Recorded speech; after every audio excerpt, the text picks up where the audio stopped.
All right, welcome to Shared Vision. I just want to do a little mention about what Shared Vision is. I mean, Shared Vision is the overall company that Pathfinder, For Uno, Jungleism, East Life Television, East Life Record Shop, Prof. Johnny Rankin, all these all these names come under Shared Vision. Shared Vision is the overall company.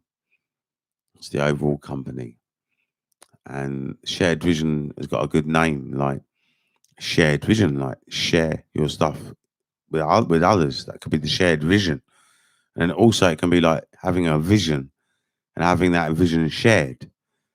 So that's what it's really about. It's about having a vision and sharing that vision. And the vision is Pathfinder and Jungleism. And all these names and all these things all link together to form one thing, which is really, I suppose, Jungleism is the ultimate. And it's about all becoming junglists, and Shared Vision's the organization behind it.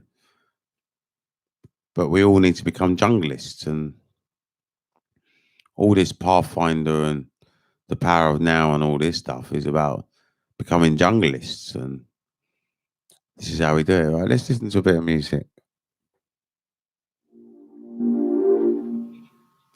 This is D39 Crispy.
Right, I think I might read this actually.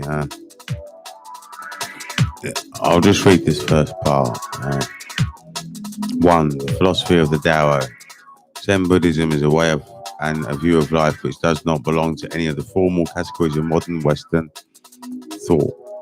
It is not religion or philosophy. It is not a psychology or a type of science. It's an example of what is known in India and China as a way of liberation, and is similar in this respect to Taoism, Vedanta, and yoga. As will soon be obvious, a way of liberation can have no positive definition. It has to be suggested by saying what it is not, somewhat as a sculpture reveals an image by the act of removing pieces of stone from a block. Right, that's where I'm up to at the moment. I've got to memorise that, and I'm not memorising it at the moment, but I've got the idea in my head, but no possible definition. It has to be suggested by saying what it is not, somewhat as a sculpture reveals an image by the act of removing pieces of stone from a block. Historically, Zen may be regarded as the fulfillment of long traditions of Indian and Chinese culture, though it is actually much more Chinese and Indian. And since the 12th century, it has rooted itself deeply and most creatively in the culture of Japan. As a fruition of these great cultures and as a unique and peculiarly instructive example of a way of liberation, Zen is one of the most precious gifts of Asia to the world. The origins of Zen are as much Taoist as Buddhist, and because its flavour is so peculiarly Chinese, it may be best to begin by inquiring into its Chinese ancestry, illustrating at the same time what is meant by a way of liberation by the example of Taoism. Much of the difficulty of the mystification with Zen presents to the Western student is the result of his unfamiliarity with Chinese ways of thinking, ways which differ startlingly from our own and which are for that very reason of special value to us in attaining a critical perspective upon our own ideas. The problem here is not simply one of mastering different ideas, different from our own, as say the theories of Kant differ from those of Descartes or those of Calvinists from those of Catholics. The problem is to appreciate differences in the basic premises of thought and in the very methods of thinking, and these are so often overlooked that our interpretations of Chinese philosophy are apt to be a projection of characteristically Western ideas into Chinese terminology. This is the inevitable disadvantage of studying Asian philosophy by the purely literary methods of Western scholarship. For words can be communicative only between those who share similar experiences. This is not to go so far as to say that so rich and subtle a language as English is simply incapable of expressing Chinese ideas. On the contrary, it can say much more than has been believed possible by some Chinese and Japanese students of Zen and Taoism, whose familiarity with English leaves something to be desired. The difficulty is not so much in the language as in the thought patterns which have hitherto. I've got to study that word, hitherto. I've got to study that. I think I should do it now. Right, let's have a look at it.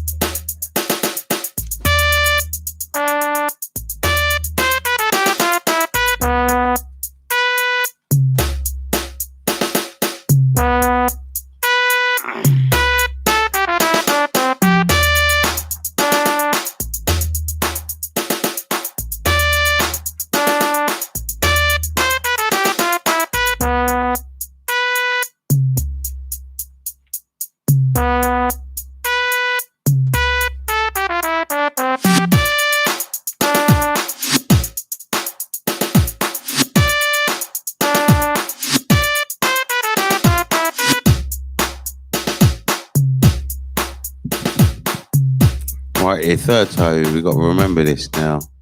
Up to this time, to this moment so far. Up to this time. Up to this time. To this moment. Up to this time. To this moment so far. Up to this time, to this moment so far.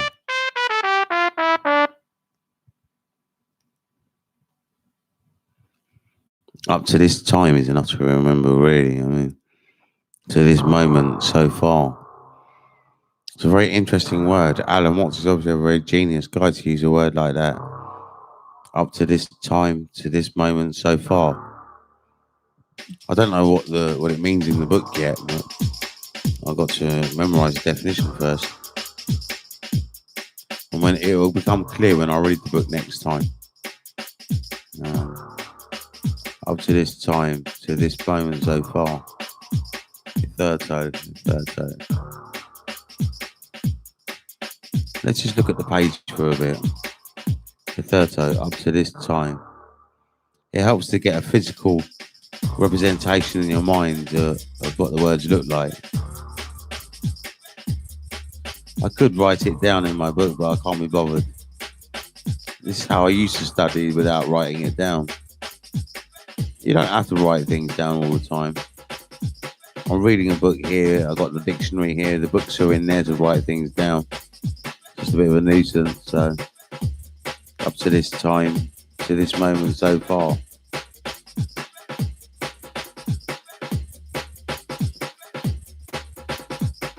Up to this time, to this moment, to this moment, up to this time, to this moment, up to this time, to this moment.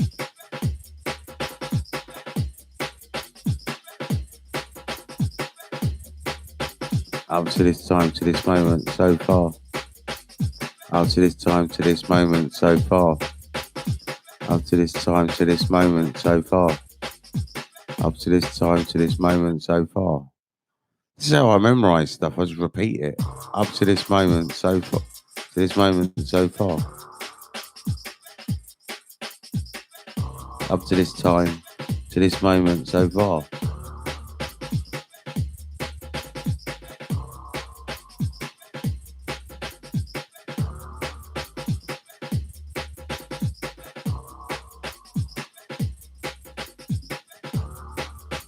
Up to this time, to this moment, so far.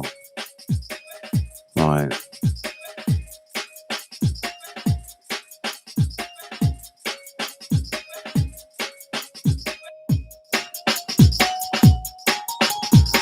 Now, when I read this, it should make more sense. Let's see.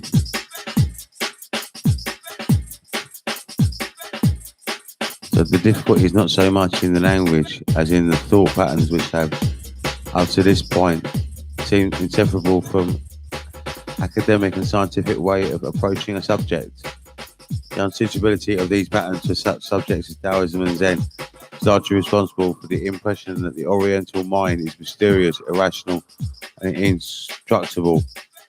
Furthermore, it need not be supposed that these matters are so peculiarly Chinese or Japanese that they have no point of contact with anything in our own culture. While it is true that none of the formal divisions of Western science or thought corresponds to a way of liberation, R.H. Blyth's marvellous study of Zen in English literature has shown most clearly that the essential insights of Zen are universal.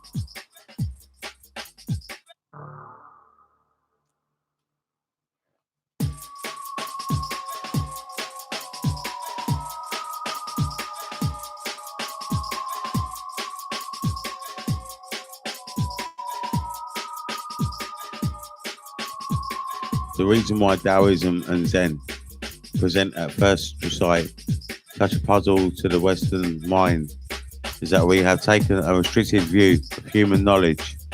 For us, almost all knowledge is what a Taoist would call conventional knowledge, because we do not feel that we really know anything unless we can represent it to ourselves in words or in some other system of conventional signs, such as the notations of mathematics or music.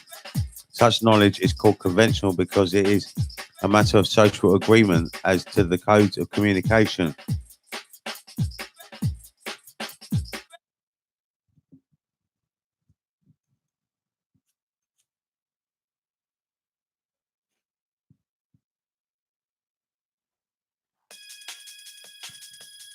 Just as people speaking the same language have tacit agreements as to what words shall stand for what things, so the members of every society and every culture are united by bonds of communication resting upon all kinds of agreement as to the classification and valuation of actions and things. Thus, the task of education is to make children fit to live in a society by persuading them to learn and accept its codes, the rules and conventions of communication, whereby the society holds itself together. There is first the spoken language. The child is taught to accept tree and not boojum as the agreed sign for that pointing to the object. We have no difficulty in understanding what the word tree is, a matter of convention. What is much less obvious is that convention also governs the delineation of the thing to which the word is assigned. But a child has to be taught not only what words are to stand for what things, but also the way in which his culture is tacitly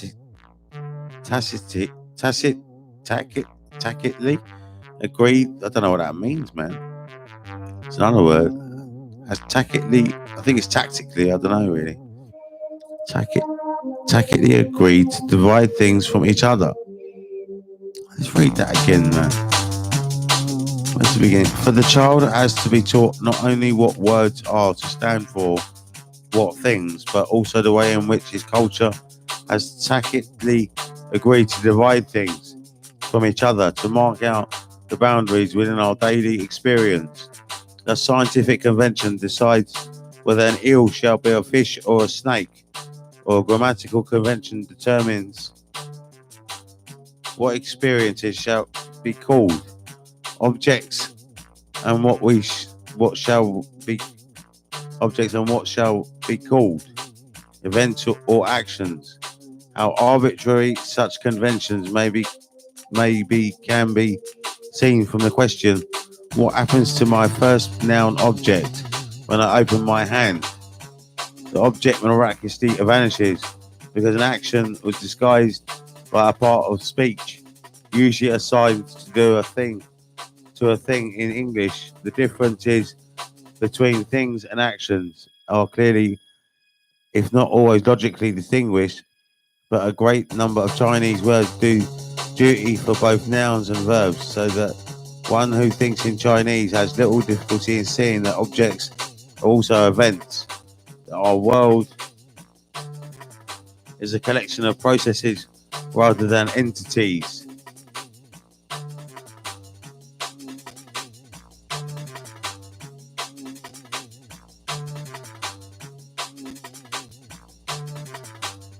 Quite a deep book, really. This, I think I might have to go back to the beginning again. I don't know. I'm not really following it fully. I mean, no.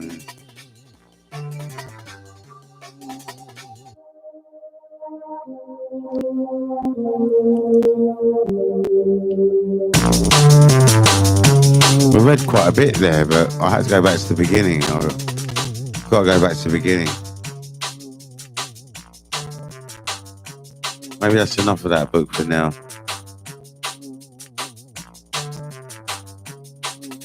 Won't mind a bit of light reading. Let's have a look at the news.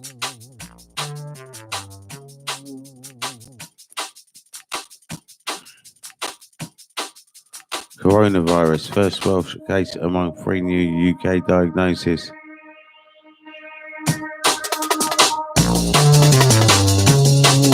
Three more cases of the coronavirus have been confirmed in the UK, including the first one in Wales. All right.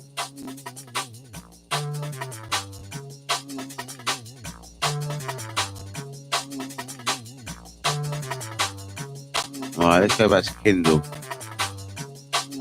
We're going to read this. We're going to study hard today. We're going to try and force ourselves to learn stuff. Zen Buddhism is a way and a view of life which does not belong to any of the formal categories of modern Western thought. It is not religion or philosophy. It is not a psychology or a type of science. It is an example of what is known in India and China as a way of liberation, and is similar in this respect to Taoism, Vedanta, and yoga.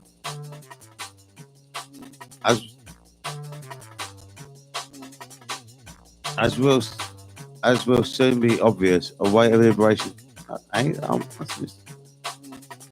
Oh, right. I must have missed a page out last time. That's weird. I don't get that.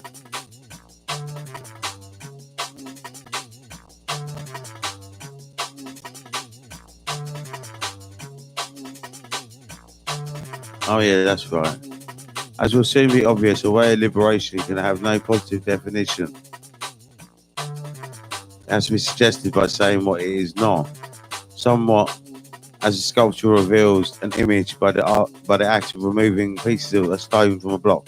Well, I understand that, so I can move on from that. Historically, Zen may be regarded as the fulfillment of long traditions of Indian and Chinese culture, though it is actually much more Chinese than Indian.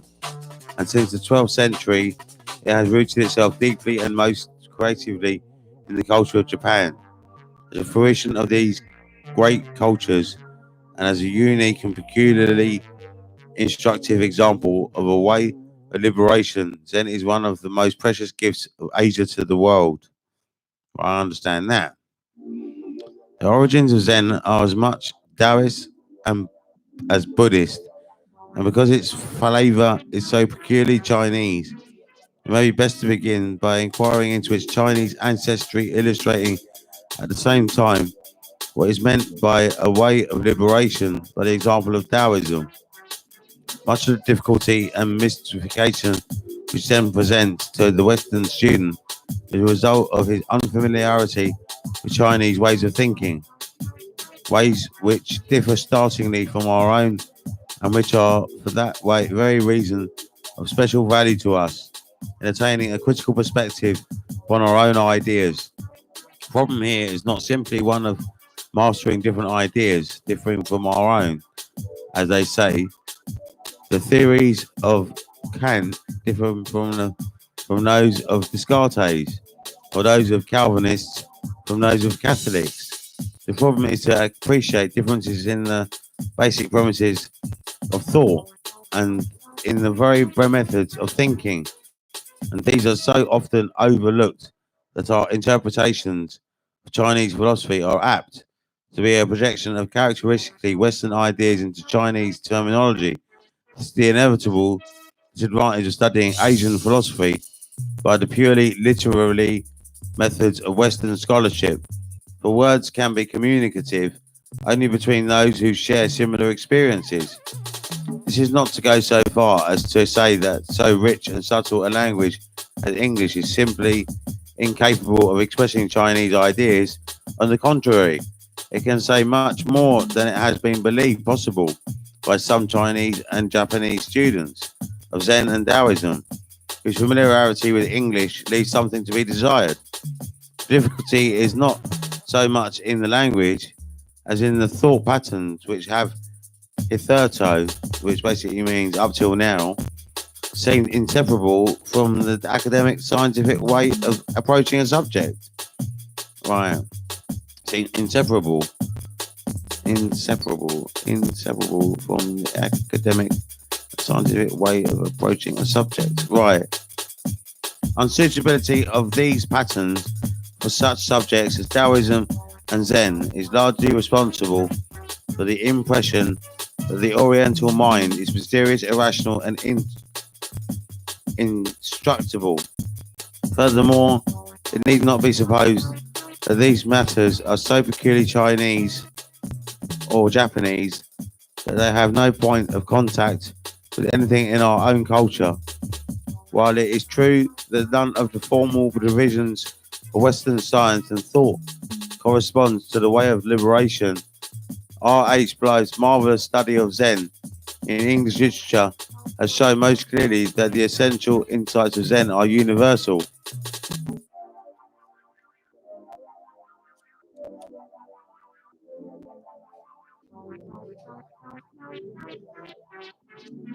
The reason why Taoism and Zen present at first sight such a puzzle to the Western mind is that we have taken a restricted view of human knowledge. For us, almost all knowledge is what is Tanists would call conventional knowledge, because we do not feel that we really know anything unless we can represent it to ourselves in words or in some other system of conventional signs, such as the notations of mathematics or music. Such knowledge is called conventional because it is a matter of social agreement as to the codes of communication. Just as people speaking the same language have tacit agreements as to what words shall stand for, what things. So the members of every society and every culture are united by bonds of communication resting upon all kinds of agreement as to the classification and valuation of actions and things.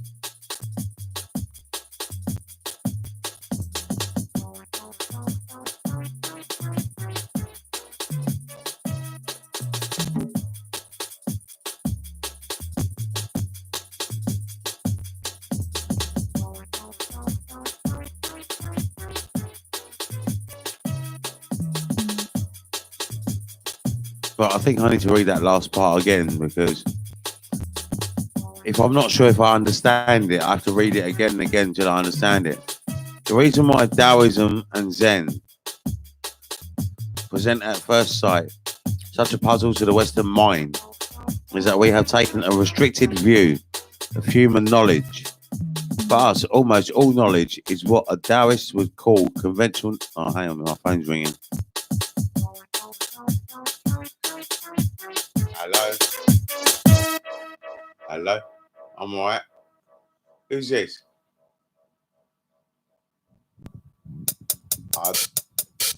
Who is it?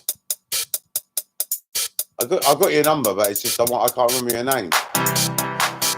Oh, right, okay. Pardon?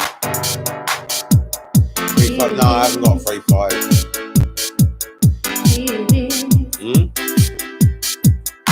I'll go to a 10 or a 20.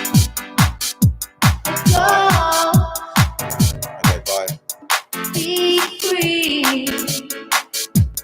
Be free.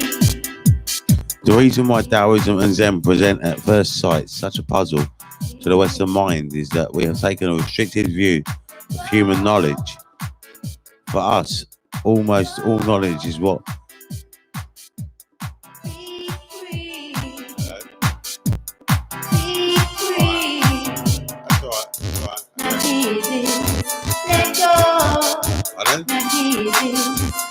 Yeah, you've got to come inside now because there's a camera outside. Alright, good. Bye. Now hear this. Let go. Let go. Be free. Be free. The reason why Taoism and Zen present at first sight such a puzzle to the Western mind is that we have taken a restricted view of human knowledge. For us, almost all knowledge is what a Taoist would call conventional knowledge. I think I know what he's getting at. I think I know what he means by conventional. It's like, yeah, I know what he's getting at. Because we do not feel that we really know anything unless we can represent it to ourselves in words or in some other system of conventional signs, such as the notations of mathematics or music.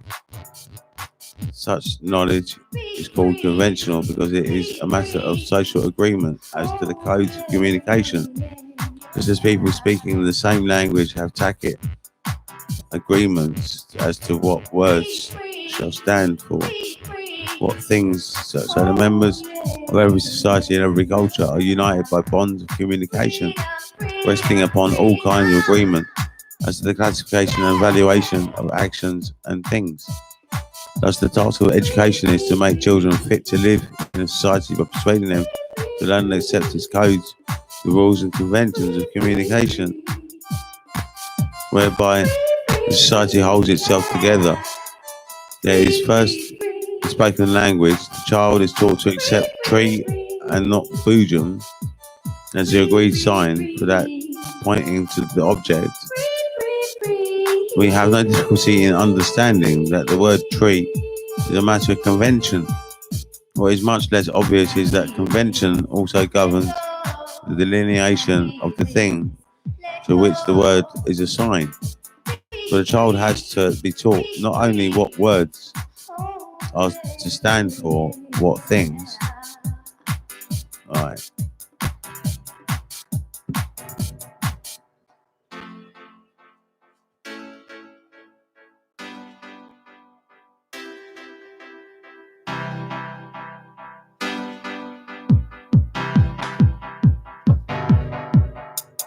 Be free, be free, be free, be free, be free, be free, be free, be free, yeah.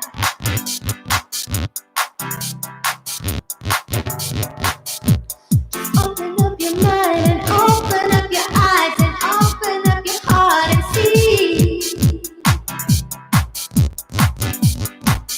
Let the wind blow your hair and be free.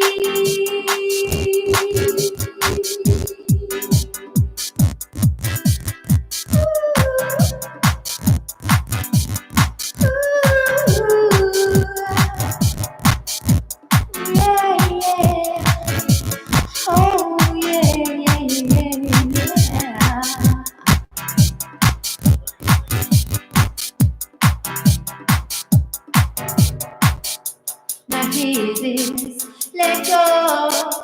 Now hear this. Let go. Let go. Let go. Now hear this. Let go. Let go. Be free. Be free. Yeah, yeah. Be free.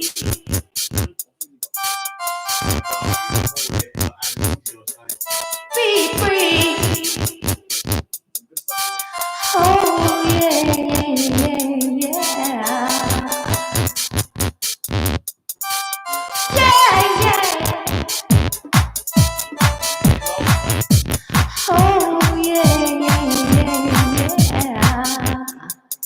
Be free. Be free.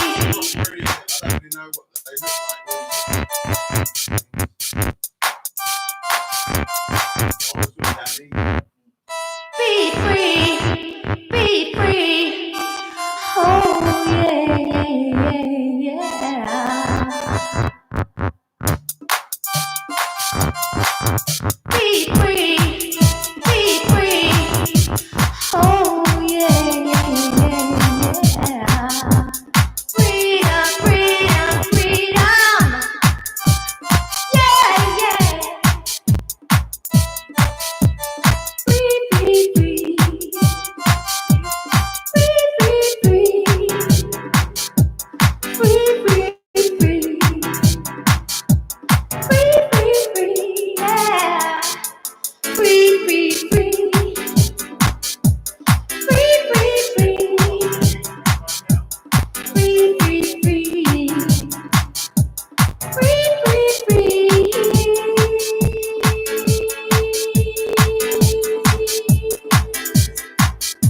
Now hear this, let go.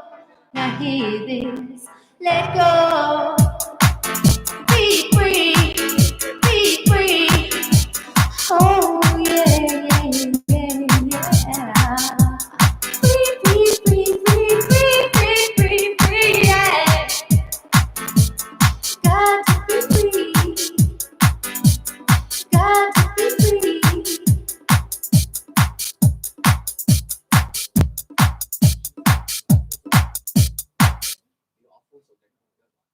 I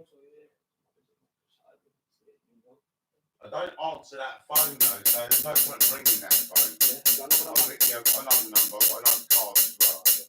I've got two cards. I've got one card for the other phone and I've got one card for that phone. This number, the reason I answer that phone is to keep ringing and moving calls and stuff. I've got to do the search, you know what I mean?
Thus, the task of education is to make children fit to live in a society by persuading them to learn and accept its codes, rules and conventions of communication whereby the society holds itself together.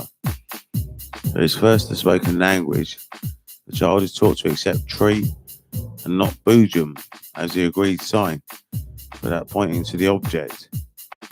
We have no difficulty in understanding that the word tree is a matter of convention. What is much less obvious is that convention also governs the delineation. I wonder what the delineation means. Maybe we should study that. Of the thing to which the word is assigned. Maybe we should study that delineation.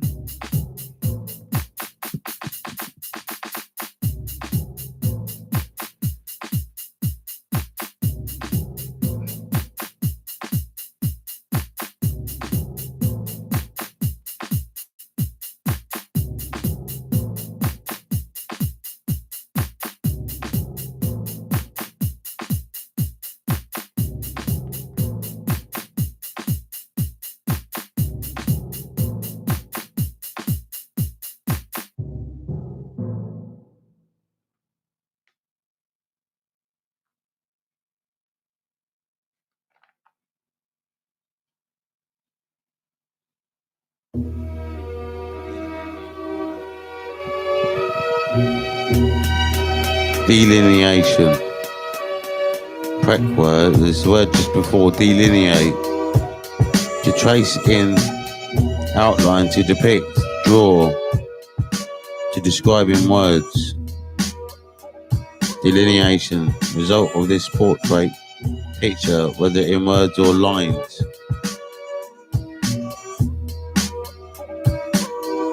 The act of delineating. So, trace in, outline, to depict, draw, to describe in words. It's probably to describe in words. Let's have a look.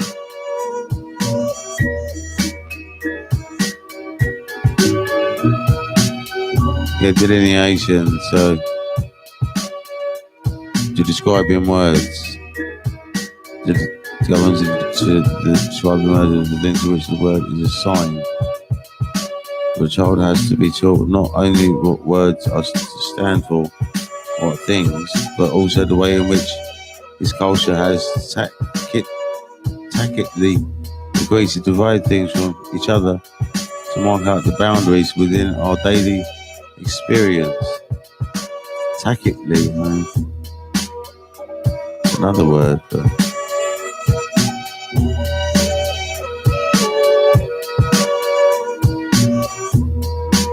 delineate, describing words.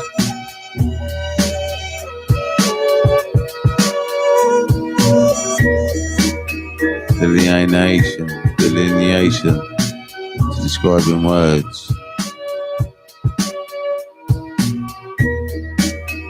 To trace in outline, to depict, draw, to describing words. Alright, it's very interesting. Delineate, alright, okay. So it started off with drawing, really. And then it became words later when words became symbols and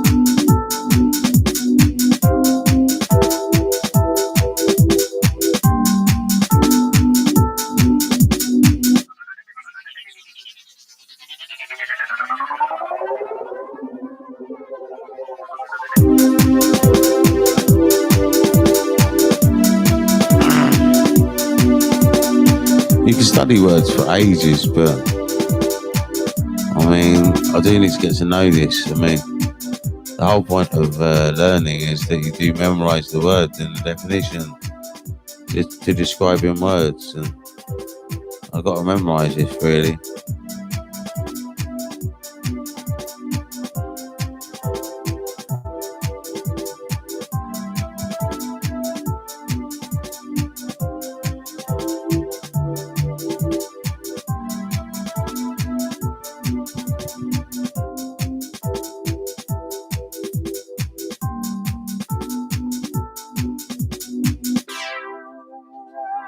To delineate, to describe in words. Let's have a look at this.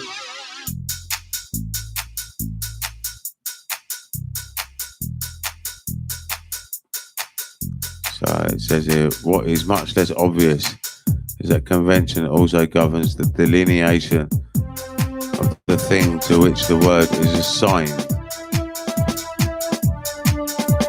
But the child has to be taught not only what words are to stand for, what things, but also the way in which his culture has tacitly agreed to divide things from each other, to mark out the boundaries within our daily experience.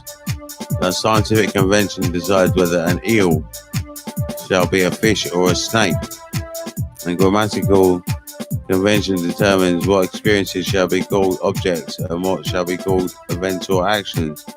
How arbitrary such conventions may be can be seen from the question, what happens to my first noun object when I open my hand? The object miraculously vanishes because an action was disguised by a part of speech usually assigned to a thing in English. Differences between things and actions are clearly, if not always logically, distinguished. A great number of Chinese words do duty for both nouns and verbs, so that one who thinks in Chinese has little difficulty in seeing that objects are also events. That our world is a collection of processes rather than entities.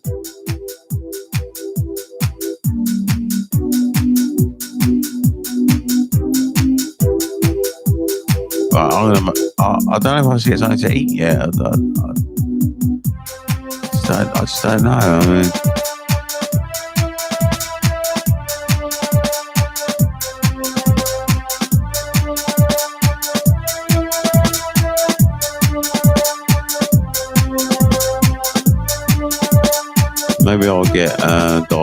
nice today. Yesterday I had spinach and chips. I really fancy chips. I fancy some spinach bites though.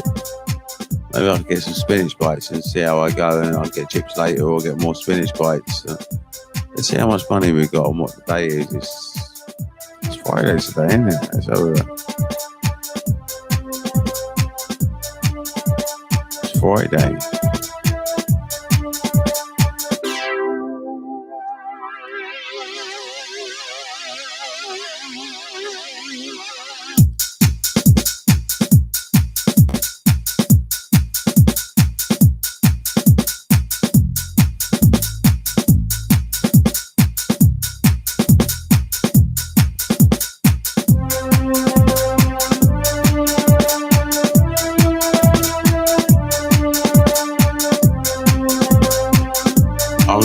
Spinach bites and some cheese balls as well. I'm gonna treat myself because you should buy food when you got money. You should get what you want to eat, and I fancy eating spinach bites and then cheese balls if they've got them in stock. I hope they have. Let's go and see if we can get them.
I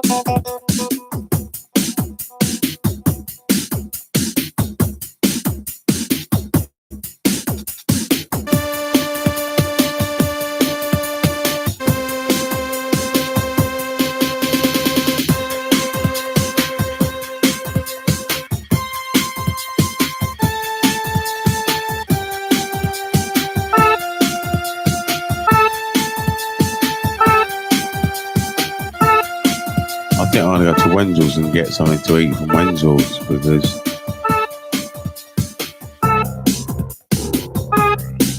I have a sweet tooth and there's something very nice that Wenzel's has and I really fancy it. And let me see how much money I've got.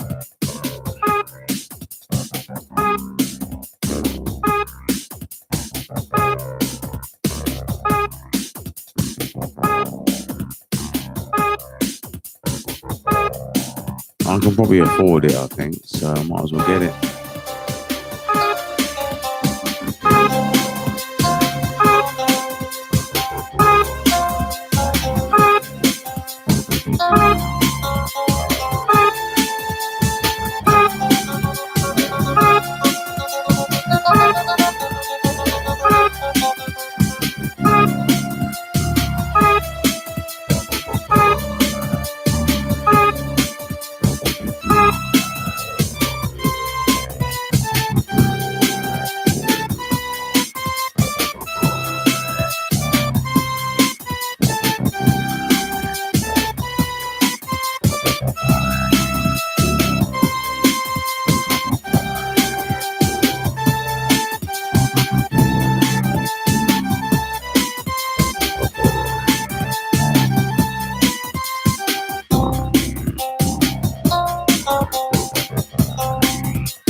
All I remember,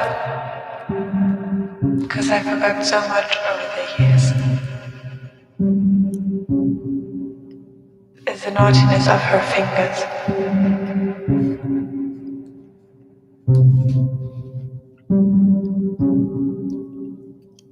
The curiousness of her hands when they were busy playing the piano, or when she touched my face with her fingertips.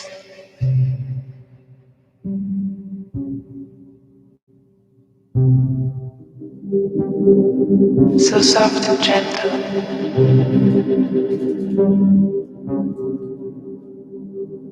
So soft and gentle.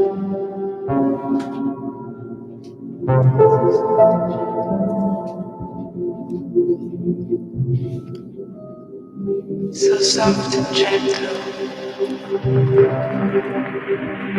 Her fragile bones.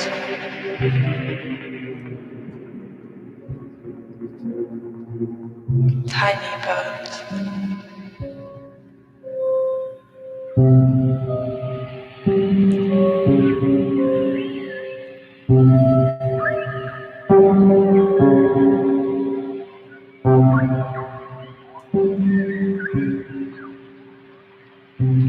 Skin as thin as parchment,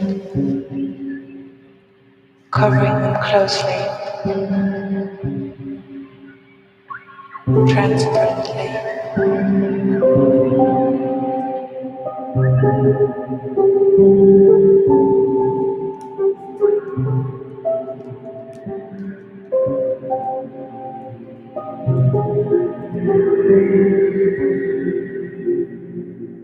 Made her veins look like a pattern, straight from the tips to the wrist.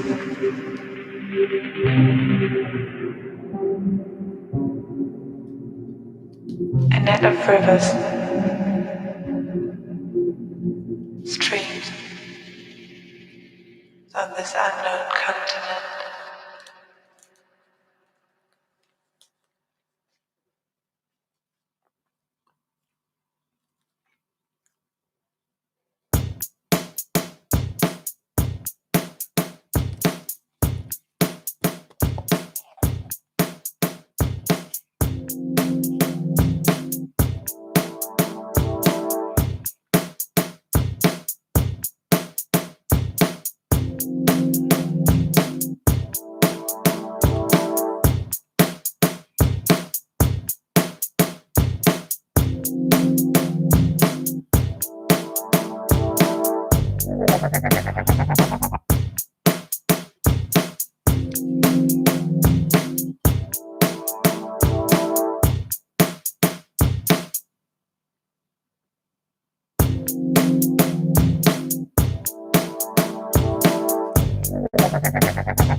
This is Y34 Fishing, it's called.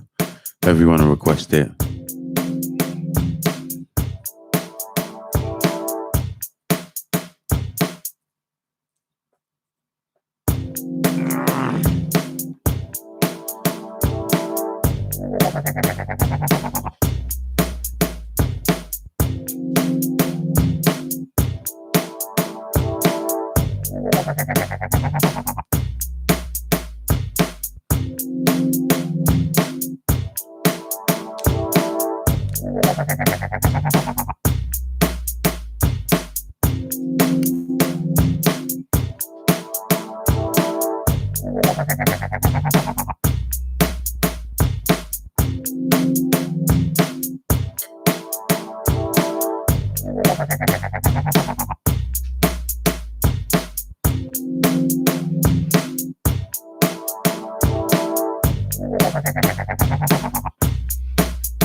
I'm surprised on a rainy day there's not more people on YouTube. I mean, it's a rainy day. I mean, are you all at work or what are you doing? I mean, I thought there was a whole load of people that weren't at work. Maybe they don't have computers.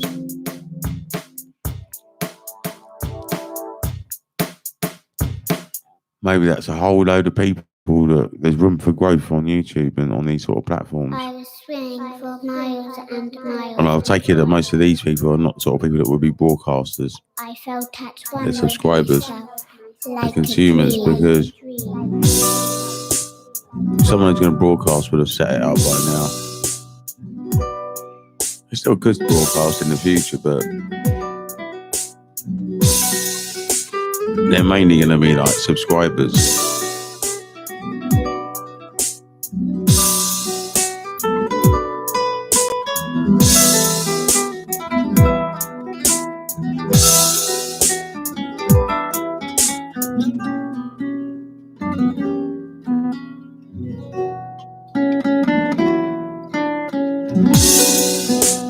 There was this magnificent underwater world.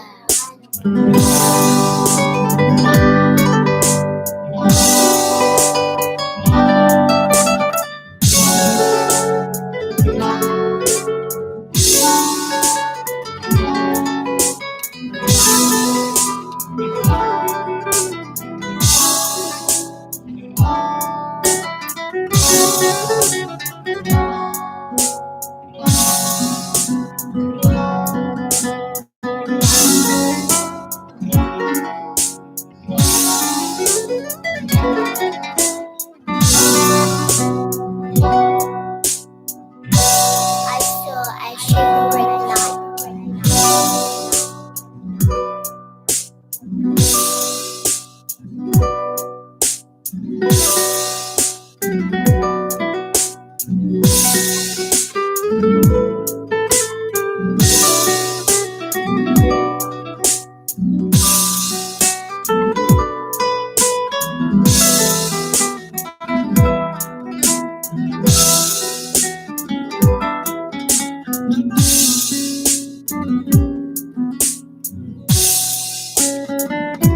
The fishes all got in line and played this underwater song.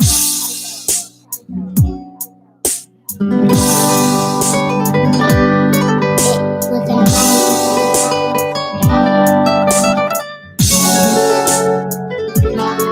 I wish I could live forever and ever and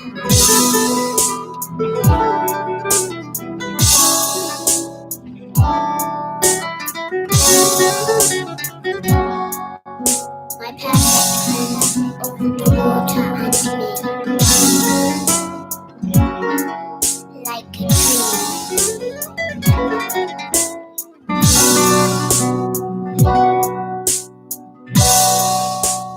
The fishes all got in line and played this underwater song. They all played a beautiful tune.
Besides language, the child has to accept many other forms of code, for the necessities of living together require agreement as to codes of law and ethics, of etiquette and art, of weights, measures and numbers, and above all, role. We have difficulty in communicating with each other unless we can identify ourselves in terms of roles: father, teacher, worker, artist, regular guy, gentleman, sportsman, and so forth. To the extent that we identify ourselves with these stereotypes and the rules of behaviour associated with them, we ourselves feel that we are someone because of our fellows have less difficulty in accepting us, that is, in identifying us and feeling that we are under control.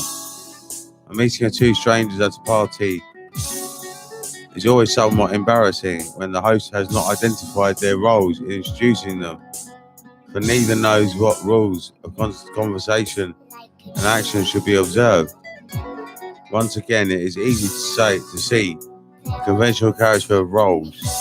For a man who is a father may also be a doctor and an artist, as well as an employee and a brother, and it is obvious that even the sum total of these role labels will be far from supplying an adequate description of the man himself, even though it may place him in certain general classifications. But the conventions which govern human identity are more subtle and much less obvious than these. We learn very thoroughly through, though far less explicitly, to identify ourselves with an equally conventional view of myself. The conventional self of person is composed mainly of history, consisting of selected memories, and beginning from the moment of parturition.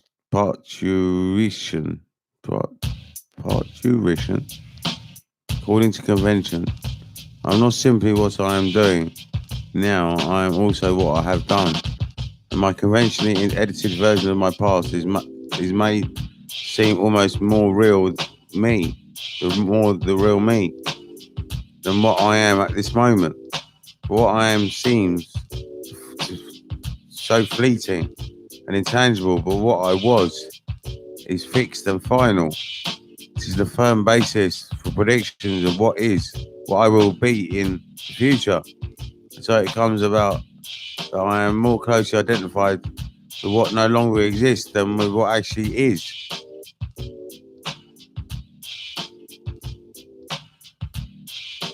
That's a really good way of looking at it. I think we should read that again, really. I don't think I've got to read it so I can read it smoothly. We should go back to the beginning again.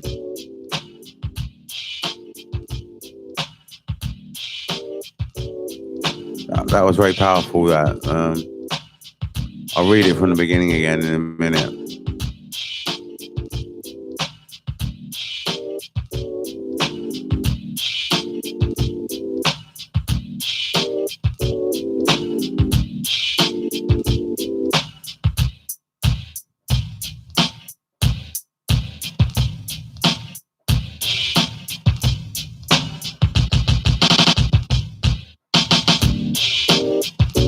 Maybe I should study the words. Let's have a look. Well, we've done that page. This page we know about.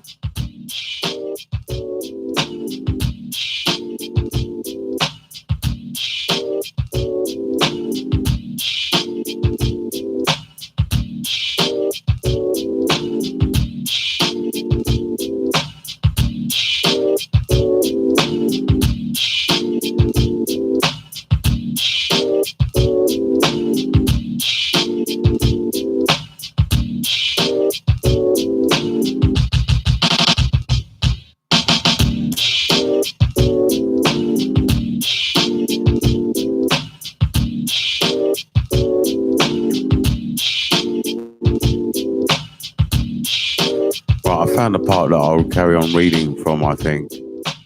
This is the part that I'll read from. I don't know what page number it is. Let's have a look.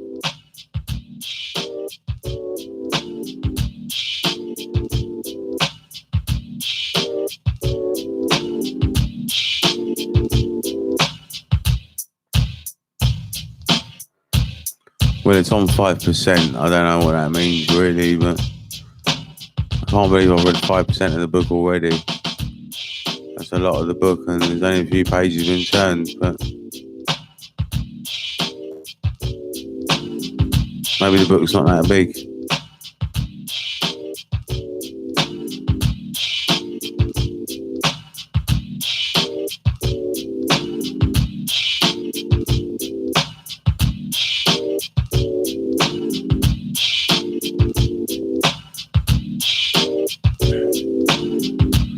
The reason why Taoism and Zen present at first sight such a puzzle to the Western mind is that we have taken a restricted view of human knowledge. For us, almost all knowledge is what a Taoist would call conventional knowledge, because we do not feel that we really know anything unless we can represent it to ourselves in words or in some other system of conventional signs, such as notations of mathematics or music. Such knowledge is called conventional because it is a matter of social agreement as to the codes of communication. Just as people speaking the same language have tacit agreements as to what words shall stand for, what things. So the members of every society and every culture are united by bonds of communication, resting upon all kinds of agreement as to the classifications and valuation of actions and things. Thus, the task of education is to make children fit to live in a society by persuading them to learn and accept its codes, the rules and conventions of communication, whereby the society holds itself together. There is first the spoken language. The child is taught to accept tree, not bujum, as the agreed sign, for that pointing to the object. We have no difficulty in understanding that the word tree is a matter of convention. What is much less obvious is that convention also governs the delineation of the thing to which the word is assigned.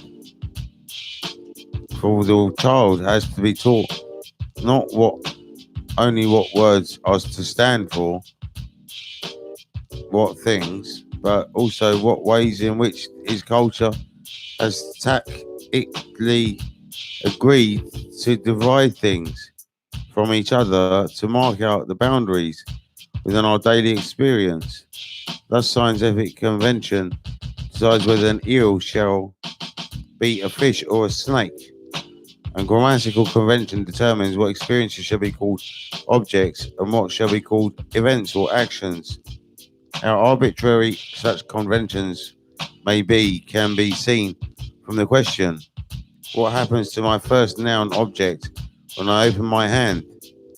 The object miraculously vanishes because an action was disguised by a part of speech usually assigned to a thing.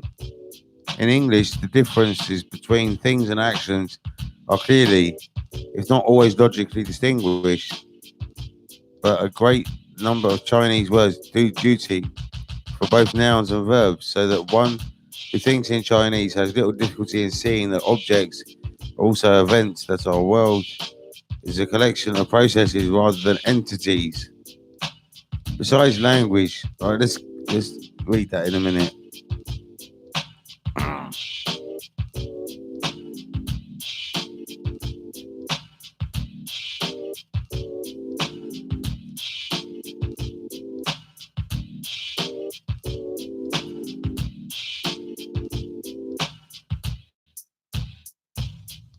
You see, I smoke my herbs at home, but I'm not causing anyone any bother. I hope the old Bill, if they're watching, the old Bill did used to watch my old channel. I hope that if you are watching, right, that you just leave me alone, because I'm not bothering anyone. I'm only bringing peace and justice to this world. And that's what I'm about, peace and justice. And it'd be a shame if you ruined it for me. And I've always been honest with you. I've always told you that I smoke and where it is and stuff. I mean, I know I got let off once, but I thought there was one copper that was sniffing around here the other day.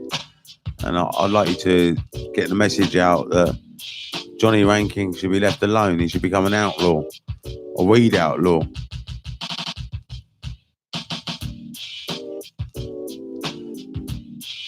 I'm not bothering anybody. I'm just learning. I'm learning at my own pace. I'm learning. I know most of this knowledge already, but it's interesting to read it again so that I can maybe help expound myself the mysteries of Zen. I don't think I can, but I can try. Maybe I should go back and memorize this book from the beginning or something. It's a lot to memorize, though. Besides language, the child has to accept many other forms of code, for the necessities of living together require agreement as to codes of law and ethics, of etiquette and art, of weights, measures, and numbers, and above all, role. We have difficulty in communicating with each other unless we can identify ourselves in terms of roles: father, teacher, worker, artist, regular guy, gentleman, sportsman, and so forth. To the extent that we identify ourselves with these stereotypes and the rules of behavior associated with them, we ourselves feel that we are someone because our fellows have less difficulty in accepting us, that is, in identifying us and feeling that we are under control. A meeting of two strangers as a party is always somewhat embarrassing when the host has not identified their roles in introducing them, when neither knows what rules of conversation and action should be observed. Once again, it is easy to see the conventional character of roles. For a man who is a father may also be a doctor and an artist, and as well as an employee and a brother. And it is obvious that even the sum total of these roles labels will be far more from supplying an adequate description of the man himself, even though it may place him in certain general classifications. But the conventions which govern human identity are more subtle and much less obvious than these. We learn very thoroughly, though far less explicitly, to identify ourselves with an equally conventional view of myself. The conventional self or person is composed mainly of a history consisting of selected memories beginning from the moment of particular paturation. According to convention, I am not simply what I am doing now, I am also what I have done. And my conventionally edited version of my past is made to seem almost more real me than what I am at this moment. But what I am seems fleeting and intangible, but what I was is fixed and final. This is the firm basis for predictions of what I will be in the future. And so it comes about that I am more closely identified with what no longer exists than what actually exists, than what actually is, Well, that's very interesting. I really got my head around that, and I think it's quite difficult. It's quite difficultly written down, but it does make a lot of sense when you go over it again and again. You have to go over it again and again. I don't know if you've got that, silent viewer, but I'm starting to get what he's saying now. We believe that we are more our past and stuff, and it's a bit like the Power of Now, but done in a different way. So.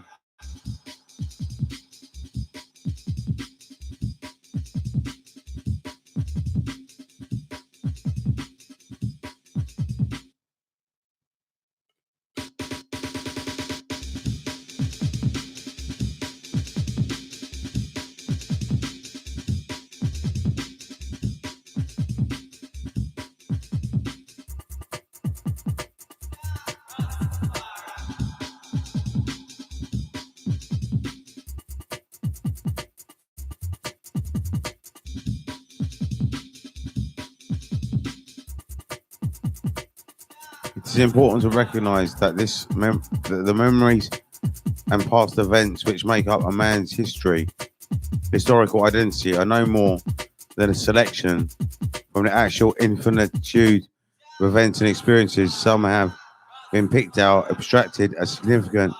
The significance has, of course, been determined by conventional standards. But the very nature of conventional knowledge is that it is a system of abstractions. It consists of signs and symbols in which things are and events are reduced to their general outlines, as the Chinese character Zhen stands for man, by being the utmost simplification generalization of the human form.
This book's written for someone that understands deep language, you know.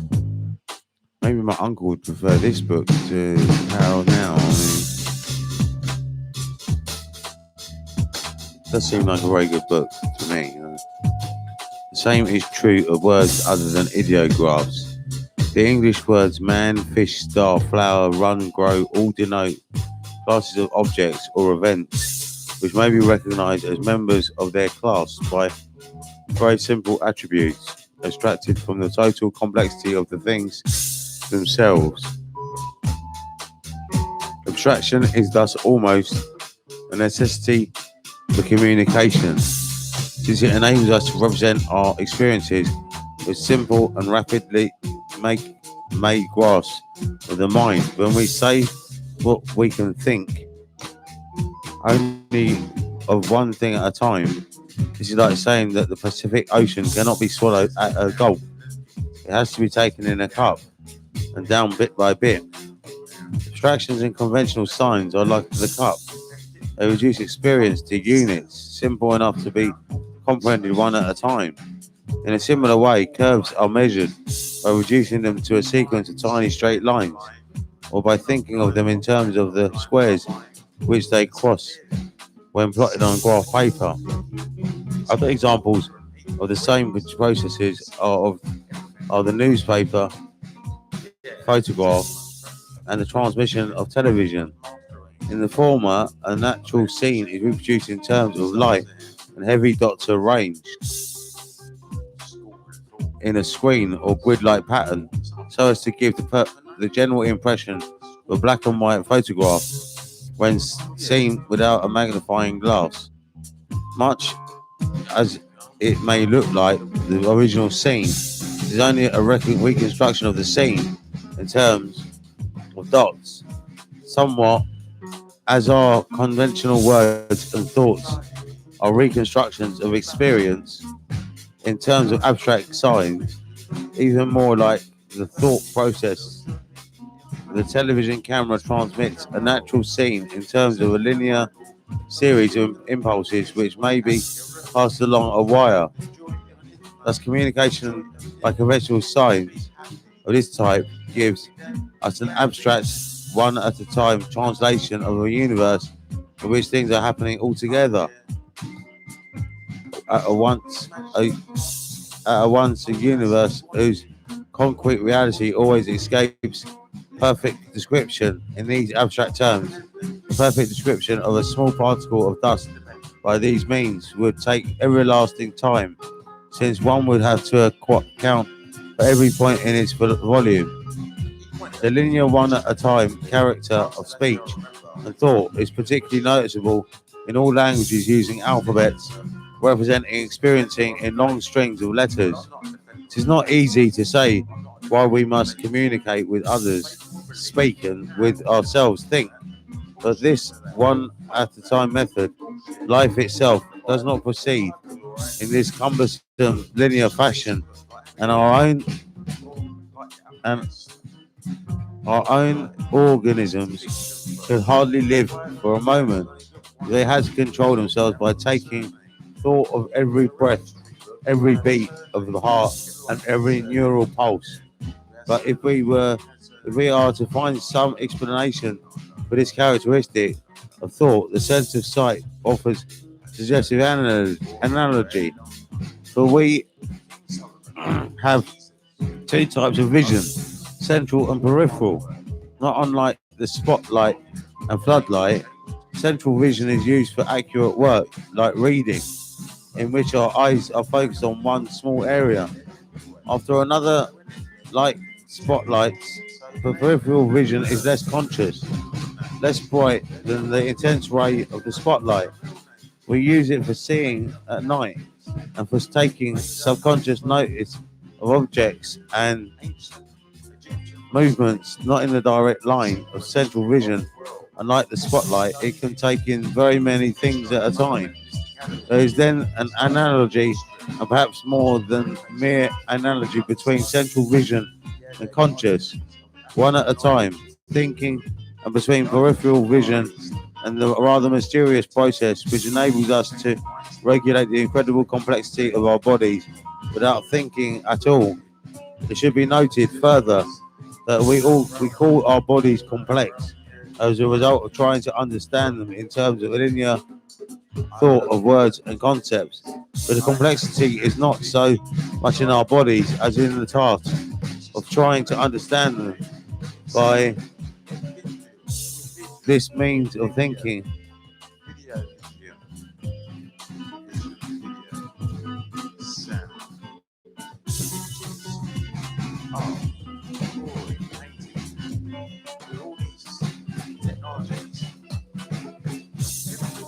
This means of thinking is like trying to make out the features of a large room with no other light than a single bright ray. It is all complicated as trying to drink water with a fork instead of a cup. In this respect, the Chinese written language has a slight advantage over our own and is perhaps symptomatic of a different way of thinking.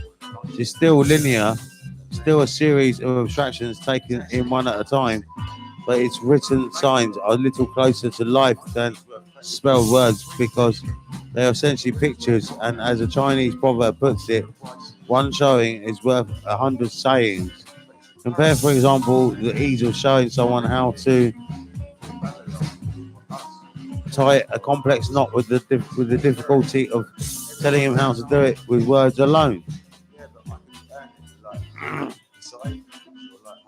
Now, the general tendency of the Western mind is to feel that we do not really understand what we cannot represent, what we cannot communicate by linear signs, by thinking.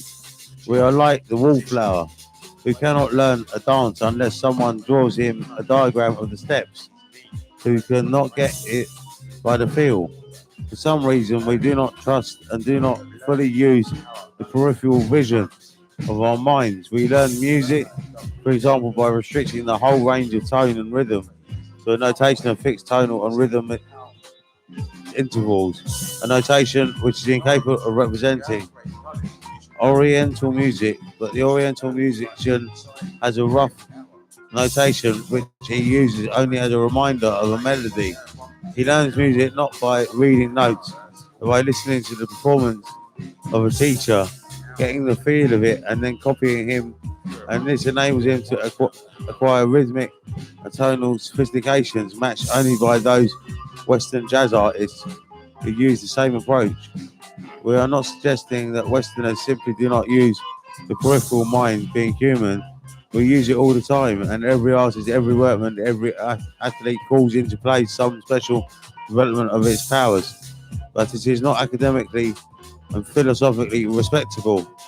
We have hardly begun to realize its possibilities, and it seldom is ever occurs to us that one of its most important uses for that knowledge of reality, which we try to attain by the cumbersome calculations of theology, metaphysics, and logical inference. When we turn ancient Chinese society, we find two philosophical traditions playing complementary. Part Confucianism and Taoism. Generally speaking, the former concerns itself with the linguistic, ethical, legal, and ritual conventions which provide the society with a system of communication. Confucianism, in other words, preoccupies itself with conventional knowledge, and under its auspices, children are brought up so that their original, wayward, and whimsical natures are made to fit the Procrustean bed of the social order. The individual defines himself and his place in society in terms of Confucian formulae.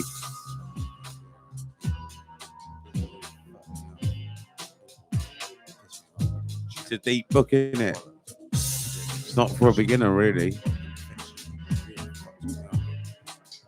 I find it hard to understand, and I already know about Zen. I mean, it's a hard book to understand, really. I don't know if I should have bought it, really, but I thought it'd be good because his first book that he ever wrote was amazing, and this book seems a bit funny, but we'll give it a chance. It's an Alan Watts book, so hopefully it'll reveal something later on, and I'll just keep reading it and see what happens, I suppose.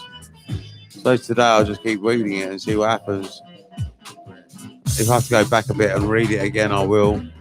At the moment, I'm keeping up with it. I'm following it, so it's all right.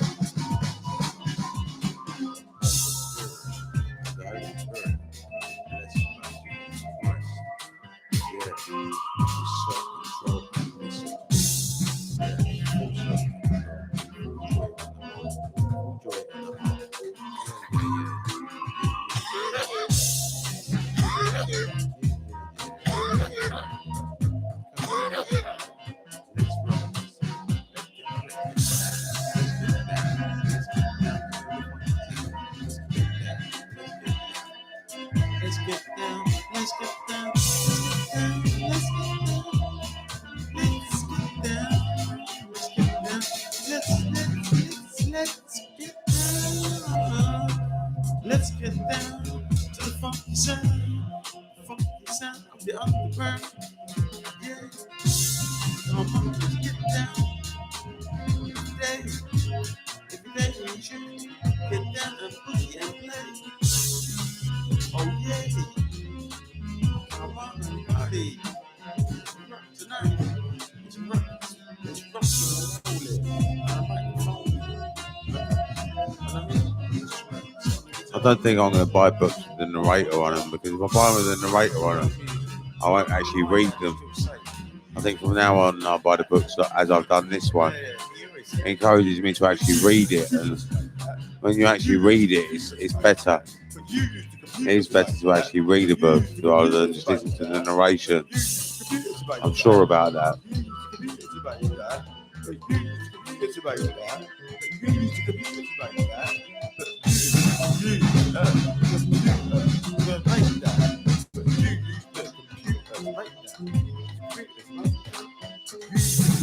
Come on, everybody. Oh, I feel real happy. Hey, bro, how you doing? You alright? Every day. Happiness is the natural. You alright? I'm just studying at the moment. I'm reading a book called The Way of Zen. What are you? Are you alright? What are you up to? Stuff. Nurture is imperfect. That is 5 steps. Only 1 in 4 children have. We just listen to music and I'm just reading a bit. I can go back to the beginning if you want. I don't mind.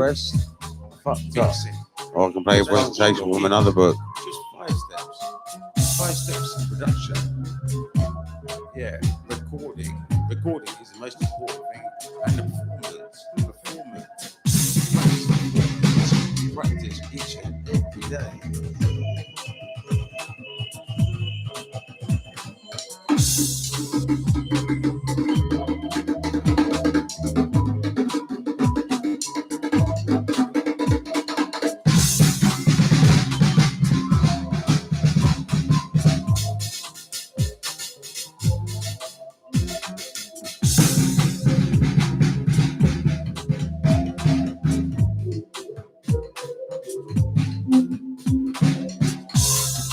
Hey, can you tell my friend Oscar to stop simping? He's a big fan, but he can't stop simping. He needs your help. I don't know what simping is. What is simping? I don't know. He's a big fan of mine. Is he really? Hey, can you tell my friend Oscar to stop simping? Is that singing or no simping? I don't even know what simping is, so I can't give any advice on simping. I mean, if you're going to explain what simping is, then maybe I can help. But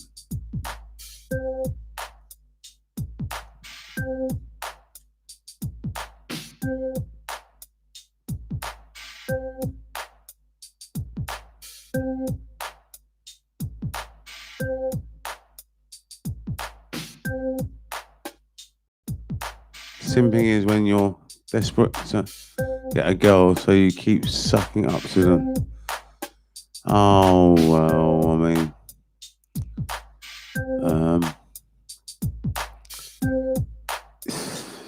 how old is he? I mean, is he young? I mean, what he needs to do is follow Pathfinder really, and you sort yourself out. And when you sort yourself out, women appear. I mean, can you tell him to stop? Well, it's not really my position to have authority over what people do. You know, he needs help, right? Well, if he needs help, I can't actually tell him to. I can't control what he does. All I can say is that if he's listening, I don't know if he's listening, but what I find is that if you desire women or if you chase after them, it's a bit like a cat. I mean, women are like cats. With a cat, you can't really. A cat is not like a dog. A dog you can call over, but a cat you can't call over. Do you know what I mean? So that's why they're called pussy. They're called pussy because, I mean, a man is like a dog in a way. I mean, a woman can get a man easy. But a man is like a dog. But a woman is like a pussy, a cat. So with women, look, the way I do it is, if they come, they come. If they don't turn up, they don't turn up, and that's it. You know, I mean, you can't force them to come round. You can't force a woman to do anything. If a woman wants to come round, she'll come round, and that's it. I know it's not your position, but he's a big fan, and I think he'd accept advice from you. Well, all I would say is that you've got to. It's about desire, isn't it? And it's about what you desire. And you desire a woman, and that's understandable. I mean, we are animals. We have animal urges, and I understand that. But we have to be civilized. We have to act in a sort of normal restraints of society. And the normal restraints of society are that you have to go about your business in a particular way, and you have to learn what that particular way is. And that particular way is to be cool. And when you're cool, you're not desperate for pulling. And when you're desperate for pulling, you'll never do it. But when you're not desperate for it, then you know it comes a lot easier. Because women like cool men. Women, in a way, I mean, I've been chased after by a few women myself. You know, I mean, women will chase after a man. Not chase after, but they'll make an effort. They'll make signs, and they'll make it clear to you that they're interested in stuff. If you're cool, if you're cool-headed, if you're not desperate for a shag, you know. One way of not being desperate for a shag is to go on a meditation course, because if you go on a meditation course, not on a course like a course, I mean, like enrolling on a course, but I mean a course of meditation. Like if you do a course of meditation yourself at home, that'll calm down your desire, your sexual feelings, and because all that sexual feelings is all thinking about the future. You're thinking about a future moment where you're going to have sex, but you're not really going to have sex in the future. So that's a real delusion that causes your mind to go mad. And I know this because I was young once. You know, I mean, let's have it real. The reason I can talk about this is because I am a man. You know, so I know that when you're young, you have a raging hormone, and you desperately need to. That's what I was talking about last night on here. I was talking about why some guys end up raping. That's what I was talking about last night. I was saying that what I think happens is that they try and get prostitutes or something, and then they get hustled, and then after they get hustled, they think, fuck it, I better rape someone. I don't know if it's true or not, but I mean, it is a problem. And I do think that women should be more understanding, as they should get together and be more understanding, but they don't see it like that, and it's never going to happen like that because we're all individuals anyway. And because we're all individuals, there's no organisation, there's no network, there's no team, there's no... I mean, if you're a churchgoer, you might be able to go and meet a woman in a church. I'm not really sure about that, but I think in church you can go and meet someone. But really, the best way is to calm down your sex drive, calm down your sexual... Calm down. What's it called now? It's not sex drive. It's a sex. Your sexual. My friend, Vera, is a big fan of yours. All right, cool, man. I don't know who watches this, but thanks very much, man. I don't know if I'm answering your question, but I know it's not your position. But if he is listening, I'll just say, just try and cool down, just try and meditate. Maybe follow Pathfinder. I can put on a presentation for you if you want. I can put on a presentation that might help you calm down a little bit. But it's a process, though. It takes years to calm down. I mean, maybe you can do it quickly, but it's not healthy to have a sexual desire all the time anyway. It's very unhealthy. That's what you call a carnal mind. And even when you are getting it, you still want more and more and more. And that's what, like, it's a bit like being a nymphomaniac. And even when you're getting it, you want more and more and more and more and more and more and more and more and more. So you're best off to meditate anyway. Because even if you're in a relationship, you don't want to be in this position where you want more and more sex all the time. One of my girlfriends was a bit like that. She wanted sex all the fucking time. You know? Oh my God. I'm happy with once every 2 weeks or once a month, really. That's my sex drive. When I was young, it might have been about 10 times a day, but you know, I mean, I've mellowed out a lot now.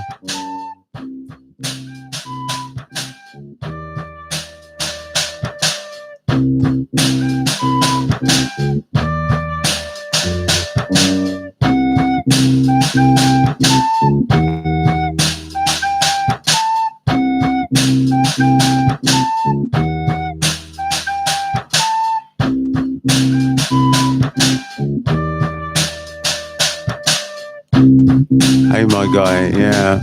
All right, Curious Snipes. How you doing? Hi, have you dabbled in any mind-altering substances? Yes, I have, actually. I've taken LSD, MDMA, ketamine. I've taken crack, heroin. I've taken, well, weed I smoke still now.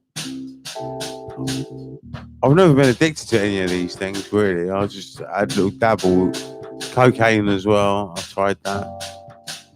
And only twice in this country I've ever had pure cocaine. Twice.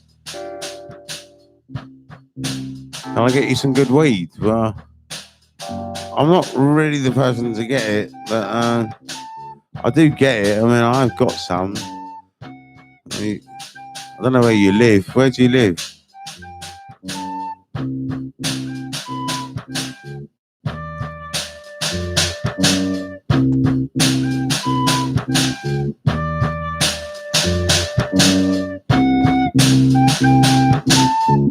Brazil? Oh, that's no good then, is it? I mean, how am I supposed to get you weed to Brazil? I mean, come on.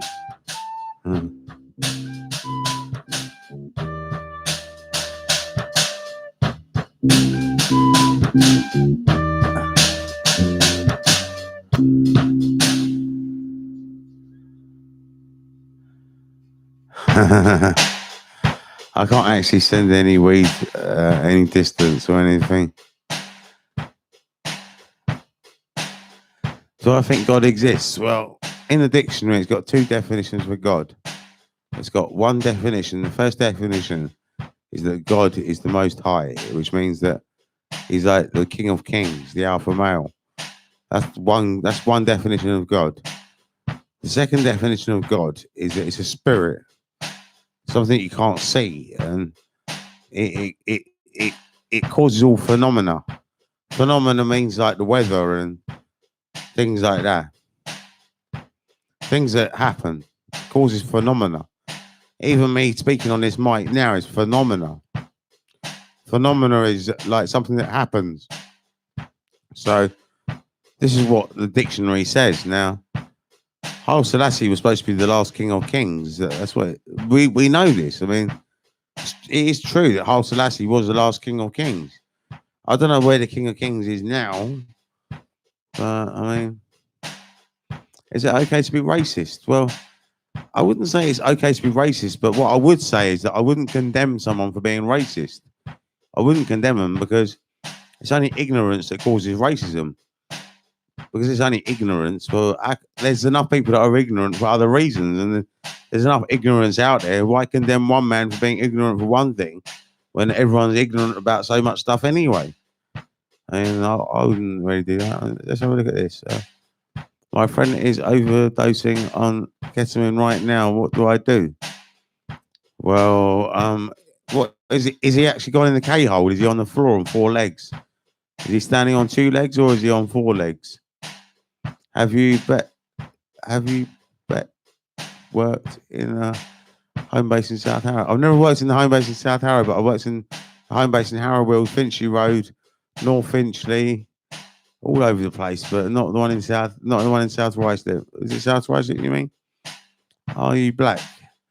Well, the funny thing is, I was chatting to a Rasta guy once, and I told him that I believed that I had a black ancestor, and he agreed with me. So I do agree. We agreed, me and Rastas and Jamaicans and stuff agree that I got a black ancestor. Definitely, yeah. Knowledge causes racism. I don't think knowledge causes racism. I mean, why would knowledge cause racism? That doesn't make sense. Fuck, he's in the K-hole. He's in the K-hole. He's on the floor, is he? All right, he'll be all right. Just make sure. Just guard him like you would guard a what's those people that have a fit? Epileptic.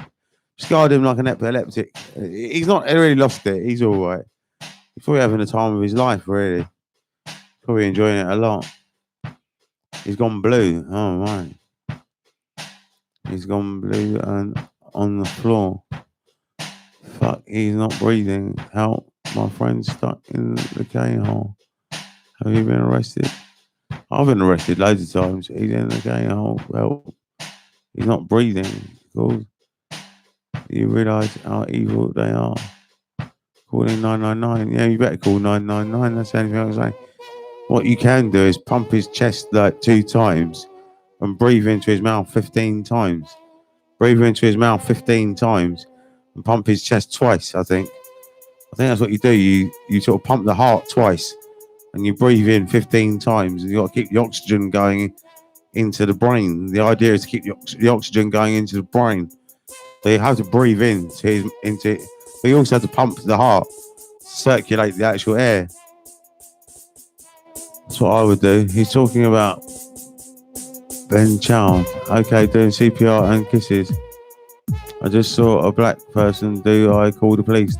No, you don't call the police. No. But black people aren't criminals anyway, really. I don't know a black criminal. Should I give more ketamine to start his heart? Pump his liver.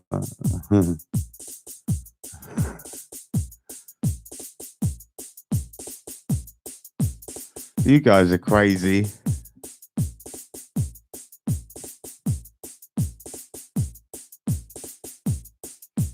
Can you play classic Wonderwall? Oasis Wonderwall. I haven't got Oasis Wonderwall. I've only got East Life Productions. I don't have any other music. I only have East Life music.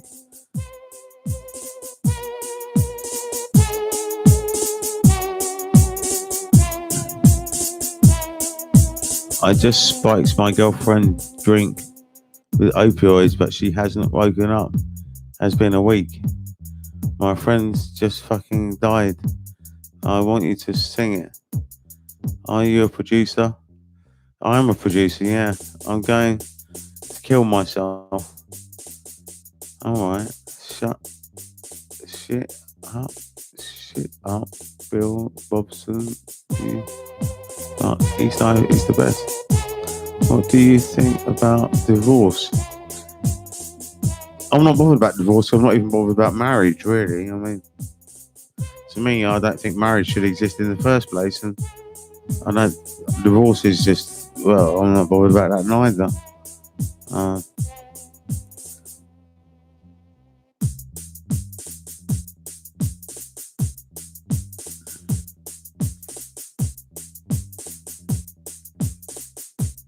Do I believe we're in a matrix?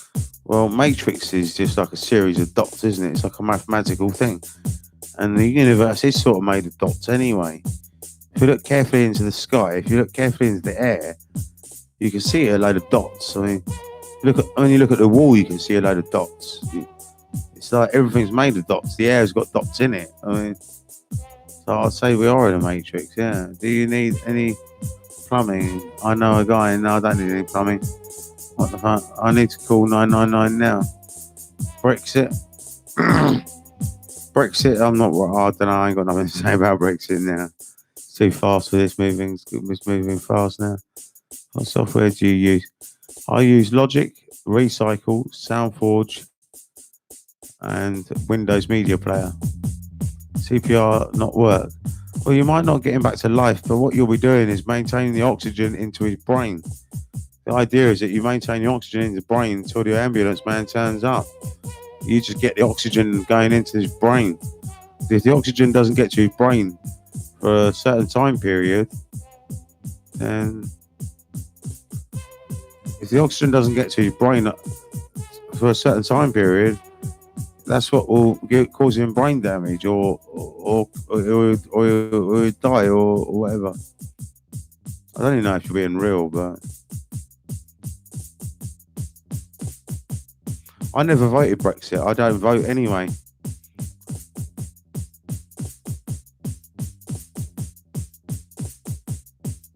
I would never have voted Brexit because I just knew that there were so many people that were just so racist, and it was mainly racism that was driving it, and that's why I would never vote it.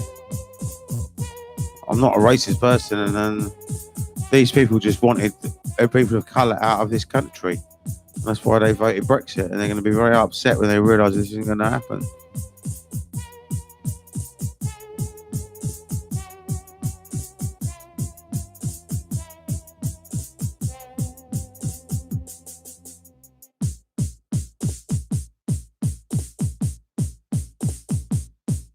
I couldn't quite read all that Jewish fish. I couldn't quite get my head around all that.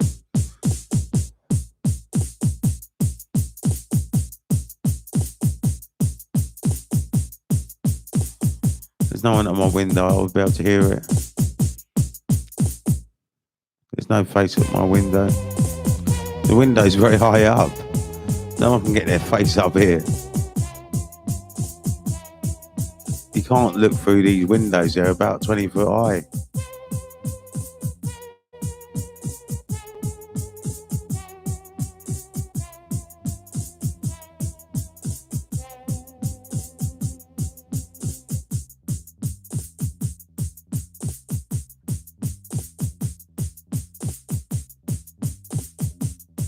I can even see from here. I can just look behind me. There's no one there. I know there's no one there. So I don't know what you lot must be mental. Are you all teaming up or something? I mean, do you all know each other?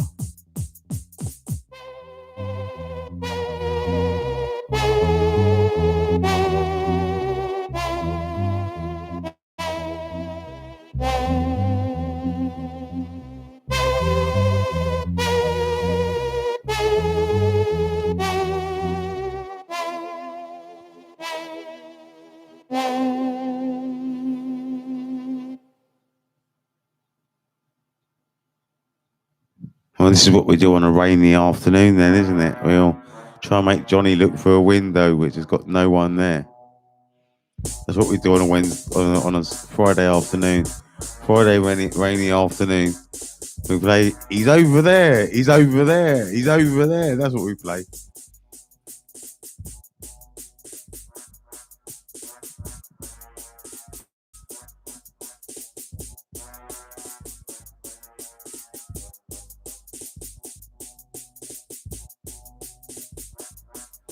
I've had a few people rap on my beats. I've had a guy called Super T. I don't know if you ever heard of Super T. Super T and me used to work together in the 1990s and the early 2000s. I've had Ras Smalls. I've had Black Lightning. I've had me. I don't really rap, I just do vocals, but I got a singer called Kat as well. She sings sometimes.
My aunt just came from this Wuhan and I'm starting to calm down with something advice.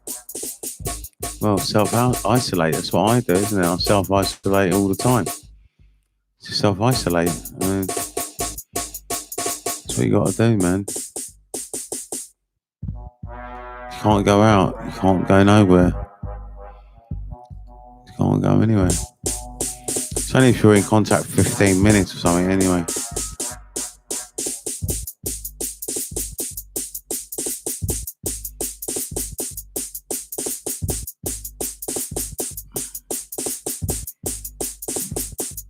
Did I attend higher education? No, I didn't. I only went to high school. I didn't go anywhere else. I studied myself at home. I started when I was like 20. In 2005, I started studying myself at home. Started a bit before that, I suppose, really. But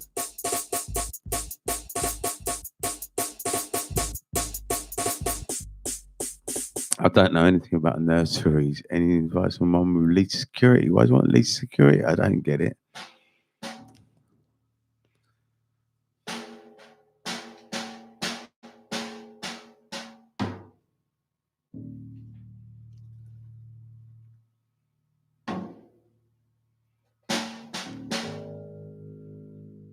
But I'm a vigilante.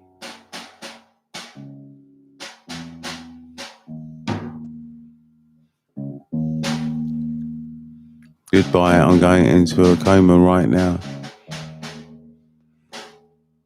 There's some funny people up here tonight, isn't there?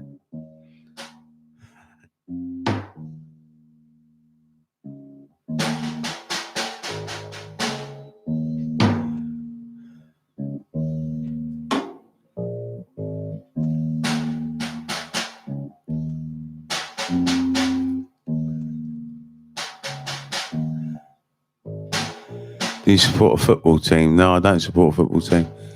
Such as Oxford or Durham? No, I don't. Did you attend higher education? No.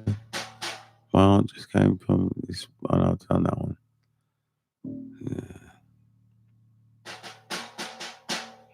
Someone says come to Brazil. Well, I'm not coming to Brazil because I don't go travelling. I isolate myself at home. This is my life now. For the rest of my life, I'll be broadcasting from here probably. Unless I move. If I move, I'll change where I broadcast from. But if I'm still here, I'll be broadcasting from here for the rest of my life. Till the day I die. Unless I move.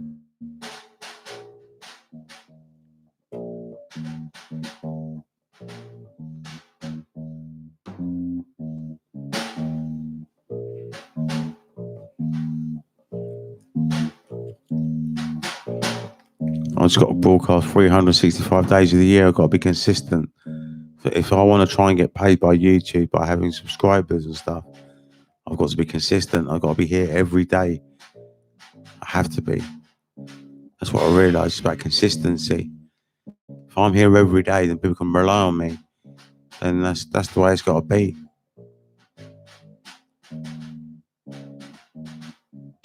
I wouldn't be here all day because I'm mainly here for the Pathfinder show, but my man hit 100 subs. Nice.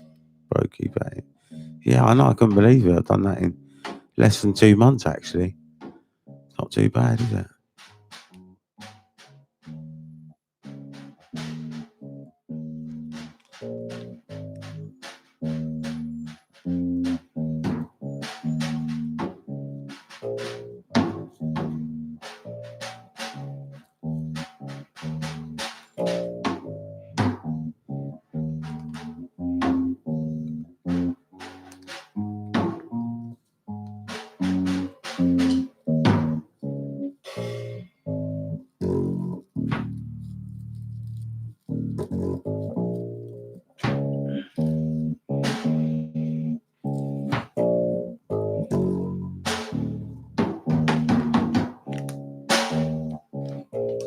I don't go on holidays and stuff like that and go abroad and go travelling.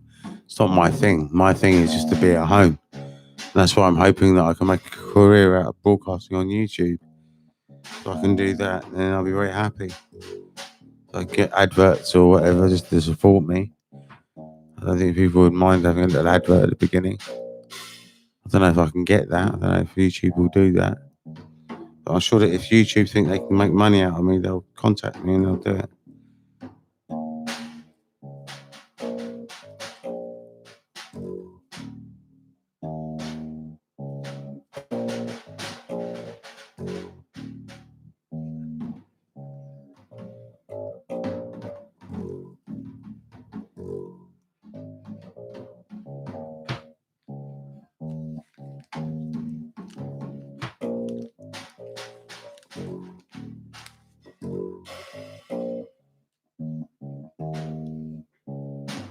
Is that Disco Moo Moo? Oh yeah, it is.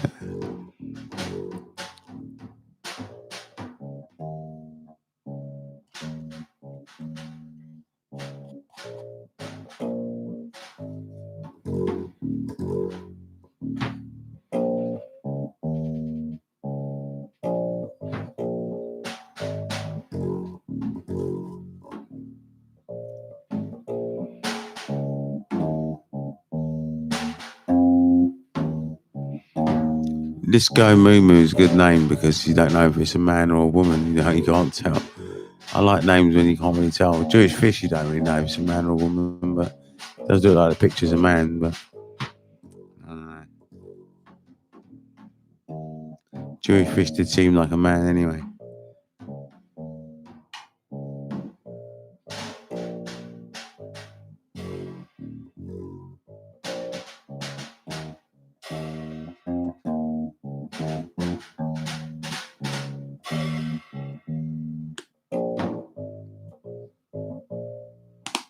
Let's just hope that Jewish Fish doesn't actually go into a coma and just goes to sleep.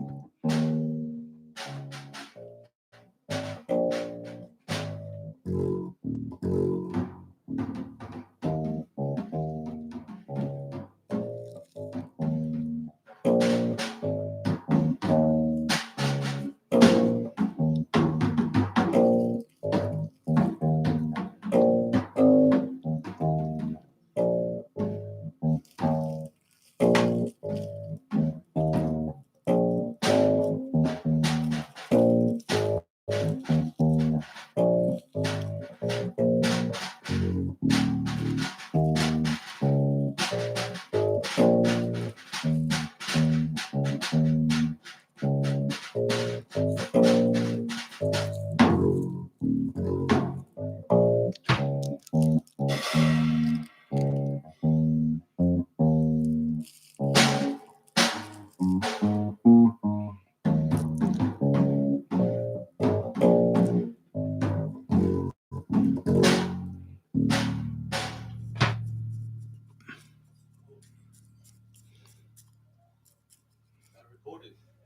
it is. Yeah. Okay. Okay. All right. So I know I was a bit better in the beginning. Yeah. Start playing. Now hit one drum.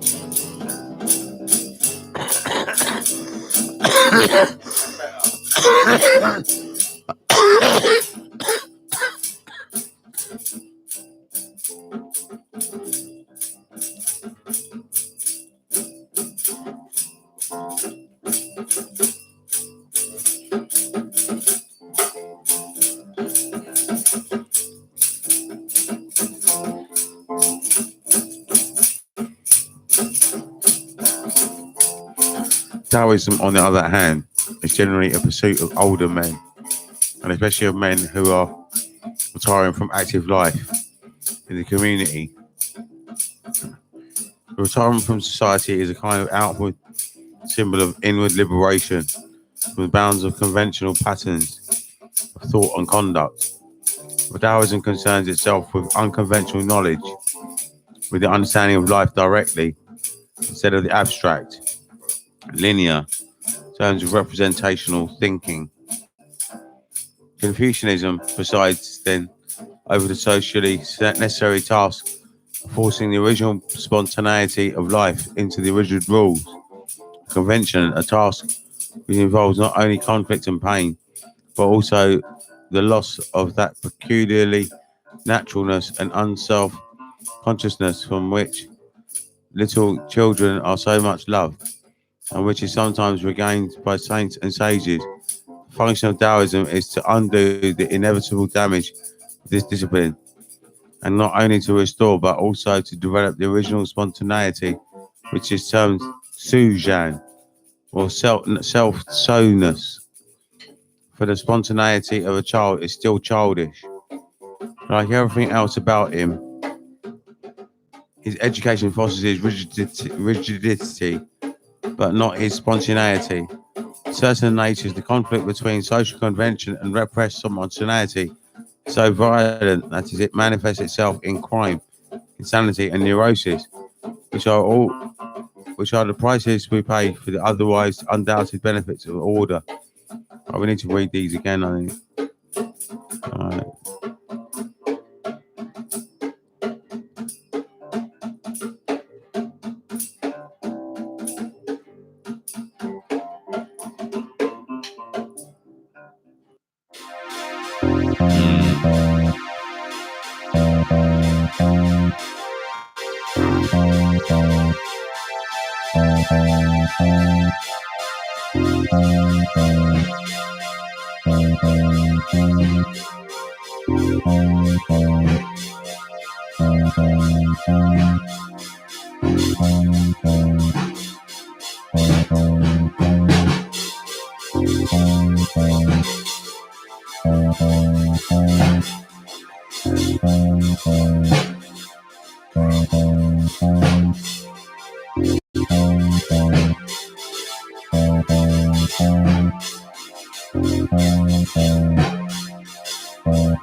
When we turn to ancient Chinese society, we find two philosophical traditions playing complementary parts: Confucianism and Taoism. Generally speaking, the former concerns itself with linguistic, ethical, legal, and ritual conventions, which provide the society with its system of communication. Confucianism, in other words, preoccupies itself with conventional knowledge, and its auspices children are brought up so that their originally wayward and whimsical natures are made to fit the Procrustean bed of the social order. The individual defines himself in his place in society in terms of the Confucian formulae. Taoism, on the other hand, generally the pursuit of older men, and especially of men who are retiring from active life in the community. Their retirement from society is a kind of outward symbol of an inward liberation from the bounds of conventional patterns of thought and conduct. The Taoism concerns itself with unconventional knowledge, with the understanding of life directly, instead of the abstract, linear terms of representational thinking. Confucianism presides then over the socially necessary task of forcing the original spontaneity of life into the rigid rules. Convention, a task which involves not only conflict and pain, but also the loss of that peculiarly naturalness and self-consciousness for which little children are so much loved, and which is sometimes regained by saints and sages. The function of Taoism is to undo the inevitable damage of this discipline, and not only to restore, but also to develop the original spontaneity, which is termed Zhujian, or self-sowness. For the spontaneity of a child is still childish. Like everything else about him, his education fosters his rigidity, but not his spontaneity. In certain natures, conflict between social convention and repressed spontaneity is so violent that it manifests itself in crime, insanity, and neurosis, which are the prices we pay for otherwise undoubted benefits or order. But Taoism must, on no account, be understood as a revolution against convention, although it is sometimes being used as a pretext for revolution. Taoism is a way of liberation, which never comes by means of revolution, since it is notorious that most revolutions establish worse tyrannies than they destroy. To be free from convention is not to spurn it, but not to be deceived by it. It is to be able to use it as an instrument instead of being used by it. The West has no recognized institution corresponding to Taoism, because our Hebrew Christian spiritual tradition identifies with absolute God, with the moral and logical order of convention. This might almost be called a major cultural catastrophe, because it weighs the social order with excessive authority, inviting just those with revolutions against religion and tradition, which have been so characteristic of Western history. It is one thing to feel oneself in conflict with socially sanctioned conventions, but quite another to feel at odds with every root and ground of life, with the absolute itself. The latter feeling nurtures a sense of guilt so preposterous that it must issue either in denying one's own nature or in rejecting God, because the first of these alternatives is ultimately impossible, like chewing off one's own teeth. The second becomes inevitable, which such palliatives as the confessional are no longer effective, as is the nature of revolutions. The revolution against God gives place to the worst tyranny of the absolute state worst, because it cannot even forgive and because it recognizes nothing outside the power of jurisdiction. For while the latter was theoretically true of God, his earthly representative, the church, was always prepared to admit that through the laws of God were immutable, no one could presume to name the limits of his mercy. When the throne of the absolute is left vacant, relative usurps whatever it and commits the real idolatry, the real indignity against God, the absolutizing of a concept, conventional abstraction. But it is unlikely that the throne would have become vacant if, in a sense, had not been so already, if the Western tradition had some way of apprehending the absolute directly outside the terms of the conventional order.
Of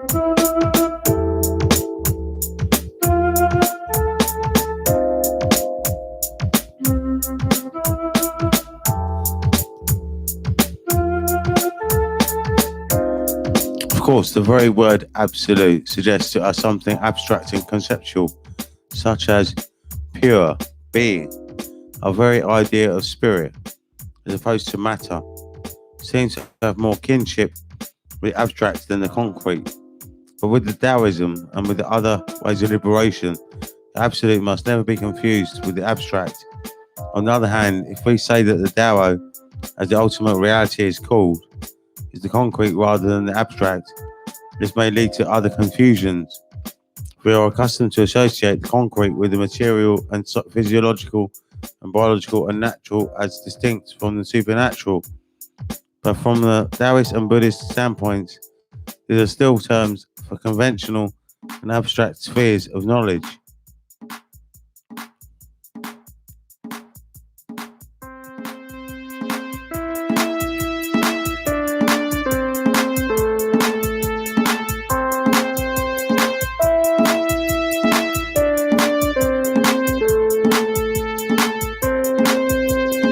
Biology and physiology, for example, are types of knowledge which represent the real world in terms of their own special abstract categories.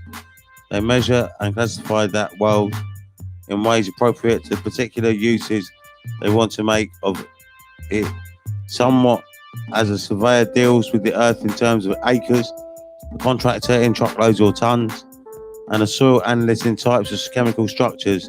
Say that concrete reality of the human organism is physiological is like saying that the earth is so many tons or acres, and to say that the reality is natural is accurate enough if we mean spontaneous,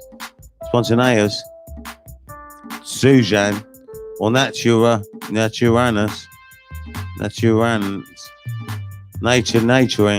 but it is quite inaccurate if we mean naturata, natured, that is to say nature classified, sorted into natures, as when we ask what is the nature of this thing. This is the sense of the word that we must think of. Scientific naturalism, a doctrine which has nothing in common with the naturalism of Taoism. Thus, to begin to understand what Taoism is about, we must at least be prepared to admit the possibility of some view of the world other than the conventional, some knowledge other than the content of our surface consciousness, which can apprehend reality only in the form of one abstraction or thought. The Chinese Nian at the time, there is no real difficulty in this, for we will already admit that we know how to move our hands, how to make a decision, or how to breathe, even though we can hardly begin to explain how we do it in words. We know how to do it because we just do it. Taoism is an extension of this kind of knowledge, extension which gives us a very different view of ourselves from that to which we are conventionally accustomed, and a view which liberates the human mind from its constricting identification with the abstract ego. According to tradition, the originator of Taoism, Lao Tzu, was an older contemporary of Kung Fu Tzu, or Confucius, who died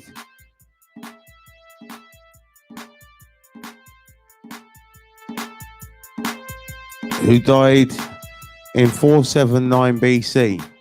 Lao Tzu is said to have been the author of the Tao Te Ching, a short book of aphorisms setting forth the principles of the Tao and its power or virtue.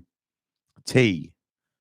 But traditional Chinese philosophy ascribes both Taoism and Confucianism to a still earlier source, to a work which lies at the very foundation of Chinese thought and culture, dating anywhere from 3000 to 1200 BC. This is the I Ching, or Book of Changes. The I Ching is ostensibly a book of divination. It consists of oracles based on 64 abstract figures, each of which is composed of 6 lines.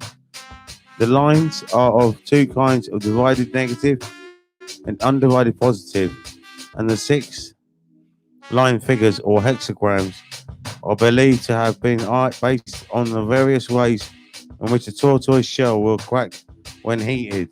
It refers to an ancient method, divination, in which the soothsayer bored a hole in the back of a tortoise shell, heated it, and then foretold the future from the cracks in the shell, so formed much of the promised use of the lines on the hand.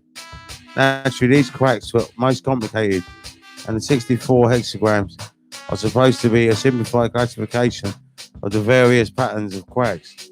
For many centuries now, the tortoise shell has fallen into disuse, and instead the hexagram appropriate to the moment in which is a question is asked of the oracle is determined by the random division of a set of 50 yarrow stalks. This book's confusing, man. They don't really explain much to me at all. Weird. I know Zen quite well, and this book confuses me. I don't know. It's weird. I thought Adam Watts was very clever, but The Spirit of Zen, his first book, is very powerful. He made it in about 1960, but I couldn't get it on Kindle, so I got The Way of Zen. But obviously his English has got too complicated, and now it's very hard to understand. I'm gonna keep reading it though. I think it might be valuable for someone who's advanced to read it. But I don't know where he's coming from sometimes.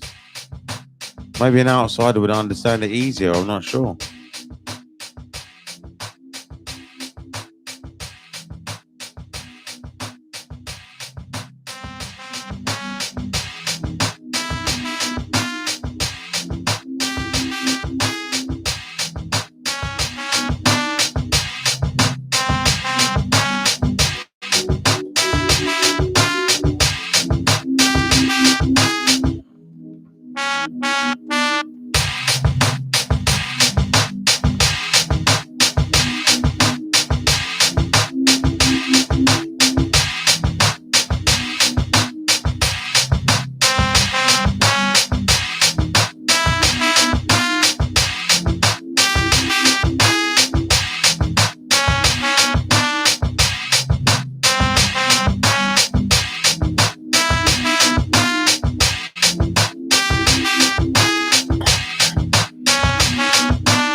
Right.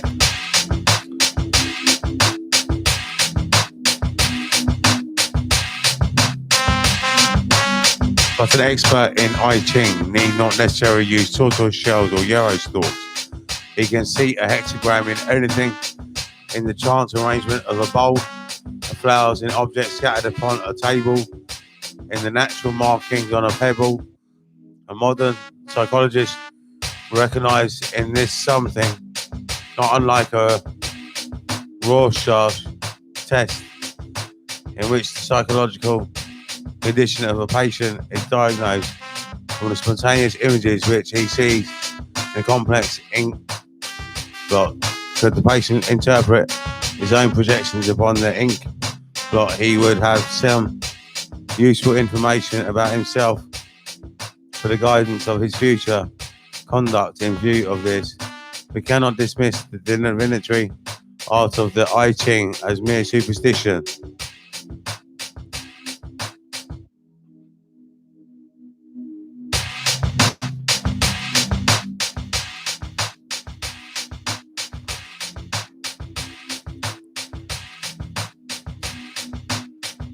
Indeed, an exponent of the I Ching might give us quite a tough argument about the relative merits of our ways for making important decisions. We feel that we decide rationally because we base our decisions on collecting relevant data about the matter in hand. We do not depend upon such irrelevant trifles as the chance tossing of a coin, or the patterns of tea leaves or cracks in a shell. Yet he might ask whether we really know where information is relevant.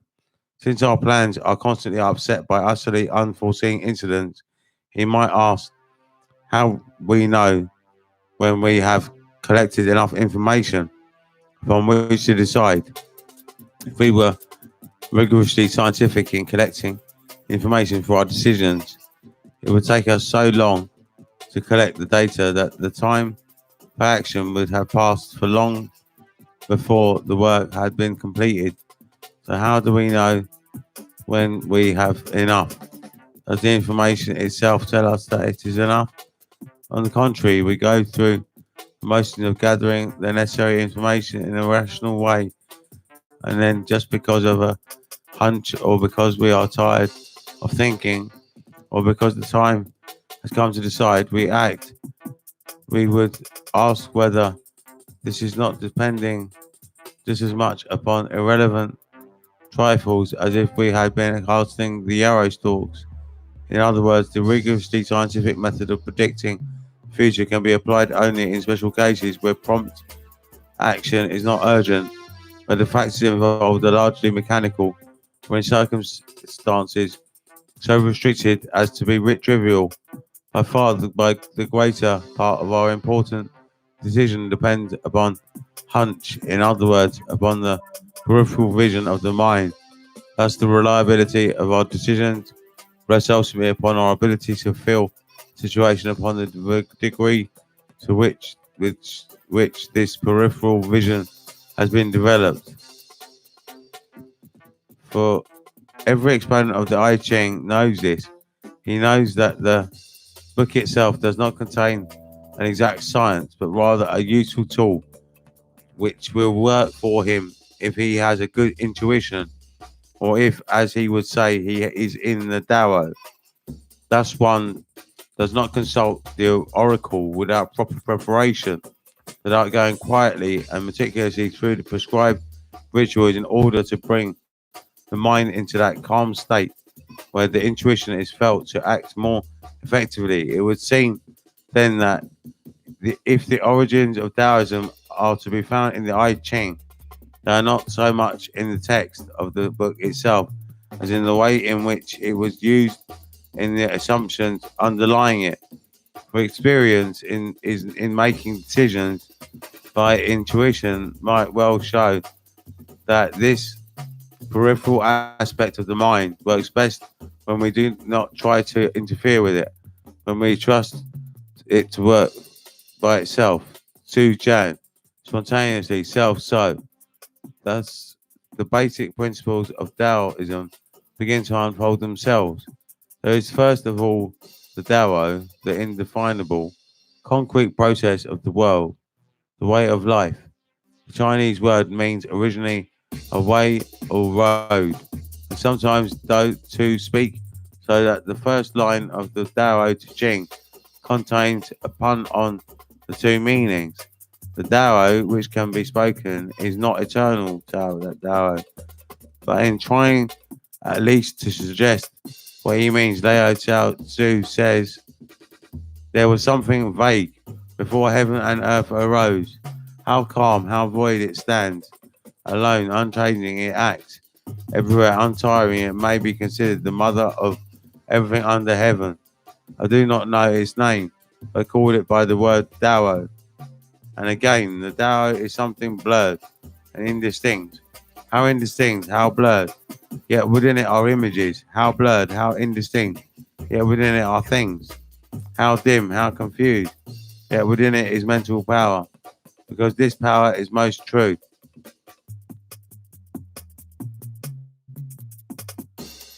Mental power is Qing, a word which combines the ideas of essential, subtle. Let's read this in a minute, I think.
new keyboard tomorrow. So that's all right, isn't it?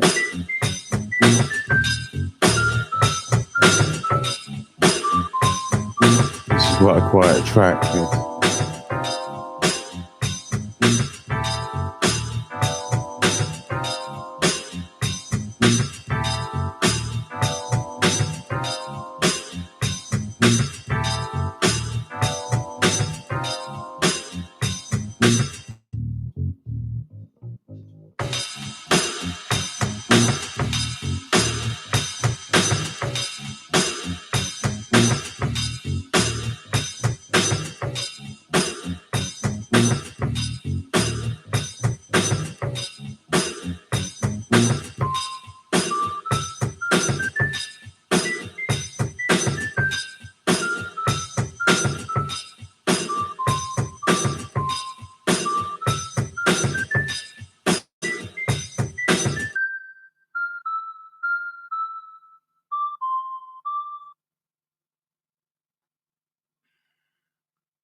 Yeah.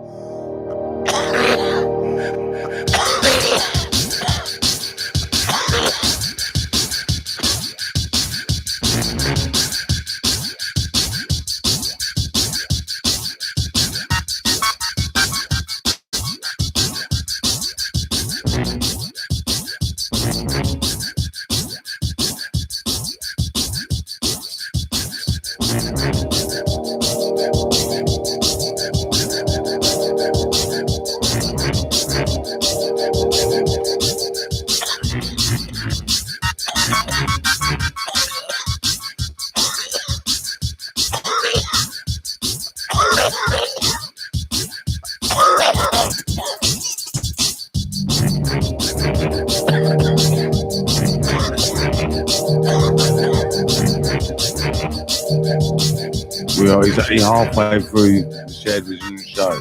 Exactly halfway through.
Mental power is Qing, a word which combines the ideas of essential, subtle, psychic, or spiritual and skillful.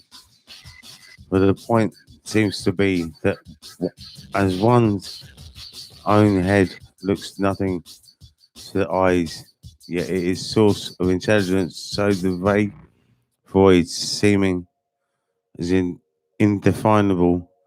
Dao is the intelligence which shapes the world with a skill beyond our understanding. The important difference between the Dao and the usual idea of God is that whereas God produces the world by making Wei, the Dao produces it by not making Wu Wei, which is approximately what we mean by growing, for things made are separate parts put together, like machines, or things fashioned from without inwards, like sculptures. whereas things grown divide themselves into parts from within outwards, because the natural universe works mainly according to the principles of growth. It seemed quite odd to the Chinese mind to ask how it was made. If the universe were made, there would, of course, be someone who knows how it is made, who could explain how it was put together by bit, as a technician can explain in one at a time words how to assemble a machine. But a universe which grows utterly excludes the possibility of knowing how it grows in the clumsy terms of thought and language, so that no Taoist would dream of asking whether the Tao knows how it produces the universe, but it operates according to spontaneity, not according to plan. Lao Tzu says the Taoist principle is spontaneity, but spontaneity is not by any means a blind, disorderly urge, a mere power of caprice. The philosophy restricted to the alternatives of conventional language has no way of conceiving an intelligence which does not work according to plan, according to a one at a time order of thought. Yet the concrete evidence of such intelligence is right to hand in our own thoughtlessly organized bodies. For the Tao does not know how it produces the universe, just as we do not know how we construct our brains. In the word of Lao Tzu's great successor, Chuang Tzu, things are produced around us, but no one knows the whence. They issue forth, but no one sees the portal. Men one and all value part of knowledge which is known. They do not know how to avail themselves for the unknown in order to reach knowledge. It is not this misguided. It is not this misguided.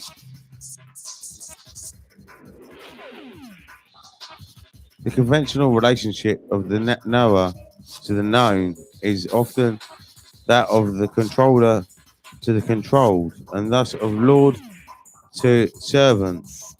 Thus, whereas God is the master of the universe, since he knows about it all, he knows. The relationship of the Tao to what it produces is quite otherwise. The great Tao flows everywhere, to the left and to the right. All things depend upon it to exist, and it does not abandon them. It, to its accomplishment, it lays no claim. It loves and nourishes all things, but does not lord it over them. In the usual Western conception, God is also self-knowing, transparent through and through to his own understanding, the image of what man would look like to be, the conscious ruler and controller and absolute dictator of his own mind and body. But in contrast with this, the Tao is through and through mysterious and dark, his swan. As a Zen Buddhist says it of it in later times, there is one thing above it, supports heaven, below it upholds earth. It is black like lacquer, always actively functioning. His swan is, of course, a metaphorical darkness, not the darkness of night or of black as opposed to white, but the sheer inconceivability which confronts the mind. When it tries to remember the time before birth or to penetrate its own depths, Western critics often poke fun at such nebulous views of the absolute, deriding them as misty and mystical, in contrast with their own robustly definite opinions. But as Lao Tzu said, when the superior man hears of the Tao, he does his best to practice it.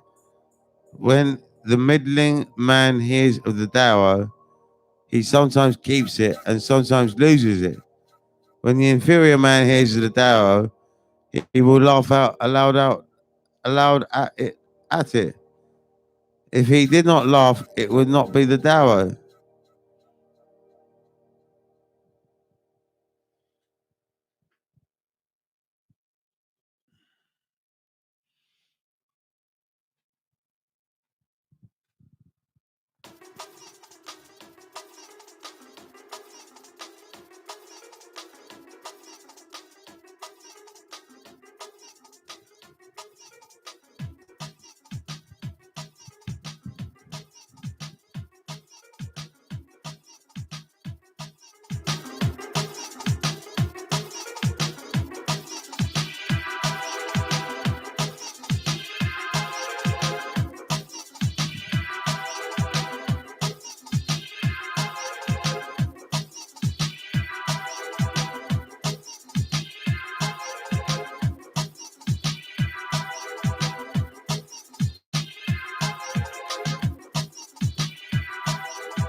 For it is really impossible.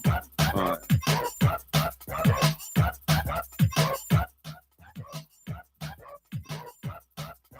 For it is really impossible to appreciate what is meant by the Darrow without becoming, in a rather special sense, stupid. So long as the conscious intellect is frantically trying to clutch the world in its net of abstractions, and to insist the life be bound and fitted to its rigid categories, the mood of Taoism will remain incomprehensible, and the intellect will wear itself out. The Tao is accessible only to the mind which can practice the simple and subtle art of Wu Wei, which after the Tao is the second important principle of Taoism. We saw that the I Ching had given the Chinese mind some experience in arriving at decisions spontaneously, decisions which are effective to the degree that one knows how to let one's mind alone, trusting it to work by itself. This is Wu Wei.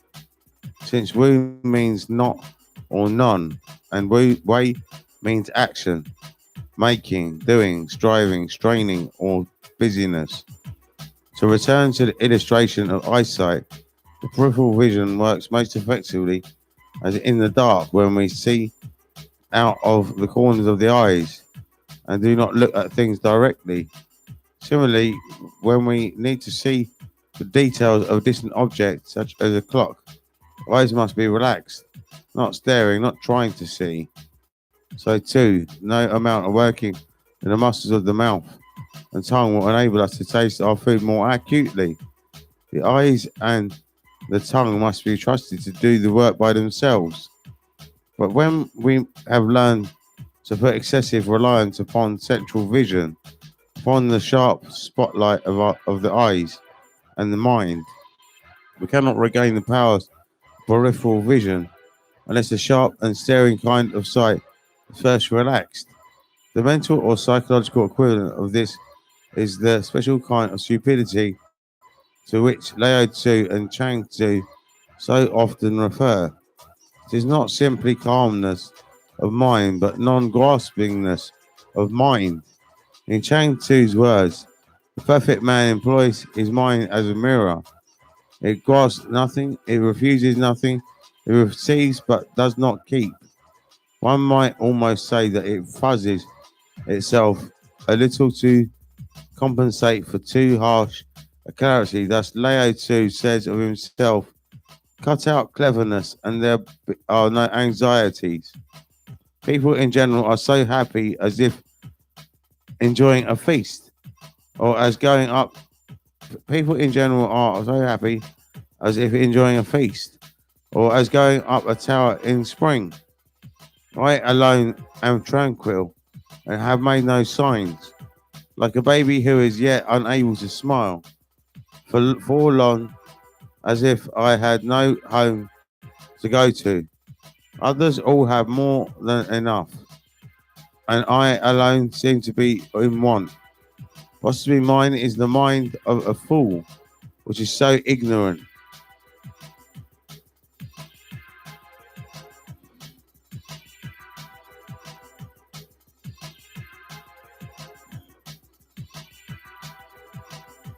The vulgar are bright, and I alone seem to be dull. The vulgar are discriminative, and I alone seem to be blunt.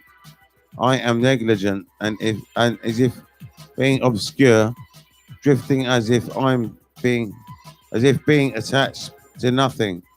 The people in general all have something to do, and I alone seem to be impractical and awkward. I alone am indifferent from others, but I value seeking sustenance from the mother. Tao 26.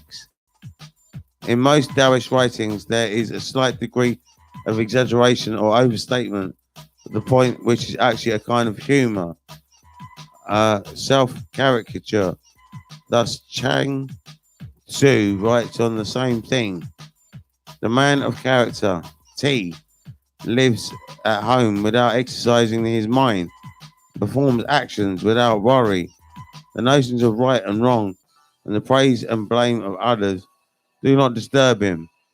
When within the 4 C's, all people can enjoy themselves. That is happiness for him. Sorrow in countenance, he looks like a baby who has lost his mother. Appearing stupid, he goes about like one who has lost his way. He has plenty of money to spend, but does not know where it comes from. He drinks and eats just enough, as does not know where the food comes from. Lao Tzu is still more forceful in his apparent condemnation of conventional cleverness. Cut out sagacity, discard knowingness, and the people will benefit an hundredfold. Cut out humanity, discard righteousness, and the people will regain love and their fellows. Cut out cleverness, discard the utilitarian, and there will be no thieves and robbers. Become unaffected, cherish sincerity, belittle the personal, reduce desires. The idea is not to reduce the human mind to a moronic vacuity, but to bring it into play its inner spontaneous intelligence by using it without forcing it. It is fundamental to both Taoist and Confucian thought that the natural man is to be trusted, and from their standpoint, it appears that the Western mistrust of human nature, whether theological or technological, is a kind of schizophrenia. It will be impossible in their view to believe oneself innately evil without discrediting the very belief, since all the notions of a perverted mind would be perverted notions, whether religiously emancipated. The technological mind shows that it has inherited the same division against itself when it tries to subject the whole human order to the control of conscious reason. It forgets that reason cannot be trusted, the brain cannot be trusted, since the power of reason depends upon organs that were grown by unconscious intelligence. The art of letting the mind alone is vividly described by another Taoist writer, Li Tzu, C398 BC, celebrated for his mysterious power of being able to ride upon the wind. This no doubt refers to the peculiar sensation of walking on air, which arises when the mind is first liberated. It is said that when Professor D.T. Suzuki was once asked how it feels to have attained Satori, the Zen experience of awakening, he answered, just like ordinary everyday experience, except about 2 inches off the ground. That's when asked to explain the art of riding on the wind. Lao Tzu gave the following account of his training under his master Lao Shang. After I had served him for the space of 3 years, my mind did not venture to reflect on right or wrong. My lips did not venture to speak of profit or loss. Then, for the first time, my master bestowed one glance upon me, and that was all. At the end of 5 years, a change had taken place. My mind was reflecting on right and wrong, and my lips were speaking of profit and loss. Then, for the first time, my master relaxed his countenance and smiled. At the end of 7 years, there was another change. I let my mind reflect on what it would, but it would no longer occupy itself with right and wrong. I let my lips utter whatsoever they pleased, but they no longer spoke of profit and loss. And at last my master led me in to sit on the mat beside him. At the end of 9 years, my mind gave free rein to its reflections, my free passage to its speech of right and wrong, profit and loss, and I had no knowledge either touching myself or others. Internal and external were blended into unity. After that, there was no distinction between eye and ear, ear and nose, nose and mouth, all were the same. My mind was frozen, my body in dissolution, my flesh and bones all melted together. I was wholly conscious of what my body was resting on, or what was under my feet. I was born this way, and that on the wind, like dry chaffs or leaves falling from a tree. In fact, I knew not whether the wind was riding on me or I on the wind. The state of consciousness described sounds not unlike being pleasantly drunk through, though without the morning after effects of alcohol. Chang Tzu noticed the similarity before he wrote, a drunken man who falls out of a cart, though he may suffer, does not die. His bones are the same as other people's, but he meets the accident in a different way. His spirit is in a condition of security. He is not conscious of riding in the car, neither is he conscious of falling out of it. Ideas of life and death, fear, etc. cannot penetrate his breast, so he does not suffer from contact with objective existences. And if such security is to be forgot from wine, how much more is it to be got from spontaneity? 1910. Since Lao Tzu, Chang Tzu, and Li Tzu were all conscious enough to write very intelligible books, it may be assumed that some of this language is again exaggerated or metaphorical. Their unconsciousness is not coma, but what the exponents of Zen later signified Wu Xin, literally no mind, which is to say unself-consciousness. It is a state of wholeness in which the mind functions freely and easily without the sensation of a second mind or ego standing over it with a club. If the ordinary man is one who has to walk by lifting his legs with his hands, the Taoist is one who has learned to let the legs walk by themselves. Various passages in the Taoist writings suggests the no mindness is employing the whole mind as we use the eyes. We rest upon various objects but make no special effort to take anything in. According to Chang Tzu, the baby looks at things all day without winking. That is to be because his eyes are not focused on any particular object. He goes without knowing where he's going and stop without knowing what he is doing. He emerges himself with the surroundings and moves along with it. These are the principles of mental hygiene. And again, if you regulate your body and unify your attention, the harmony of heaven will come upon you. You integrate your awareness and unify your thoughts. Spirit will make its abode with you. See virtue will clothe you, and the Tao will shelter you.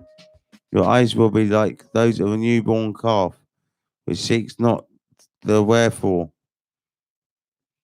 22.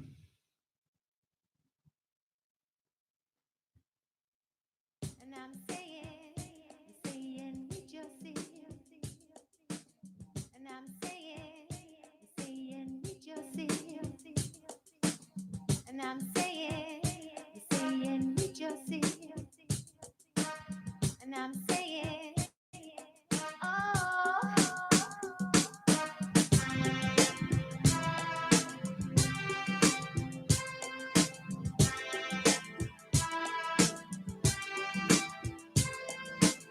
And I'm saying with your seal.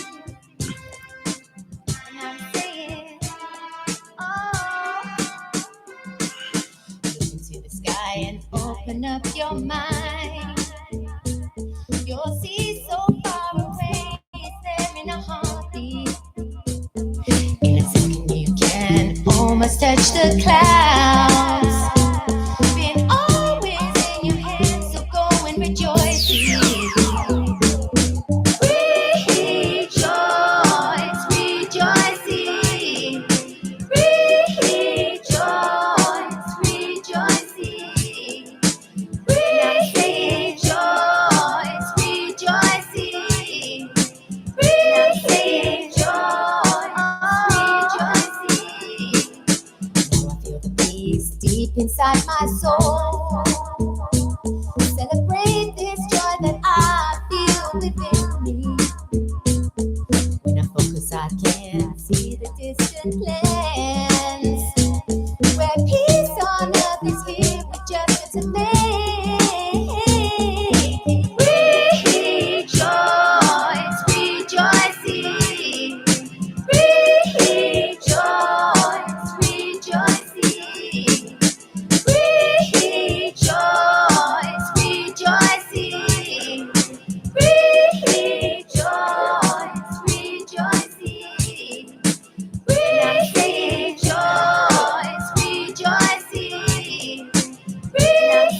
Rejoice, rejoicing. Rejoice, rejoicing. Rejoice, and I'm saying, and I'm saying, and I'm saying with your seal. And I'm saying, oh, saying with your seal. Saying with your seal. Saying with your seal.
And I'm saying rejoice.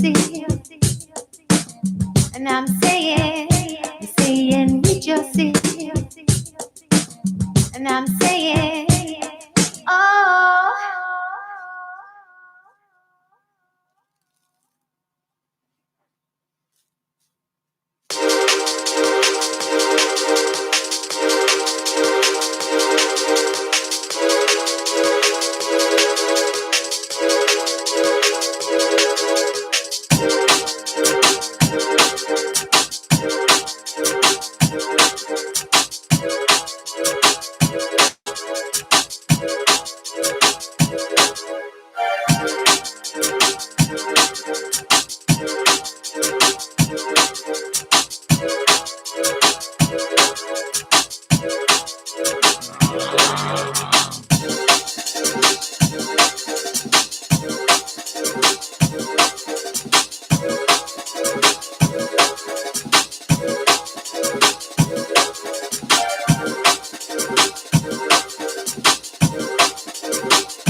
I'm just gonna make a drink. I'll be back in 1 minute.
Each of the other senses might similarly be used to illustrate the non-active functioning of the mind, listening without straining to hear, smelling without strong inhalation,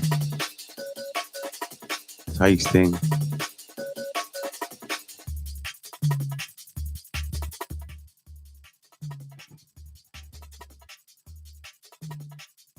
tasting without screwing up the tongue, touching without pressing the object.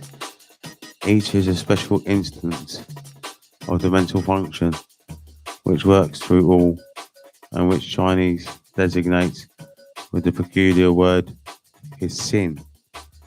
The term is so important for the understanding of Zen that some attempt must be made to say what Taoism and Chinese thought in general take it to mean. We usually translate it as mind of heart, but neither of these words is satisfactory. Original form of the ideograph seems to be a picture of the heart, or perhaps of the lungs, or the liver. And when a Chinese speaks of the Hissin, he will often point to the center of his chest, slightly lower than the heart.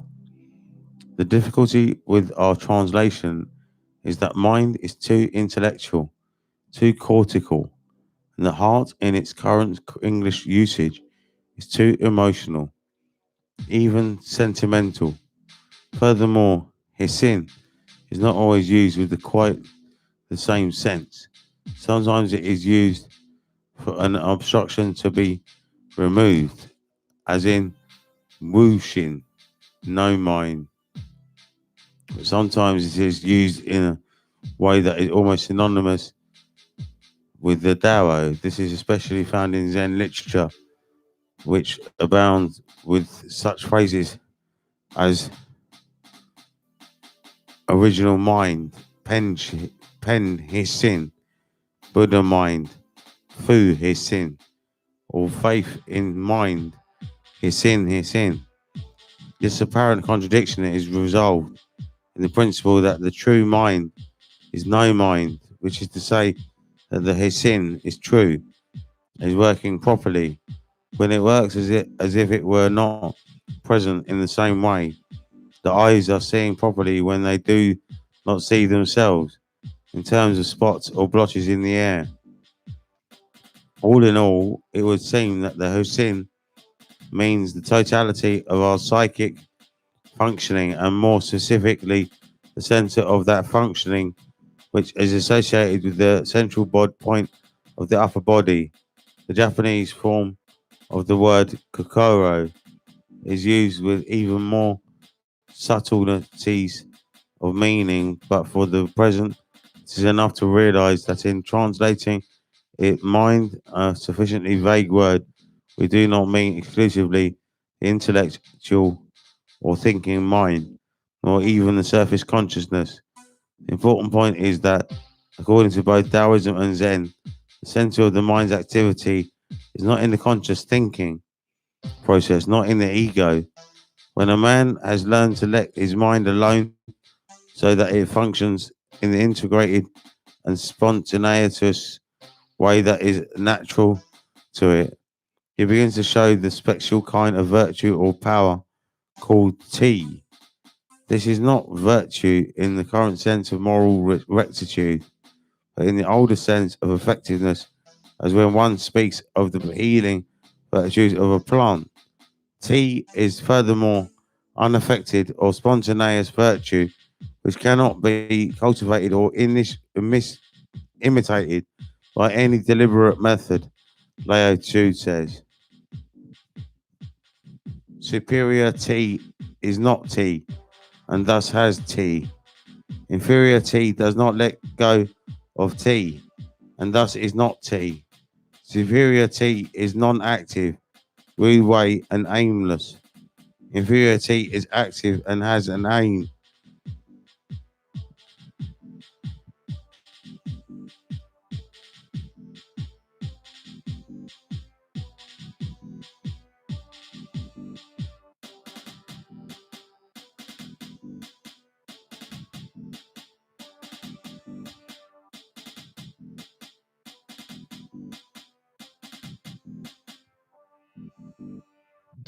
The literal translation has a strength and depth which is lost in such paraphrases as superior.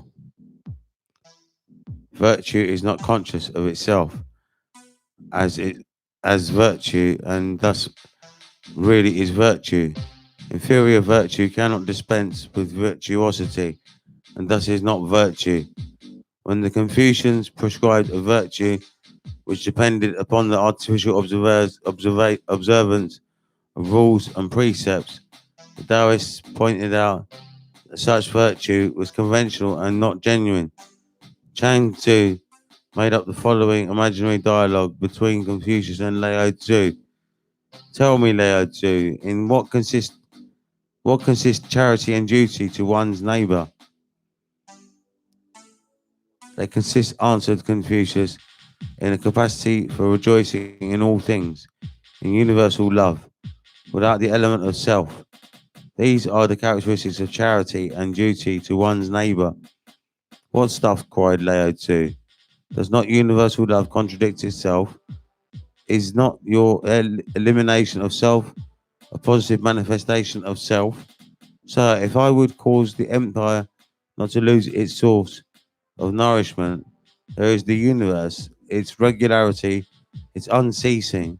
There are the sun and moon, their brightness and unceasing. There are the stars, their groupings never change. There are the birds and beasts. They flock together without varying. There are the trees and shrubs. They grow upwards without exception. Be like these. Follow Tao, and you will be perfect. Why then these vain struggles after charity and duty to one's neighbor, as though beating a drum in search of a fugitive? Alas, sir, you have brought much confusion into the mind of man.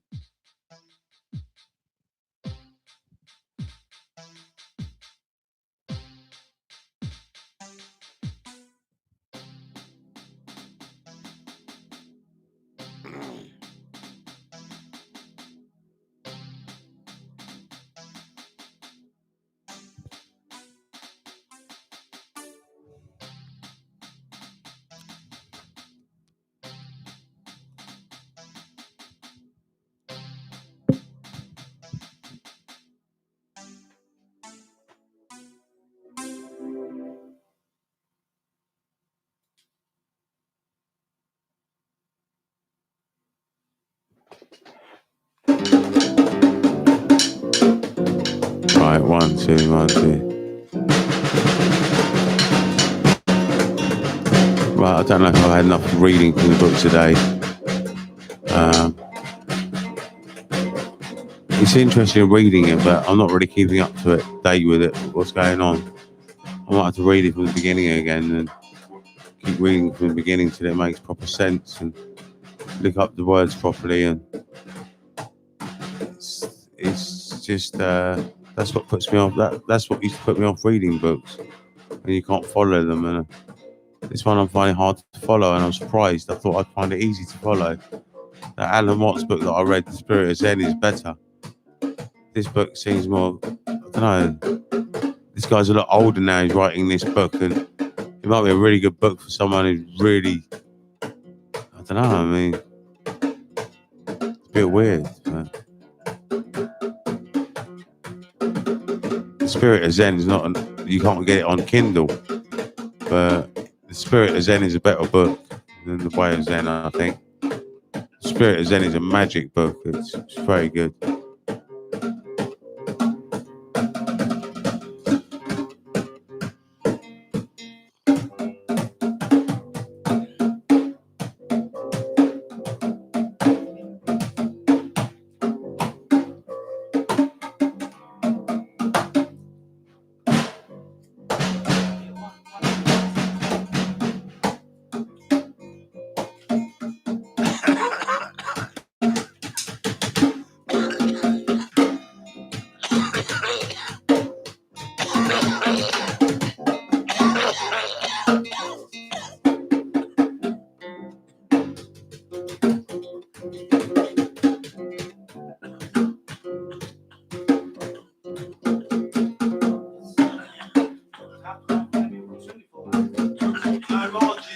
Yeah,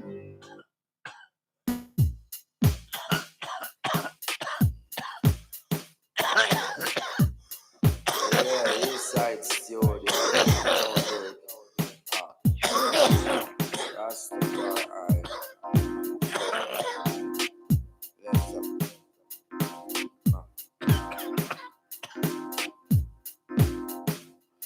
Yourself thanks and pray. Always.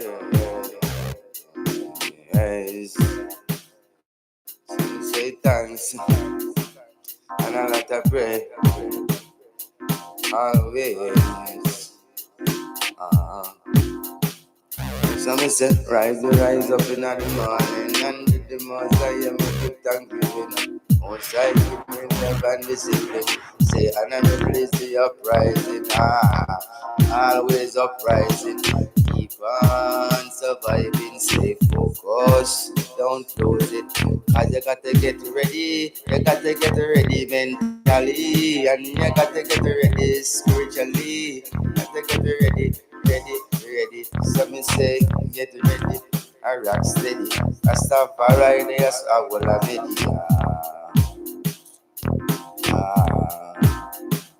So me say thanks and praise for all things, all days, always. So me say thanks, that's what I say. The Lord yes, I give me obey. Yeah, each and every day. Righteousness, Rastaman say. And I rebel, I say that DJ. So me say thanks and praise. Weeks, months and days, over the years and through the decades, Rastaman never stop praise. And be thankful and be grateful, because life is a blessing. Sometimes you don't have nothing, but you have life. The Taoist critique of conventional virtue applied not only in the moral sphere, but also in the arts, crafts, and trades, according to the Chang Tzu. Chui, the artisan, could draw circles with his hand better than with compasses. His fingers seemed to accommodate so naturally to the thing he was working at that it was unnecessary to fix his attention. His mental faculties that thus remained one, i.e., integrated, and suffered no hindrance. To be unconscious of one's feet implies that shoes are easy. To be unconscious of a waist implies that the griddle is easy. The intelligence being unconscious of positive and negative implies that the heart, his sin, is at ease. And he who beginning with ease is never not at ease. Is unconscious of the ease of ease. Just as the artisan who had mastered tea could do without the artificiality of the compass, so the painter, the musician, and the cook would have no need for the conventional classifications of their respective arts.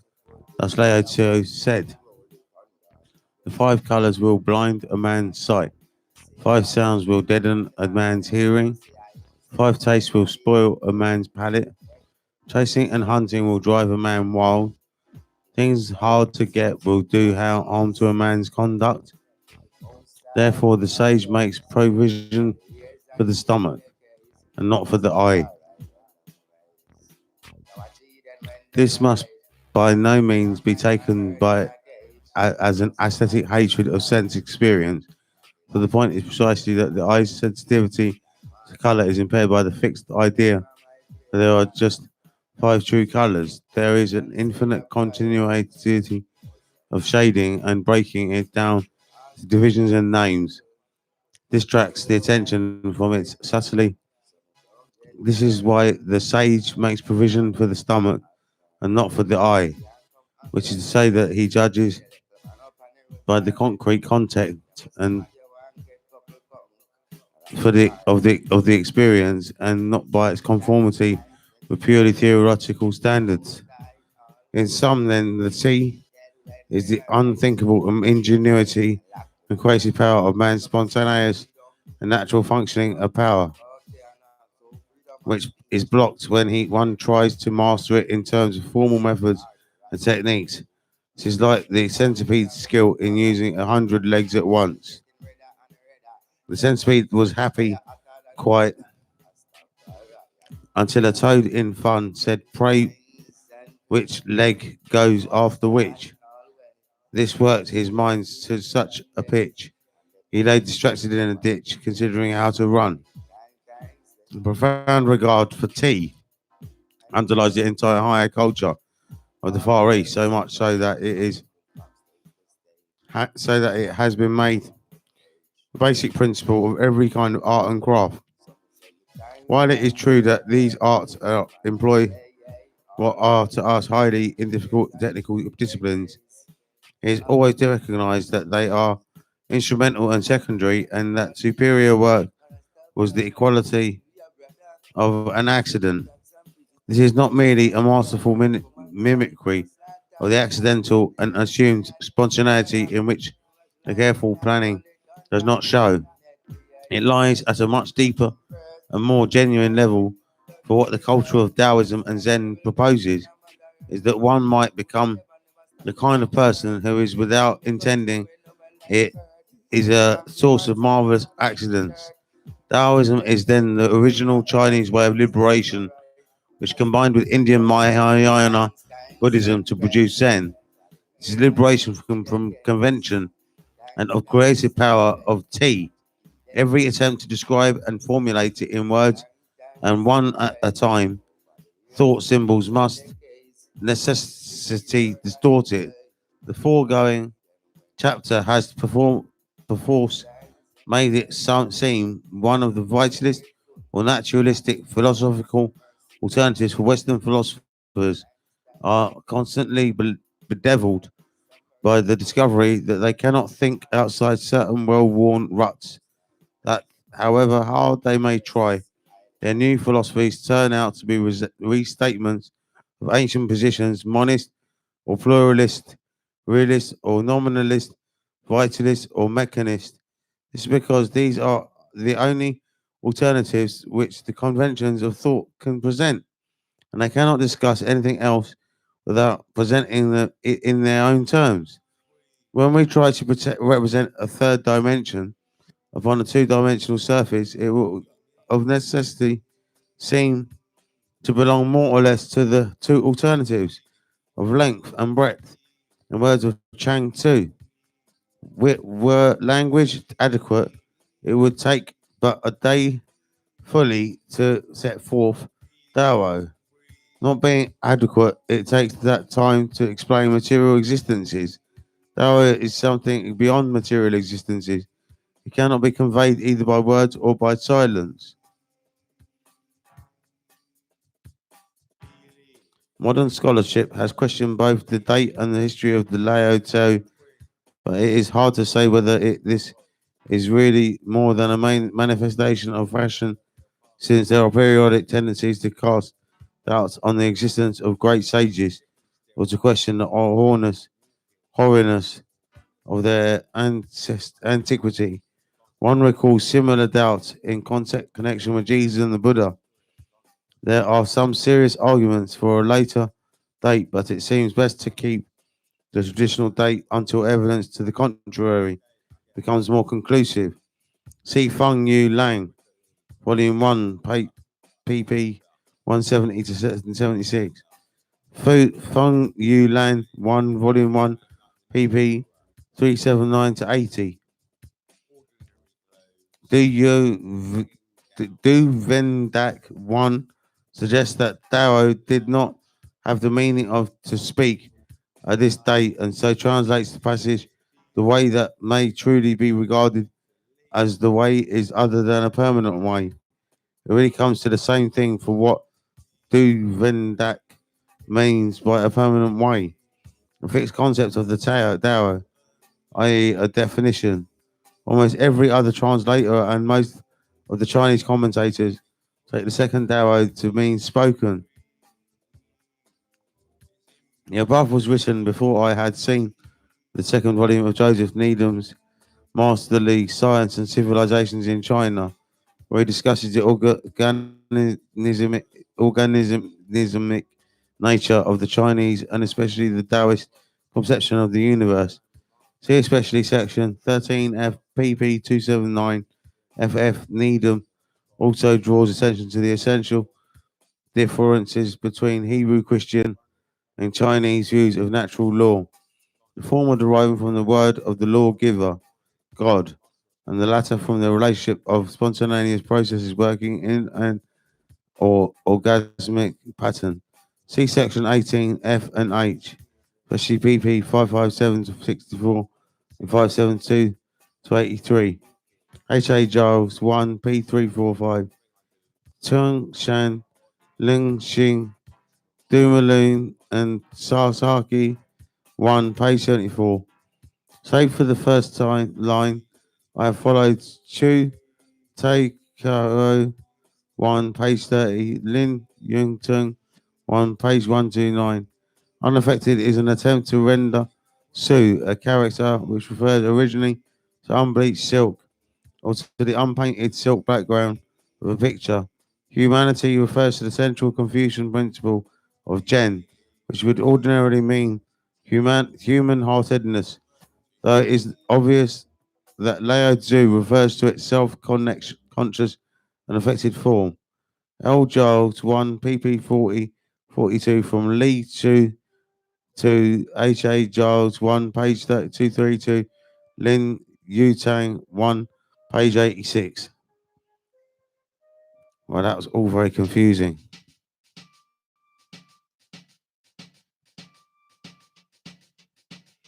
This book is very confusing. I think it's for someone who's very educated, and I'm not educated, and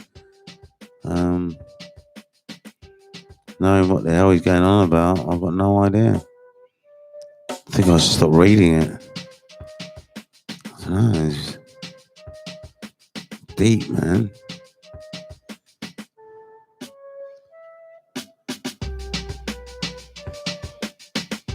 I don't know if Alan Watts has lost his way or what. I don't know. I'm just not sure. I mean, that doesn't seem like anything relevant to where I am at or what I'm doing with jungleism.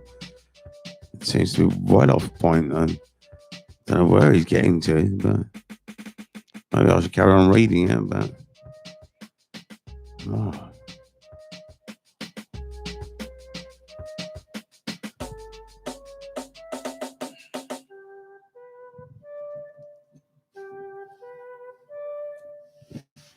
I mean, Alan Watts says it's not a philosophy, but really, philosophy covers ontology and ethics. And, well, maybe that's not a philosophy, but maybe I could call jungleism a philosophy because I want to cover ethics and I want to cover ontology. I could call jungleism a philosophy because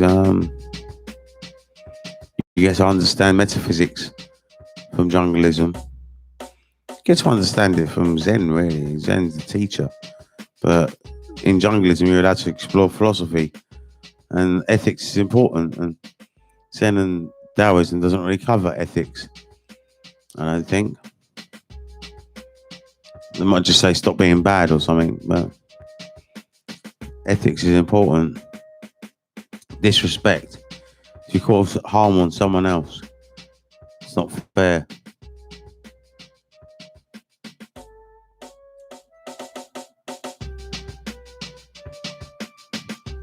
We all know what disrespect is. It's when you violate someone. If you violate someone, that is wrong. People violate me sometimes. Can I have a roll up? Can I have this? Can I have that?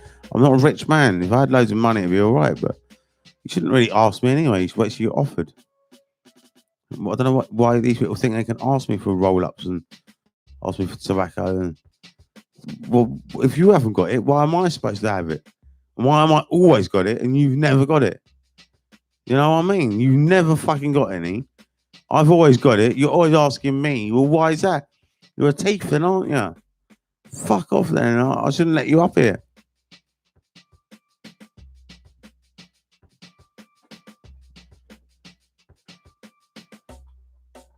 It does piss me right off when someone ponces tobacco off me. Like, it's like the way that they do it and stuff. It's ridiculous, man. Bastard, out of order, people.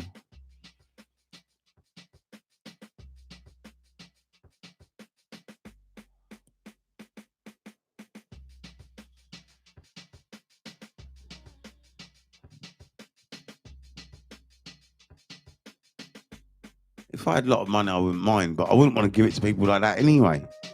I wouldn't want to. I mean, you get loads of friends when you got money, don't you? I mean, like, well, my uncle knows all about that. I mean, he's got a load of friends, and well, when you got money, you get loads of friends. I mean, just the way it is. I mean, I would know that if I had a load of money, I'd know who I'm buying and who I'm not.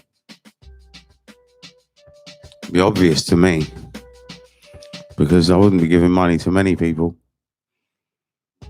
Probably only Junior, really. And if ever I could afford to pay Junior and Barry a wage, I'd have to pay Junior a wage first, I think. If I could pay Junior 52 grand a year, I think it is. That'd be good.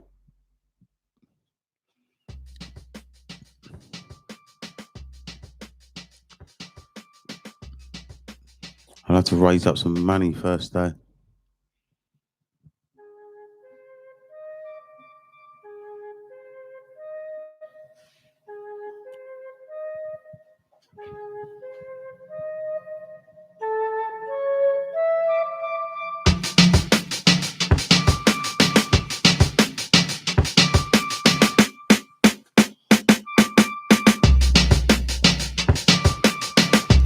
Right, we've been reading The Way of Zen. I found it quite confusing, actually. I've been studying Zen since 2005, and I thought this book would be easy for me to read, but it's a really hard book for me to understand. I don't know if anyone could ever understand it. I don't know if the guy's got too old or something, and he's written something that he understands and no one else will. I don't know, it's very weird. I mean, his early book, The Spirit of Zen, is a very good book. The book that he wrote when he first was learning Zen in the 1960s. The Way of Zen must be one of his more recent books, and it's hard to understand, man. I don't know where he's coming from.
And I'm saying with yourself.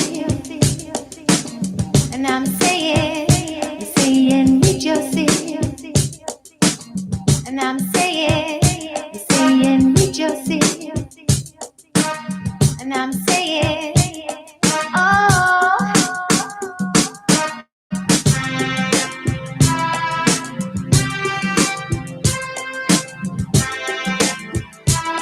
sounds of cat. And I'm saying rejoicing. And I'm saying, oh, look into the sky and open up your mind. You'll see so far away, it's there in a heartbeat. In a second you can almost touch the clouds. Being always in your head, so go and rejoice. This song summed up the East Side spirit. Rejoicing, that's what we do, we rejoice. We're always enjoying ourselves. The East Side way, you know. If we're struggling, even if we haven't got any money, doesn't matter, we feel great on the inside. And that's what matters.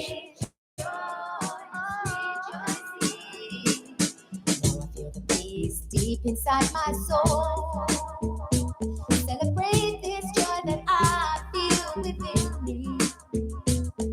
When I focus, I can see the distant lands where peace on earth is here with just a man. Rejoice, rejoicing. Rejoice, rejoicing. Rejoice, rejoicing. Rejoice, rejoicing.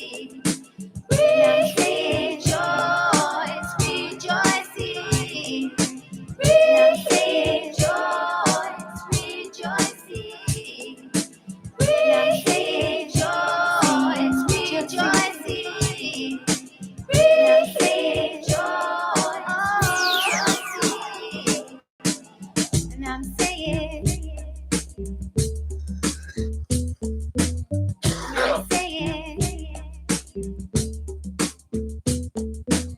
and I'm saying, rejoicing. And I'm saying, oh, saying rejoicing. Saying rejoicing. Maybe I'll take that book back a bit and see if I can. Let's see. Got a bit much here, a bit much there.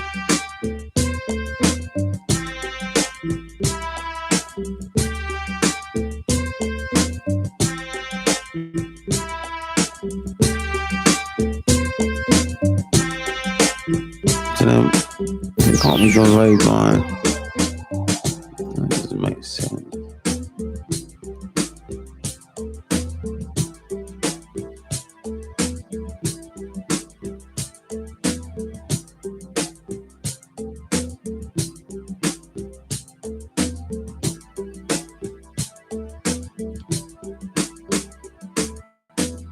And I'm saying, Alan Watts obviously has a deep meaning with it, but and I'm saying, maybe if I read the whole book it'll make sense, but I don't know, and man. I'm saying, There's no even more magic than this. and I'm saying, oh.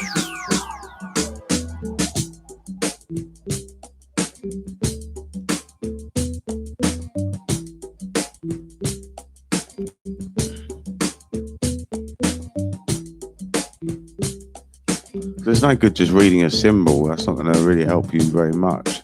Like reading the word Wu Wei is not going to help you understand it. Or T or Dao or any of these words. Just reading them is not enough. So I don't know where he's coming from. He just keeps quoting stuff. But The Power of Now seems more instructive. I think The Power of Now is a better book, really. Sorry, Adam Watts. I'll try and read you later or something. And I'm saying, rejoicing. And I'm saying, oh.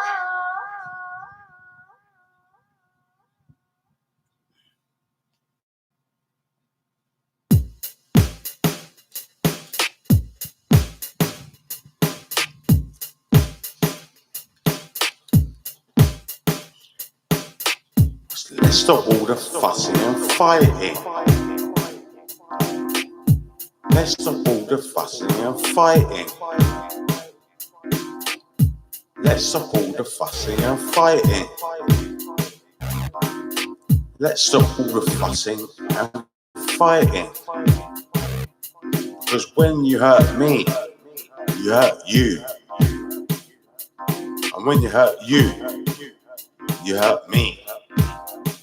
But mainly, you hurt yourself. Fussing and fighting, that's what it's all about. The pain lives forever in a story, like depression, like mental health. Are you crazy? Are you mad? Do you blame everyone for all your problems? Are you problematic? Do you have accidents? Are you not mindful of the things you do? Do you not have a crew? Are you standing alone in this world? Do you feel lonely? Do you feel trapped? Do you feel isolated with nerve attacks? Oh yeah. We have to stop all the fussing and fighting.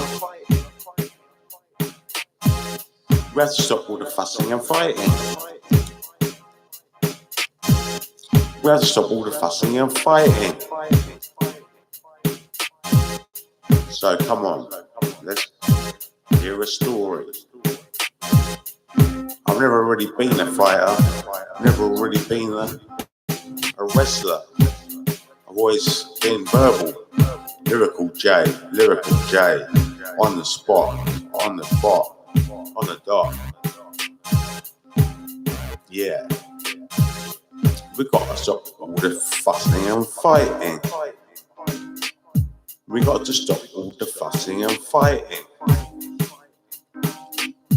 We got to stop all the fussing and fighting.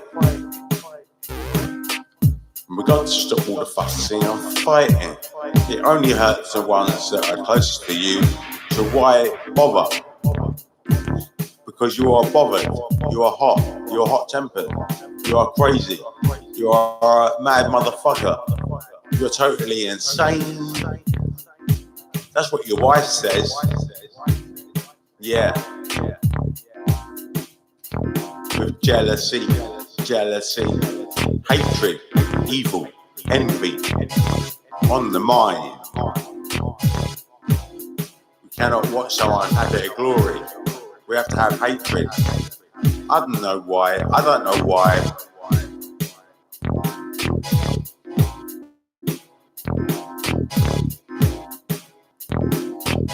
We have to stop all the fussing and fighting. We have to stop all the fussing and fighting. We have to stop all the fussing and fighting. We have to stop all the fussing and fighting. It starts off with the bad mind that is blind to the ways of the masters of the East. Now they have taught many people, and the masters of Africa, like the Haile Selassie, and the masters of Jamaica, like Marcus Garvey. These are the people that I most respect. They're the people that keep it real, keep it large, keep it massive, and keep it on a banquet mania tip. Yeah.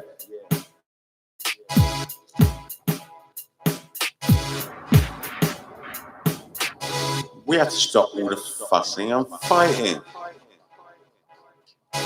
We have to stop all the fussing and fighting. We have to stop all the fussing and fighting. Oh yeah. We have to stop all the fussing and fighting.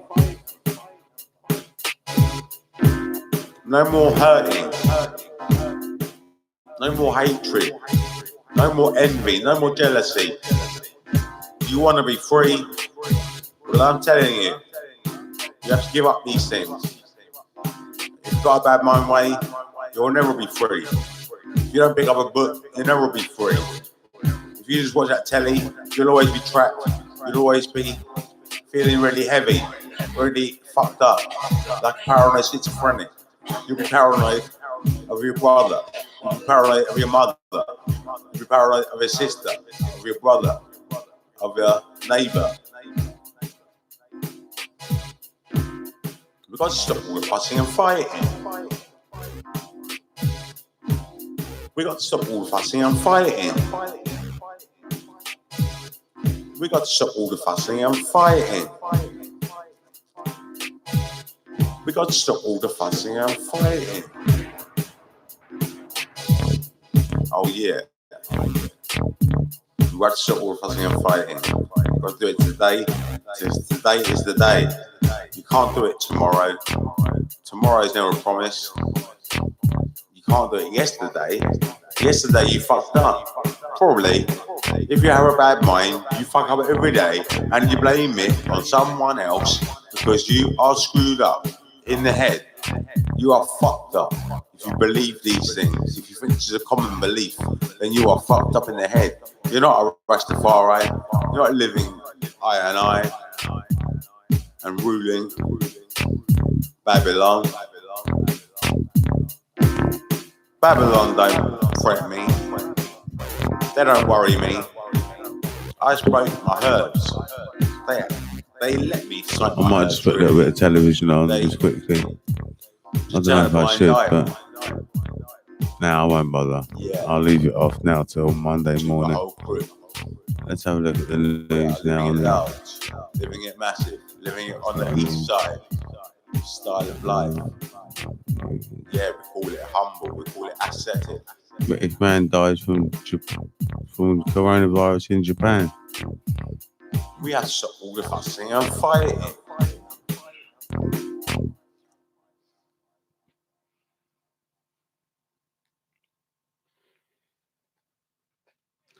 it's all about coronavirus. So I'm not bothered about that.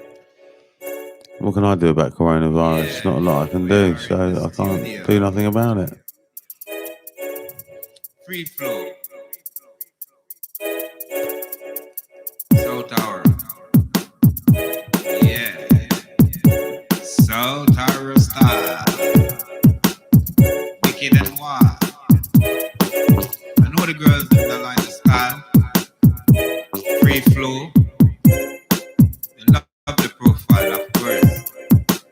Up. And you know, so we're up with it. We are up with it. We are up with it. Yeah. We are up with it. We are up with it. On the mic, we are up with it. Free flow. That's how it goes. In the London town. Right about now. Yeah. Rocking to the beat. Talking to the beat. Eyes open. Don't fall asleep. I don't know what sleep is. I don't want to sleep anymore. I just want to rock to the beat and do some free flow. Watch how the story goes. We on the microphone right now. We dropping 2 beat, 3 beat, 1, 2, 3. So we drop it all day, all night. So we drop it all day, all night, all day, all night. So we drop it on the on the beat and me the on the mic. Drop me, I drop it free flow all night. Straight to the morning, non-stop to the beat. Step on the microphone and chat to the beat. Yeah, beat all day, beat all night. So we drop the music on the beat all day, on the beat all night. Yeah. Right about now, Johnny. Rhythm, rhythm, rhythm, rhythm, rhythm, rhythm, rhythm, aye. Right now, me say me feel irate. Me feel irate. So me I go chat some tunes to make this place feel more irate.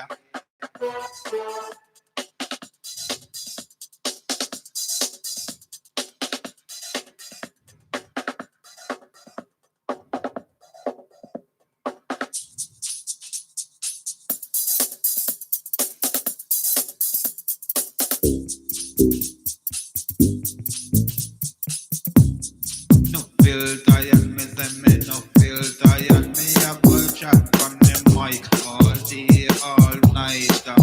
You know the youth them can't get tired, especially when me come in the tune from the mic. So me chat them all day, me chat them all night.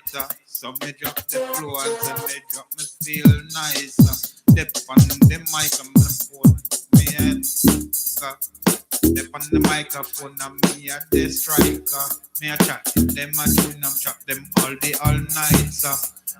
Johnny, Johnny, Johnny, Johnny, all night. All night. Johnny up all night. Pick the beat, music sweet. Drop your feet and rock the beat. Me love this style, me love this style, me love this style. Cause the style is wicked and wild. Me drop me feet all day, me feet all while. Feet all day, me drop me feet all the while. So we do it, we love always style. Take time, till we get it all while. Yo, yo, yo, yo, yo, yo, watch this style, watch this style, watch this style, watch this style. All day, all night, they fun it while. Yo, yo, Johnny, pick up yourself, you don't know. Yeah, yeah, yeah, Martin. Away you there, away you there, away you there, Martin. Away you there. Come put on a big tune pan the big body rhythm. So we talk day, so we talk night. What's this? Do you like Stormzy? The big body rhythm. DH says hello. I'm not really sure who Stormzy is or what his music is and stuff, but I wouldn't dislike him. I mean, he's an artist, and you know, I mean, I'm sure I've heard his music, and I'm sure it's all right. I mean, what would be wrong with it? I mean, if it can be that commercial, if it can be that popular, you know, he's got a done which is a herb, and it's not really a drug. But my favourite drug would have to be LSD, probably.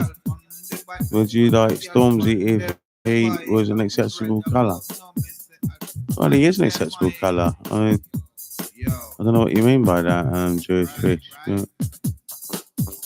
I'm not racist in any way. I accept all colours. I like black people very much. I don't know what you mean by that, but it's all right though. You can write what you want on here. So all the political correctness goes out the window. You can write whatever you want.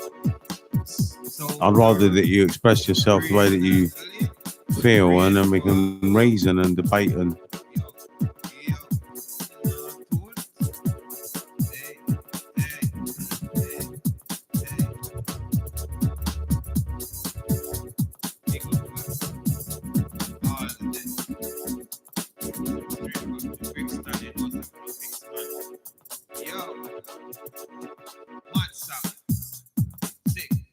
This DH guy is dodgy.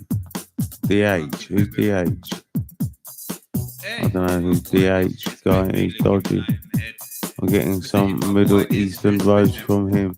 I don't know who DH guy is.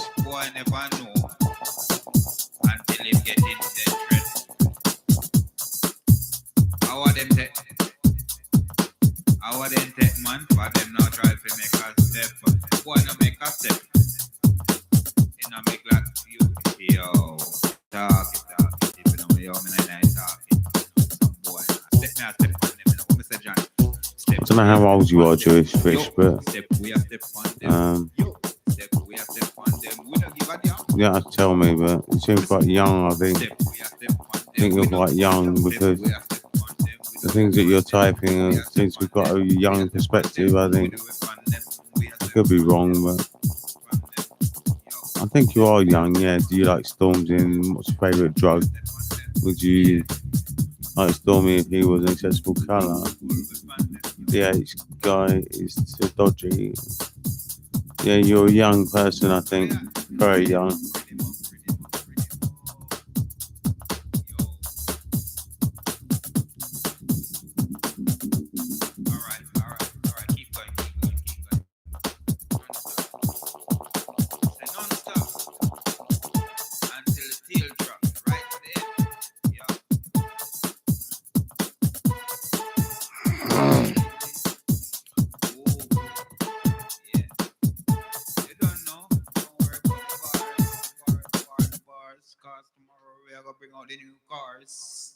Johnny said 2 bars. Right, I'm gonna make a drink. Left, 2 bars left, 1 bar left, 1 bar left, 1 bar left.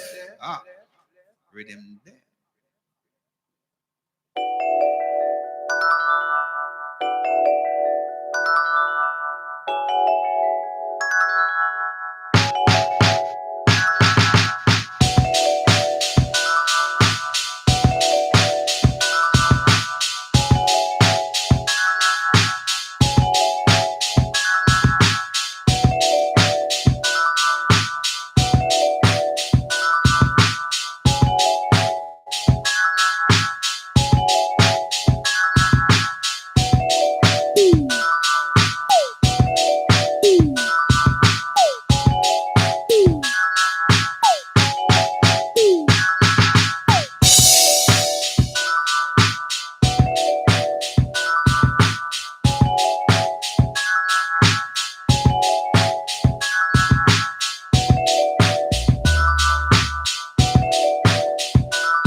I don't know what this guy's getting at, like about someone's exceptional colour and getting Middle Eastern vibes from him.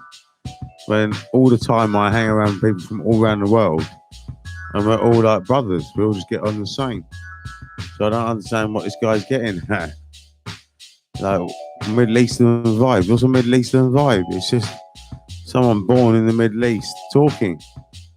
Or I don't know what you're getting at. I know you've gone now anyway, but you're just talking rubbish, really.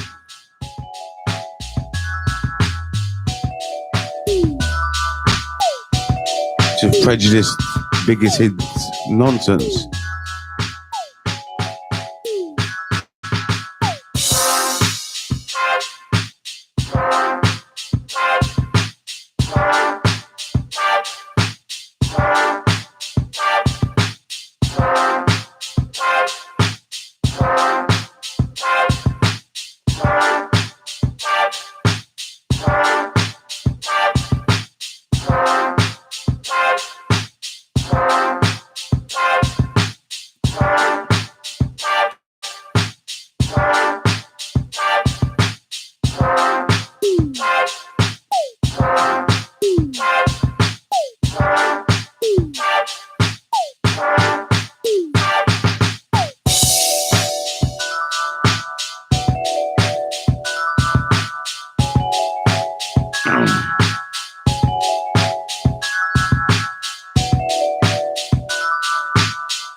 Middle Eastern vibes. This guy's saying I'm getting some Middle Eastern vibes from him. What's that, belly dancing or something? I don't know what the fuck he's going on about.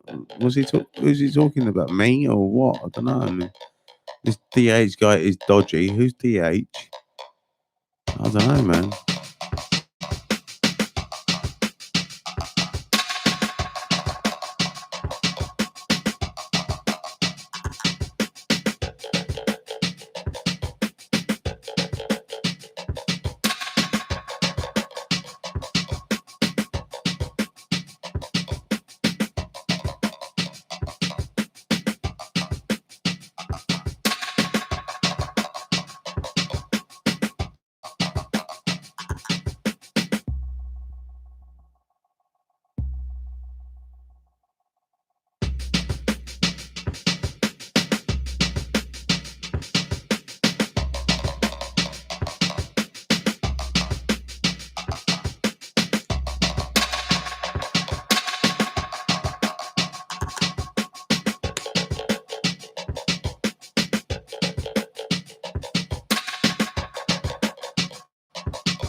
I just finished my tea off.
Rastafari, I.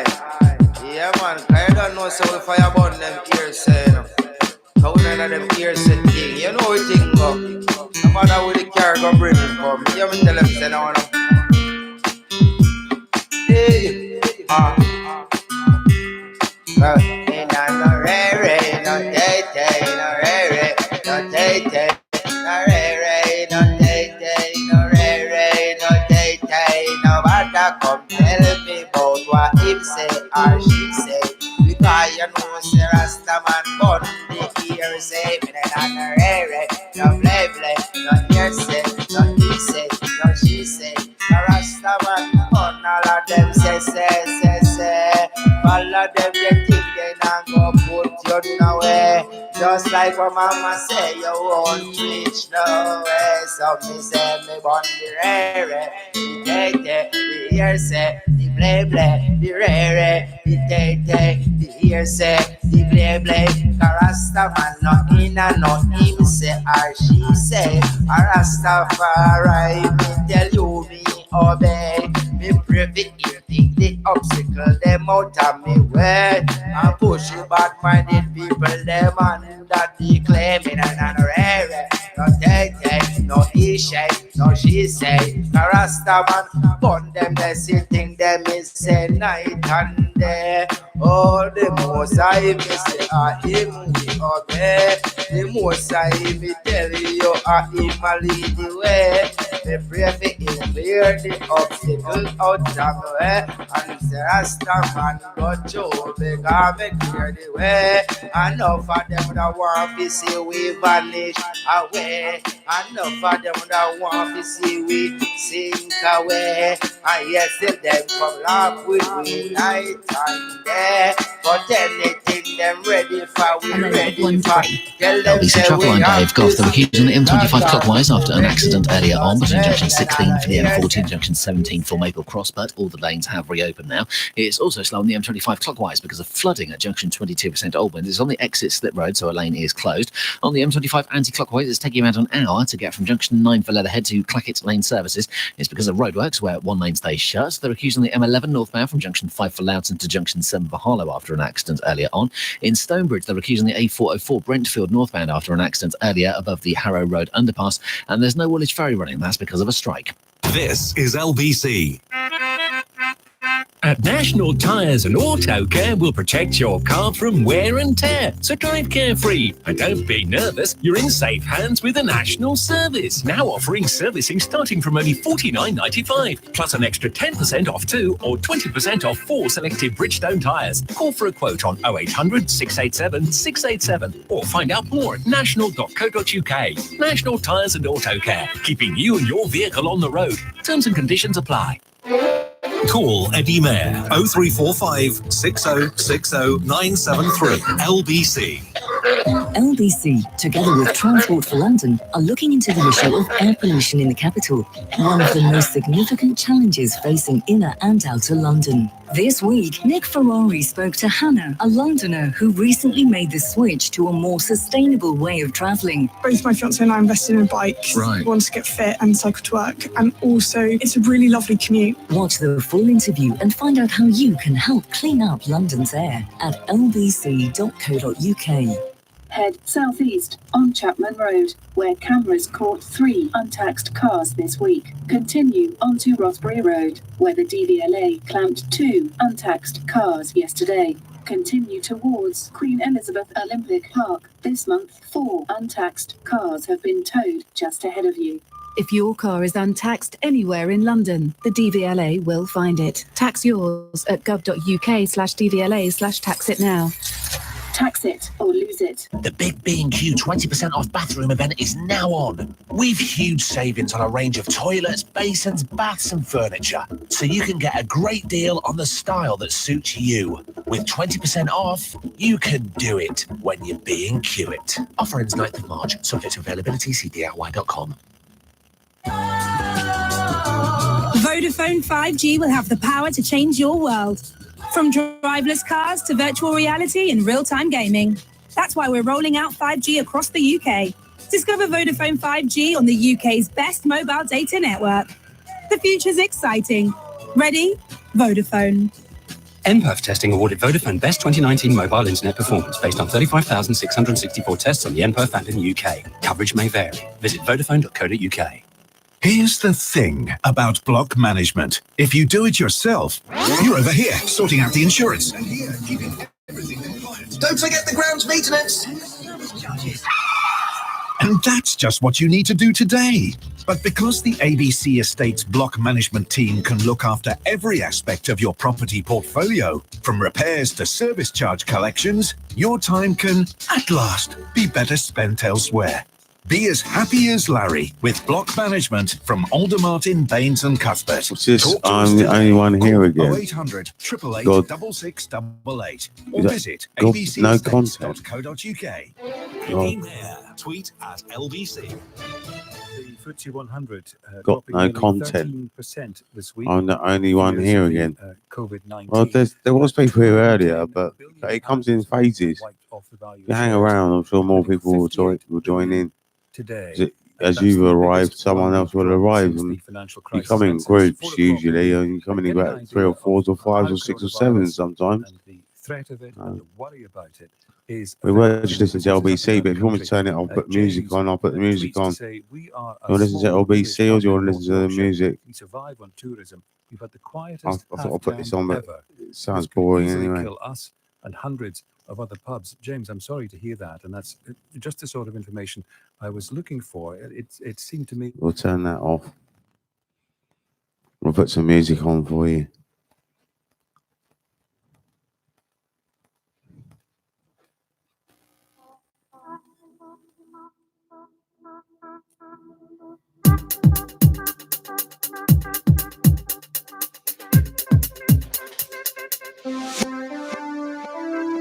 I have the key, living free. Yeah, music. I Shut have up. the key, living free.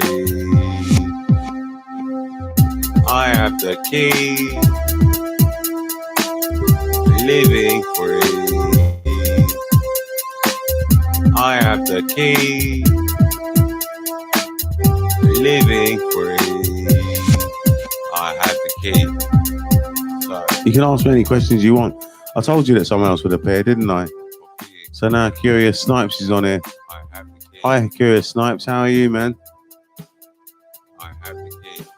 So listen to me. I can't remember the last time we spoke, but I have the key, living free. I have the key, living free. I have yes, the and I key, watched Curious kill someone before. living free. I have the Not bad key, listening to some of these huge beats. Do you think his beats are good then? I thought they were a bit lame, but I don't know this guy. I know you don't know him. I could tell. I can tell that you don't know each other. I've got quite a good intuition. I can tell these sort of things. You can tell by the names for starters that got no content, and Curious Snipes could be completely different. I mean, I think he's a massive schlong. I don't know what a schlong is, but I wouldn't sit in judgment. I'd accept him for what he is, and I have to accept everyone for what they are. And you know, and you can't change anyone else. You can only change yourself. And that's the golden rule. Just focus on yourself.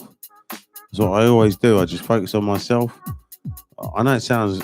Some people might think it's selfish, but I focus on getting money for myself so that I can survive. That's what I do. That's my main interest. My main interest is to get money to survive, and I want to buy a new house.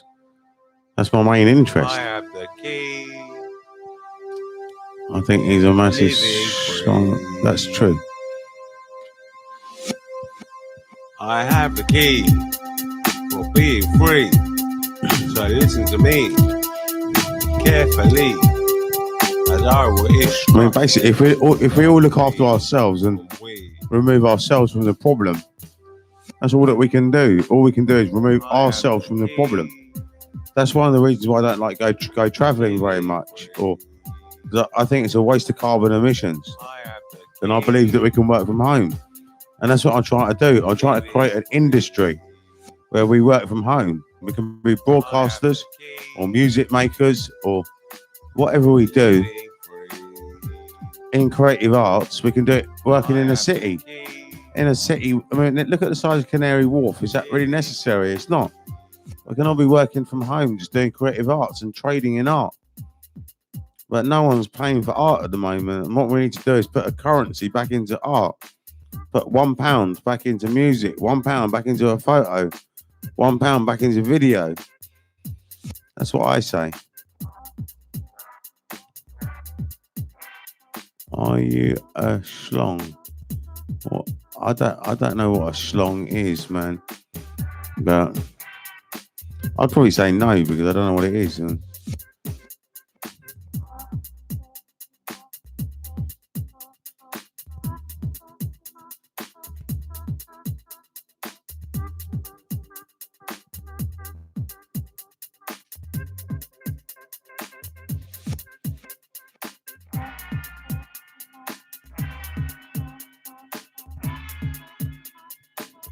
I just realised that there's a lot of poverty out there, and also there's a lot of people with a lot of money, and there's people that have got money that they can spend, and all we're doing is asking for £1, and that could change the whole economy. If everyone started trading in artwork, it would change the whole economy. If we all just started paying £1. Like that's currency. Now shift the money from somewhere else, and that's the way to do it. And shift the money into our economy. Then it would be our economy that we would have it. The creative arts economy.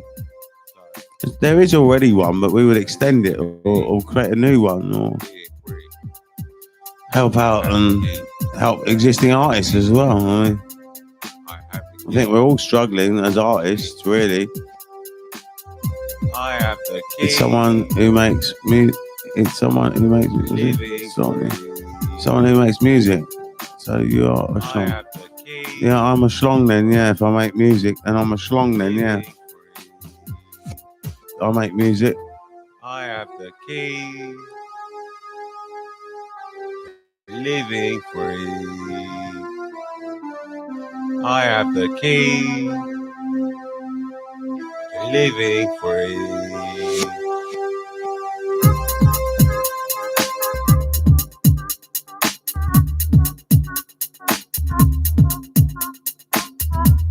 If it's someone who makes music, then I am a schlong, yeah, but I've never heard this term before.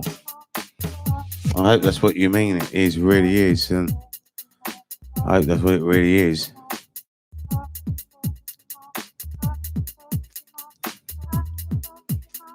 Yeah, he is. Look at him.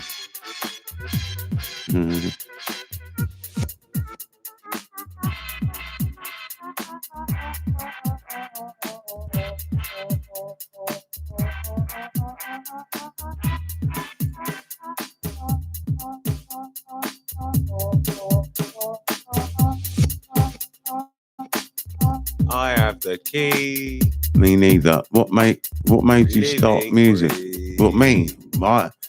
I've always loved music ever since I was a tiny little child. One of the first songs that I used to dance to was the Kingston Jamaican Farewell song. And I didn't realise how sad it was. It was only when I became an adult I bought it on record.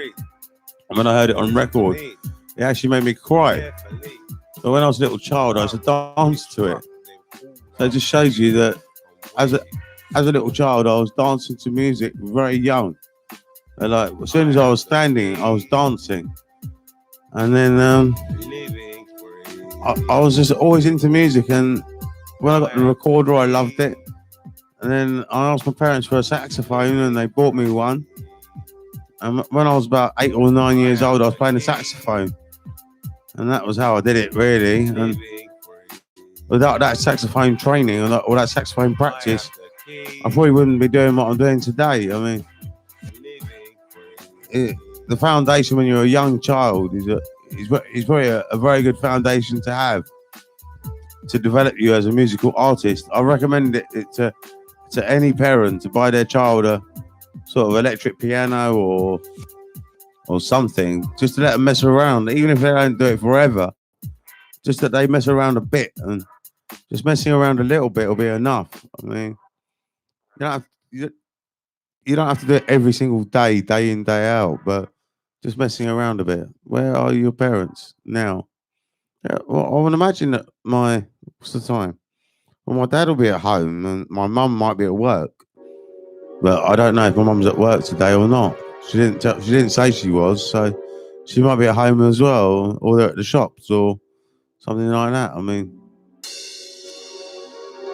they live up the road from. They don't live close to me, but they don't live far from me. They live in the same borough. But that's all I'm saying. Who are you? Got no. Who are you? You got no content. Do you live with them? No, I don't live with them. I live on my own. I live on my own, and I always will live on my own as well. I'm never going to get married. I have a girlfriend, but I won't get married. I'll have girlfriends, but that's it. I won't get married. I don't mind if my girlfriends want to have children. It's up to them, but they got to go and do it somewhere else. So I'm not a full-time father. I know it sounds bad, but I don't believe that I'd make a very good full-time father. I believe I'll make a better part-time father.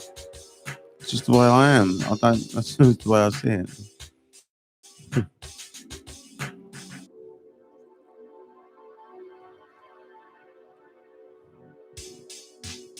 Favorite meal? I don't really have a favorite meal, to be honest. I'm a vegetarian and I just like vegetarian cooking. Favorite meal? Tough one. I like spinach. I do like spinach. I like spinach. I like lentils. I suppose lentils and spinach together, maybe, or with rice or something like that. That's nice, that is. Spinach and lentils and rice. Very nice. Twix. I do like a Twix, yeah. But really, I like proper food more than chocolate and stuff. Right? If someone asked me what's my favourite food, it would be a proper meal. Like if I ate meat, I'd say roast lamb and roast lamb, yeah. If I ate meat, it would be roast lamb, yeah. Tea. My favourite tea is eucalyptus tea. Actually, eucalyptus and cinnamon tea. Poo. Dog poo is my favourite. Dog poo.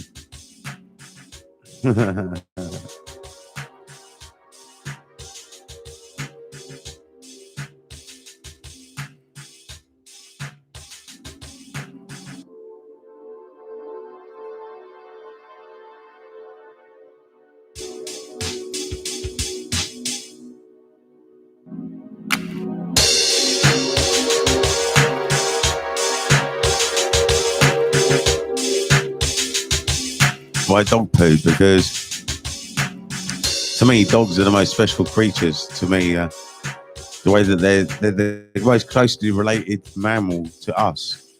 They're closer than the cat, because a dog can socialize with us. So in creation, if you understand how different things came together to create different things, well, the dog was created at a very similar time to the human. Very similar time. And the cat was developed further along, way beyond, back, because it's less domesticated. So because it's more domesticated, I like the dog. I think we're very closely related to it, and I think a dog has a lot of mercy. The dog really has a lot of mercy. When I see the way that these owners treat them, and the dogs just show pure mercy at them, I don't know how they do it, man. I'd go and bite their fucking ankles, man.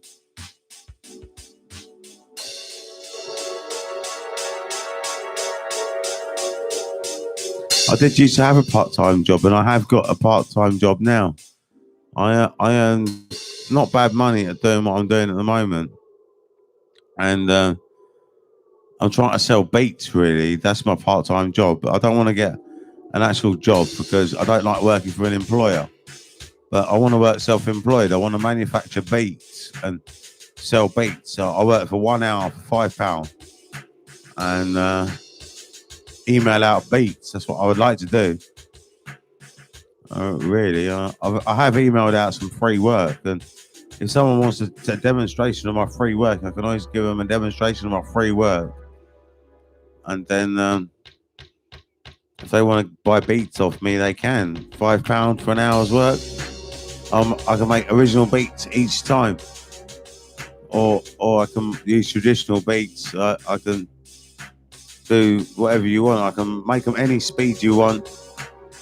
You could just pick a tempo, whether you want original beat or whether you want a breakbeat, or breakbeat journey, I would call it, where I can make beats out of beats, and it would always be an original beat anyway. If you want an original beat, I can always make an original beat, even using breakbeats. I can do that. I mean, I'm very good at making beats, and that's what I really want to specialize in. If I did that, say if I did 5 a week, that'd be 25 quid. 25 quid's enough. I mean, I'm not really needing a lot of money. I just need a little bit more money just so that I can get a breakfast, really. You know, I mean, how much have you spent on drugs? Well, me this week, nothing, not 1 penny. Think about this. AIDS came from monkeys, so a person must have messed with a monkey to get it. He spent a lot.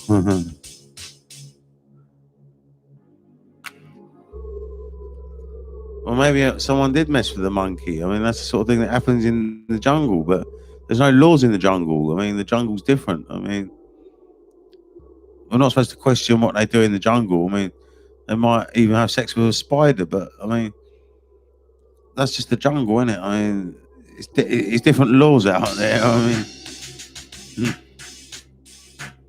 I wouldn't really look down on it or look at it in any particular way. I would just think that it's just that if a man does do that, then that's just the way it is, you know. I mean,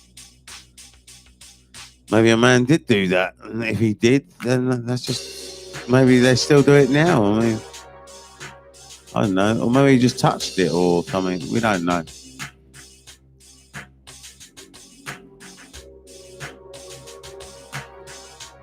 Do I have siblings? Yeah, I've got 2 brothers and 3 sisters.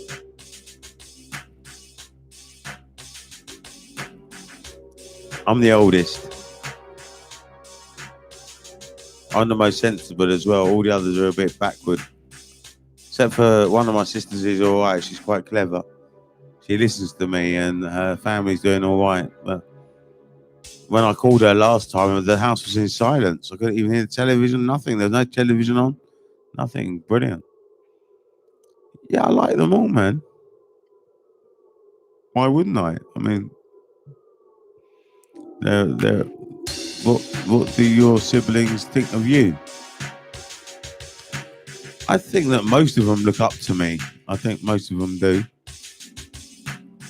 I think because I'm a man of confidence in the family. I'm even more confident than my parents. So because I'm more confident than them, I sort of run my parents as well. I mean, I sort of run the whole family, even though I'm not the oldest.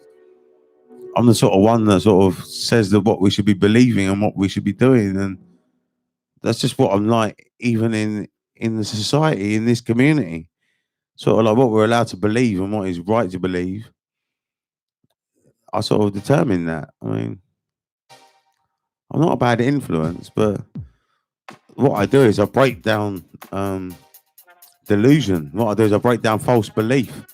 If there's a false belief, I break it down, because we can't be accepting false beliefs. Like, for example, some people say that rich people keep the poor people poor.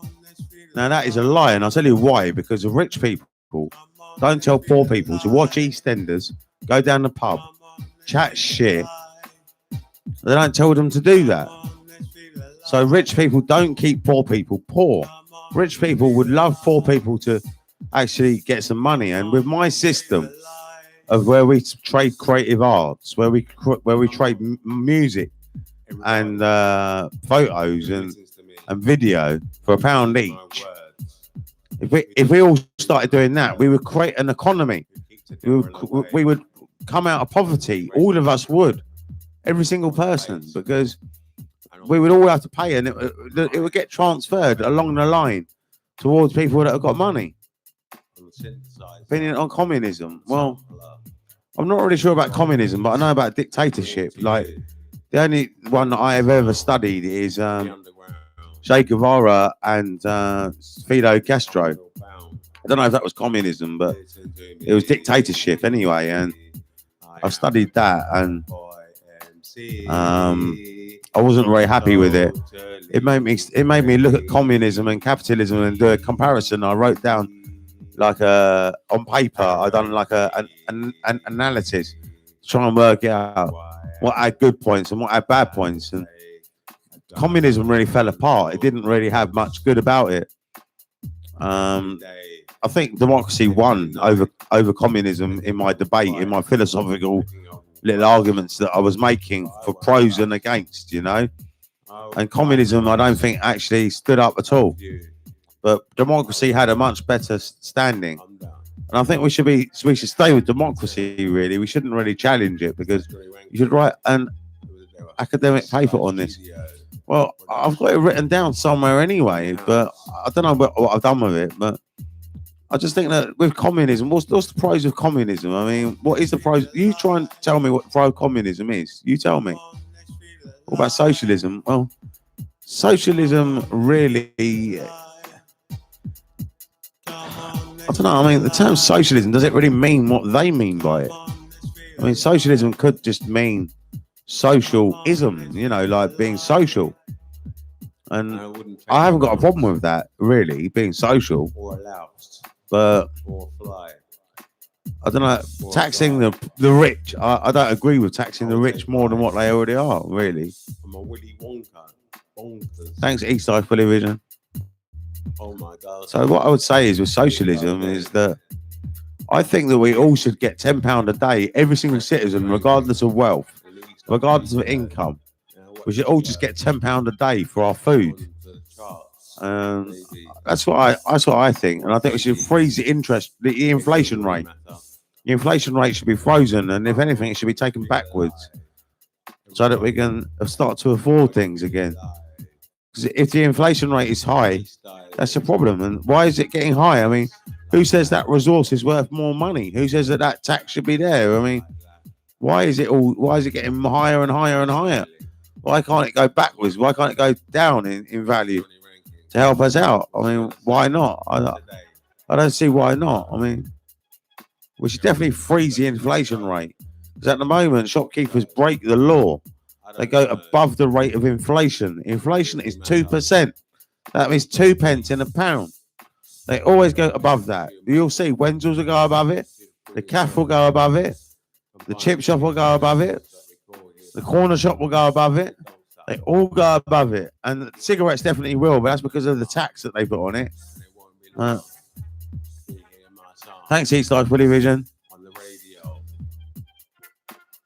Yeah, I'm happy to have 100 subs. I'm very pleased. Now we've got to get on to the 200. That's the next thing. Come on, let's feel alive. Come on, let's feel alive. Come on, let's feel alive. Johnny, can you play your best Come beat? on, let's feel alive. My best beat? I don't know. What would that be? Freestyle. My best beat. On the microphone. Let's see if we can find. Where I wrote. Alright, we've got to go somewhere else. Where I maintain.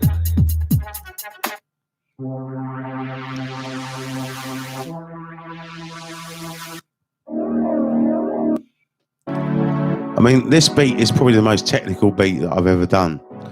This beat is it might not sound amazing, but it's what's this? What I say here?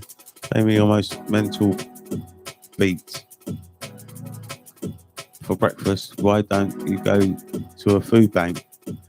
I don't want to go to a food bank. I just refuse to go to a food bank. I would rather earn my own money and try and get my own food. I mean, I don't want to go to a food bank. I think it's wrong that we should have to go to a food bank. I think that's what social services always say to me. Go to a food bank or go here or go there. I refuse. I got more pride than that. I can't go to a food bank. I don't see that as a government solution.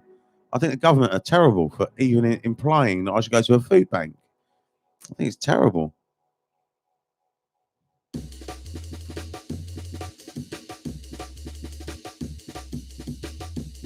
You can only find my music on YouTube at the moment because I haven't actually uploaded it anywhere else. It's only on YouTube at the moment. Are you a libertarian? I'm not sure what libertarian means. I'll have to study the word. 1 second.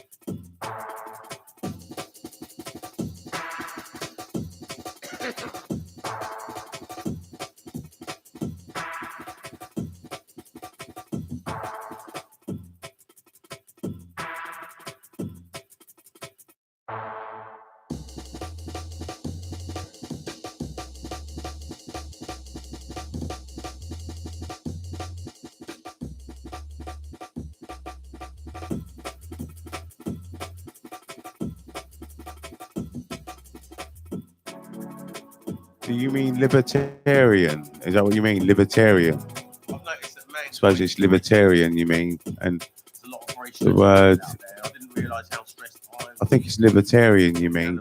taught me to relax.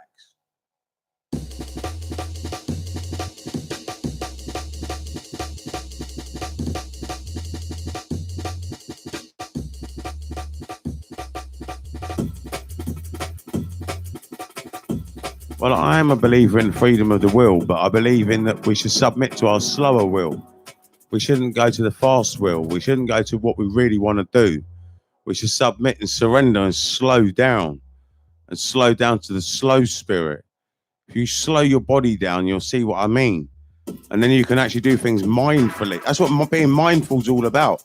Slowing down to your slow speed.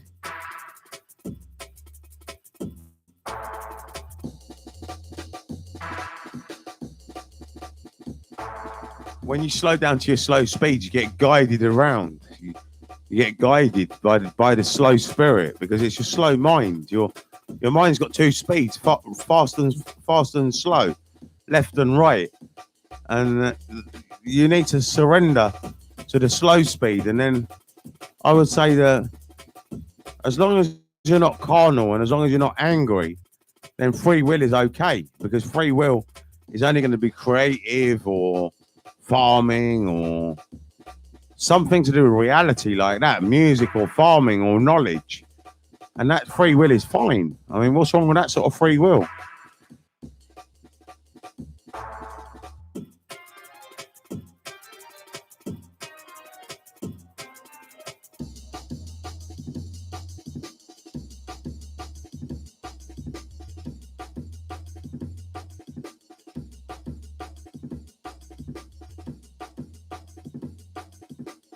Moving very fast now. I can't keep up. Never mind. You'll have to read it. I don't know if you can keep up with what's going on. Let's see if I can read it, man. It's going very fast now. There's actually 7 people on here. That's all right, man. That's pretty good. I don't know if anyone wants to ask me anything. I knew that this would go fast one day. That's why I had to open up the mobile phone. I knew it. Really, if you want to contact the studio now, you got to contact me on WhatsApp, really. Otherwise, the screen might move too fast for me to actually monitor it. But because of speed, we already found 6 new planets and coronavirus. Who is your favourite artist at the moment? Who is my favourite artist at the moment? Well, I don't even listen to the radio or listen to the TV, really. I don't know who's around. I mean, I still like some of the old artists. Like I still like Garnet Silk, Jimi Hendrix. I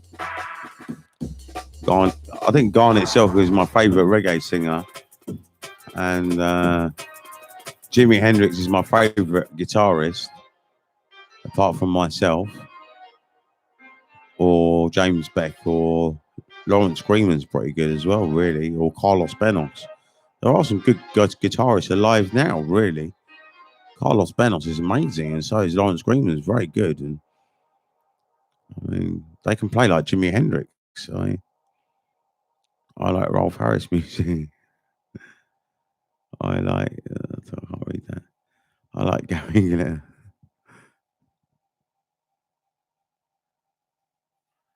But when I was growing up, we used to listen to Gary Glitter. We didn't know that he was into all that stuff at the time.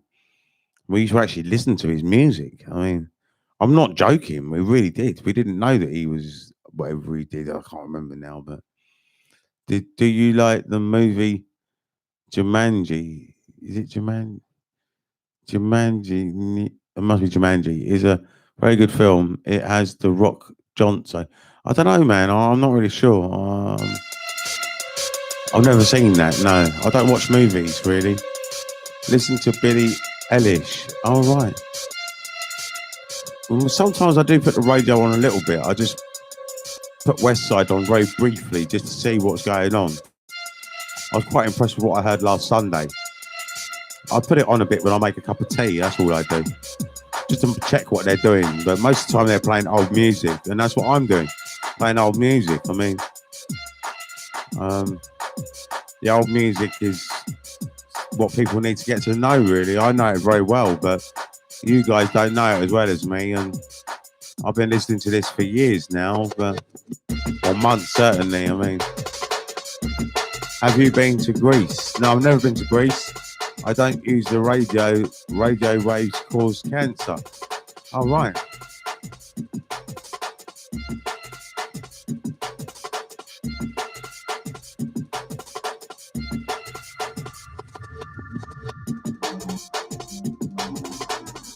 EMF, realised radiation causes headaches. All right. Do you believe in chemtrails? It's not about believing in chemtrails. Chemtrails exist. You can see them.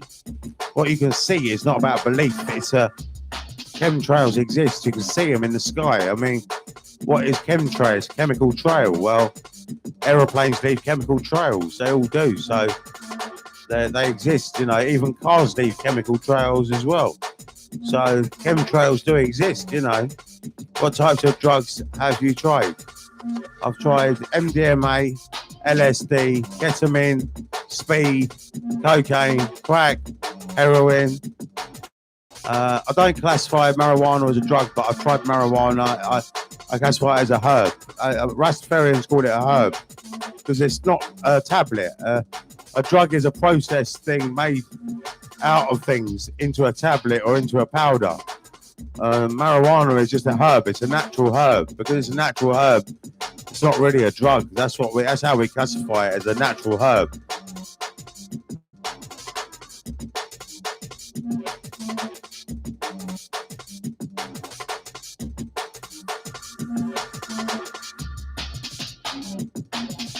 I'm not a flat earther, really. I mean, I've had debates with flat earthers on Facebook before, and they could never convince me. I mean, I went in there open-minded to see if they were right or what, but they could never convince me. I mean, they just never had the argument. They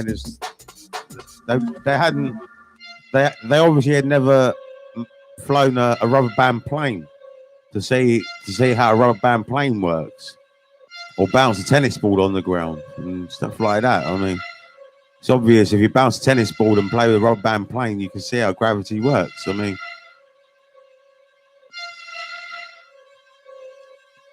Teacup users were asked these already. So, do you believe geese exist? Geese exist. Have you ever seen one? I've never seen one, so how would I know? I mean, only on the TV I've seen a goose. I don't know. My Nick. When is your birthday? My birthday's gone. It was on last Saturday.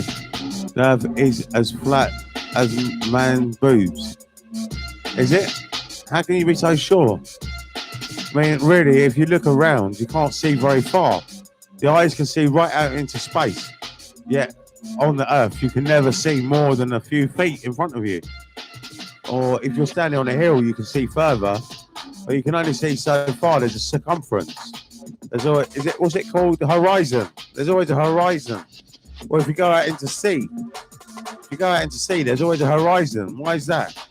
Why is there a horizon? That's what you got to answer me. You got to answer me. Why is there a horizon? There's always a horizon, all the time. My man, boobs are very round. All right.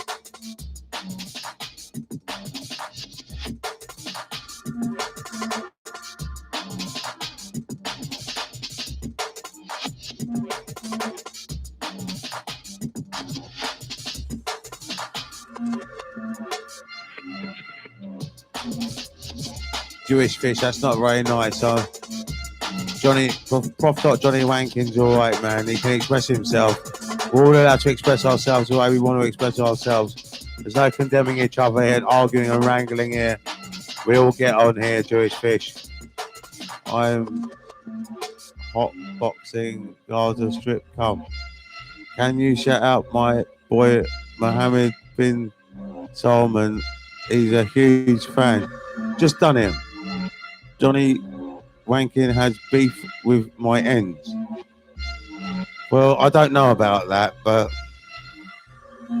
I don't know what you mean by he's got beef with your ends. I don't know. I don't know. Shit, there's 9 people watching now. Is the beef halal? I don't know about that. I don't think I've ever got over 10 yet. It'll be interesting to see if we can get over 10 tonight. It's Friday night, isn't it? Maybe I won't turn off the stream tonight. Maybe I'll leave it on and see if I can stream till... Yeah, I'll stream till 10 o'clock and see. It's busy now, so I might as well leave the stream on. And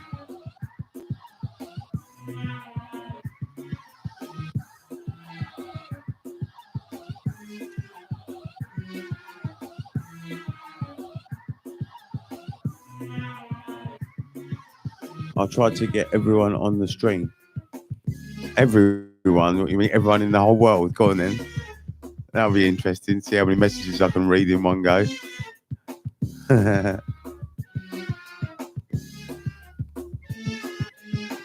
Maybe advertise it on Facebook or something if you can. I can't do that because I haven't got a Facebook account, but you could just post the link onto your Facebook if you've got one. That would really help. Facebook don't like me. I think I'm too popular or something. I don't know why they shut down my account, but they did.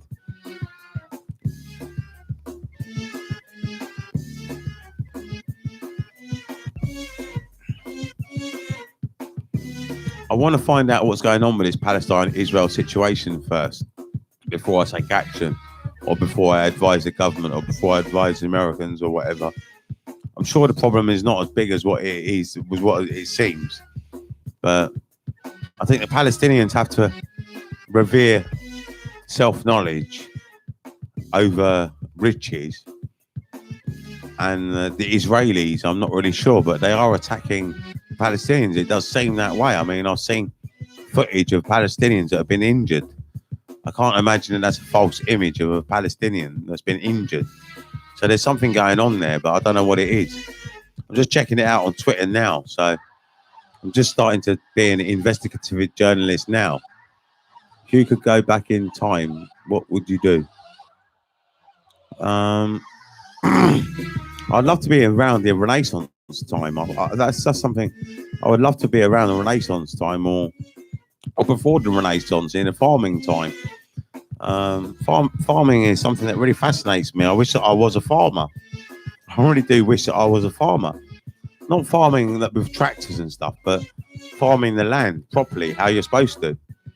Like how Jeff does at the allotment. And that's what I wish that I was doing, but I've tried it twice and I've failed both times. I'm just no good at it. The council confiscate the land back off me because I can't keep the grass down. Jews are cool, but Israeli government are Nazis. I don't know, man. I don't know if they're Nazis. I don't know. Maybe they are. I don't know. I mean, that just means nationalist, doesn't it? I think.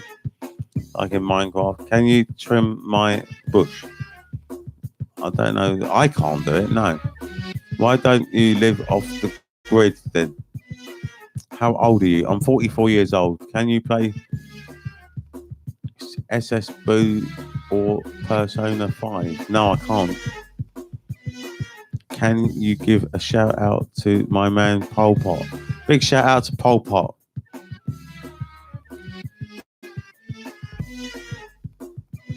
Do you game? Well, I used to have a Nintendo GameCube. Oh, wow, we got 10 viewers. That's the first time I've noticed 10 viewers. Thank you very much. That's the first time I've noticed it. That is incredible. 10 viewers, man. Thank you very much for tuning in. Please stay tuned in. I want to keep my 10 viewers. All right, let's see this. Got no content is confirmed weed. I wouldn't go cussing each other. There's no point in cussing each other. You just got to express yourselves. There's no point in... I don't know. Do you actually know each other or something? I mean, I don't know. I mean, it's moving quite fast now. I don't know if I can keep up with it. But what do you think of Israelis' phallus? I don't know what that's about. And I haven't got time to look it up in dictionary. What do you think of Israeli phallus? I don't know. I haven't got time to look that up. Not a weeb. I don't know what that is. Are you religious? No, I'm not religious. Shout out my man King Leopold. Well, I say I'm not religious, but I do revere God. So I don't know if that's what makes me religious, because I don't follow religion, but I do believe. Well, I do believe in God. So it's a belief. It is a belief that I have. I know it's a belief. It's not reality. It's not something I can prove, but I do believe in God. So really, that's the definition of religion. Religion is really to obey. Well, to revere God. And when you revere God, that makes you religious. But you don't have to have a religion or be Muslim or be Christian or be a Jew or be Hindu or be Buddhist to believe in God. It's just you can still believe in God without being in a religion. I'm not in any organized religion, if that's what you mean. I'm not a Muslim. I'm not a Christian. I'm not a Jew. Rastafari is not a religion. Rastafari is not a religion. It's a bit like Buddhism in a way. It's very similar. So Rastafari is similar to Buddhism. It's just a way of life. It's just you have a discipline, and the discipline is very similar, because what they talk about in Rastafari is ancient Egyptian knowledge, and that ancient Egyptian knowledge is what they call is noon.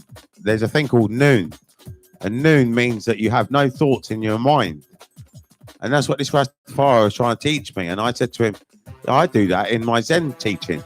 In my Zen teaching, we do this thing called no mind. And he said, no mind? Why'd you call it no mind? I said, because that's what it's called. He said, it can't be no mind because you still use your mind. So I said, well, maybe it's no thought then. He goes, yeah, no thought. But in all the books, they call it no mind. And that's just the thing that is a bit confusing, that in all the books, they call it no mind, but it's actually no thought, as this Rasta pointed out to me. But I mean,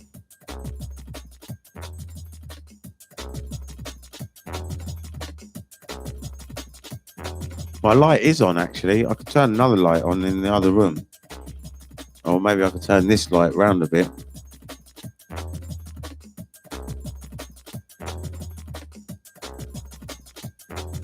Do you have any tattoos? No, I don't have any tattoos. Never would.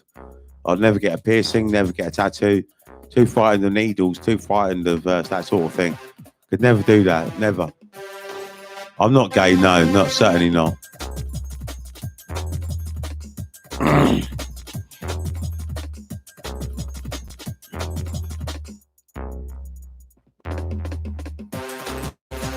Lowest age you would go? 21. I've done that already. 21 about a year or two ago. I've done it. That's what I did. 21. She seemed quite mature to me anyway. Do I take music requests? I do, but you've got to read out my actual songs.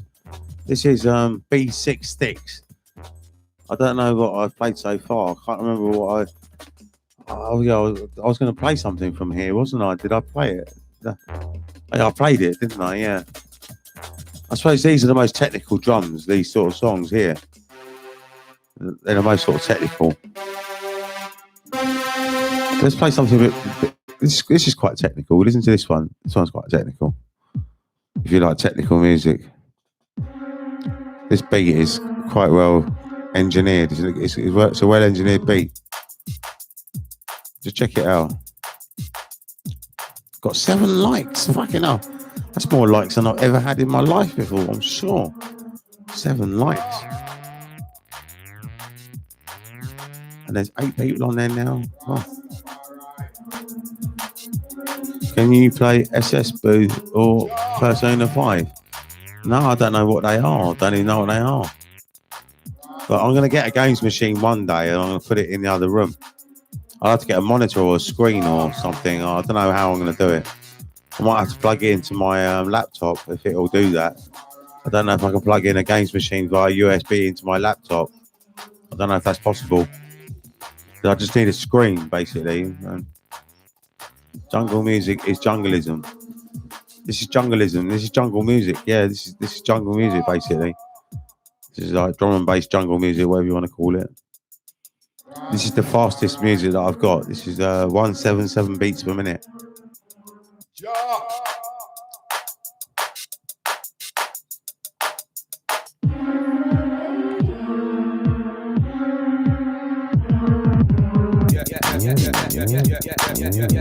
I don't know what Friver Mini Clip is. Jungle music is music from majority African English music. Yeah. Where's Tarzan? I don't know. Can you play a proverb? Can I play Proverbs? Yeah, I can play that. I'll find it for you. I can find Proverbs for you.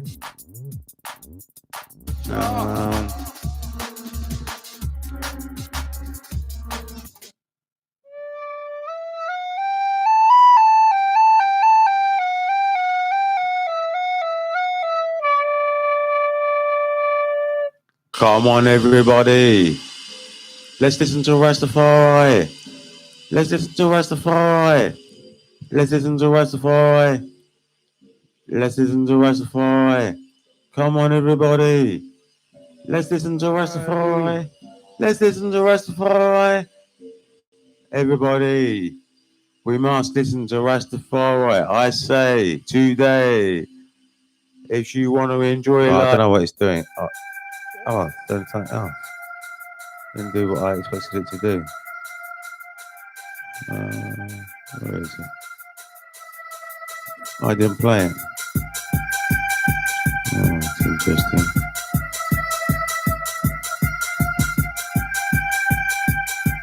Oh, let's try playing it from somewhere else.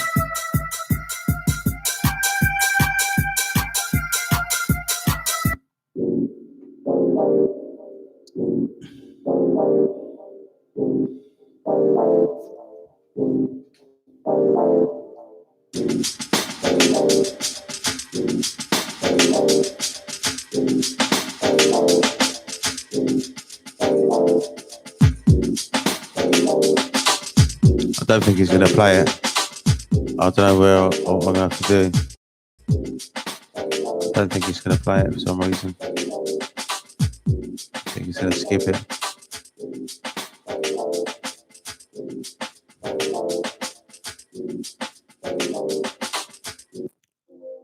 What's going on here? There's a lot of shut up, got no content, your shit, and what's you lot all arguing among each other. What's all the fussing and fighting for? I'm going to play something else. I can't find that tune anyway. I can't play Proverbs at the moment. I've got to sort out my playlist. I've got to get my keyboard tomorrow. So I'm going to play something else. I think it's in this bank here. Let's have a look. Donald Trump. Donald Trump. No, it's not in this bank. Let's find out. Donald Trump. And I'm saying with your sin. And let's play this.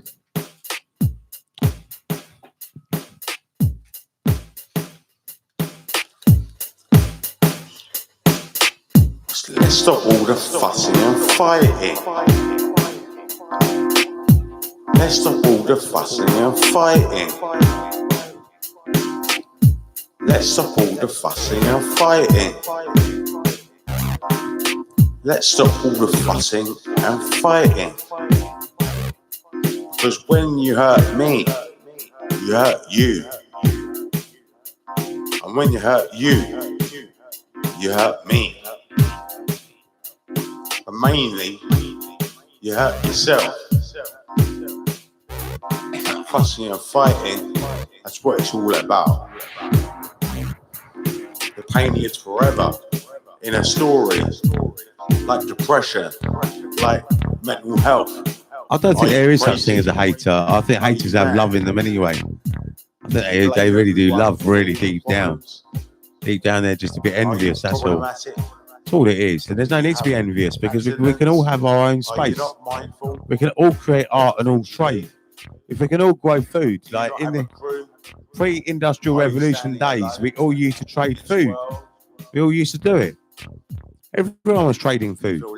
So if we can all trade food, why can't we all trade artwork? Why not? If we just added value to it and actually start paying each other for artwork, why can't we help each other out? I'd buy artwork off people. I'm already investing £21 a week already into advertisement. That's my investment. Instead of buying records, I buy advertisement. That's my investment. So you guys can invest 20 quid as well into whatever you want to do. I mean, you could get a YouTube advert if you wanted to do that, or buy music and DJ it or something, or on the spot. Whatever you want to do. It's important to invest back into your community. That's why I do it myself, but I lead by example. I mean, I'm not expecting you all to do it, but I think it's a wise move. And we got to stop all the fussing and fighting. If we all put some money into the table each week, we'll all earn something back. Not all of us will earn a big fortune, but we'll all earn something. And it will show who's got the real quality and who hasn't. So why bother? Johnny, can you play Because you are bothered. 216 You're hot-tempered. .mp3? I'm sure you'll love it. Mad motherfucker. You're totally I probably would, but insane. I haven't got that. I don't know what it is. That's what your wife What says. did you eat today? I ate what did I eat? I ate spinach bites and I ate some mozzarella bites and I ate some chocolate. £21. Is that why you came up on my recommended advertisement on YouTube? Yes, that's right. I pay £21 a week, £3 a day maximum. I don't know why. It's on YouTube, yeah. That's my investment to the society. Instead of buying records or instead of buying music, I invest in advertisement. That's my investment into you guys. That's my investment. We have to stop the fussing and fighting. I haven't got any music by Drake or by any other artist. I've only got East Life music. Can you play auto rap forever? By Drake? No, I can't. 216. No, I can't. I don't know what 216.mp3 is. Got no content. Go on Google and play Persona 5 music. I'm sure you'll love it, Johnny. Deep step. What is your aim on YouTube? My aim on YouTube is just to experiment and see where we can take this. I mean, I can communicate. At the moment, I'm communicating with 10 people at one time, which to me is like a modern form of telephone. This is a bit like a modern form of telephone, which is how it can be used. It's like it's a bit like the old CB system that we had in the 1980s. The CB was a radio that you could radio in and you could speak to the whole town on this radio. You go fluff ball or something, like calling in. She could pick up the message, but the whole town heard it. And it's a bit like that. It's a bit like the old CB radio system where I broadcast and I can respond to what you guys are saying and keep in contact with over 10 people at one time. Maybe 20 people or 50 people at one time. That's an incredible thing. So, without sounding big-headed, what that makes me is like a bit like a leader, a bit like a boss or a leader, I suppose. That's what it makes me, and I am like a boss, and I am like a leader. I don't know if I'm the boss of London. I wouldn't like to go that far. I don't know really I fucked up. have been all over this Schizophrenic. town, You'll be paranoid but of your brother. You'll be paranoid I of don't your know what mother. other guys get up You'll be to paranoid of around your this sister, town. I of mean, your brother. I would Of accept the your role as neighbour. boss of London if people would accept that or hail me as that. Then I would do it. We've got to stop all the But fussing all and I'm fighting. about is education and knowledge and forming We've got to wise stop all the decisions fussing like and that and leading fighting. by example. And that's what it's about, We've really. got to stop all the fussing and fighting. We've got to stop all the fussing and fighting. Oh yeah. I know I'm the boss of Harrow anyway, We've got to stop and there all might the be other fussing and bosses fighting. in London anyway. I suppose each area's got its own boss, and You can't do it tomorrow. it doesn't really matter. It doesn't matter who the boss of London is. It doesn't really matter because You can't do it yesterday. everything's autonomous Yesterday anyway, you and it's a fucked bit up. like there's If you have a bad what's mind, that word now? fuck up every Anarchy. day, It's and you autonomous blame with it on anarchy at the same someone time. else because you are That's the way I screwed see it. up It's autonomous in the with head. anarchy. You are fucked up. So if you believe these things, if you've got a rod spine and you're confident and you can be a leader, and anyone can do it. You can set up your own YouTube channel. It's very easy. And anyone, if anyone wants to be a leader, they can do it. But you got to have a rod spine, and you got to be confident first, and you got to know what you're doing. You can't be messing about too much. You can't be fooling about. If you want to be a proper leader, you got to be solid, and you got to be. You got to have your head. You got to have your head screwed on. You got to be. You know. Yeah.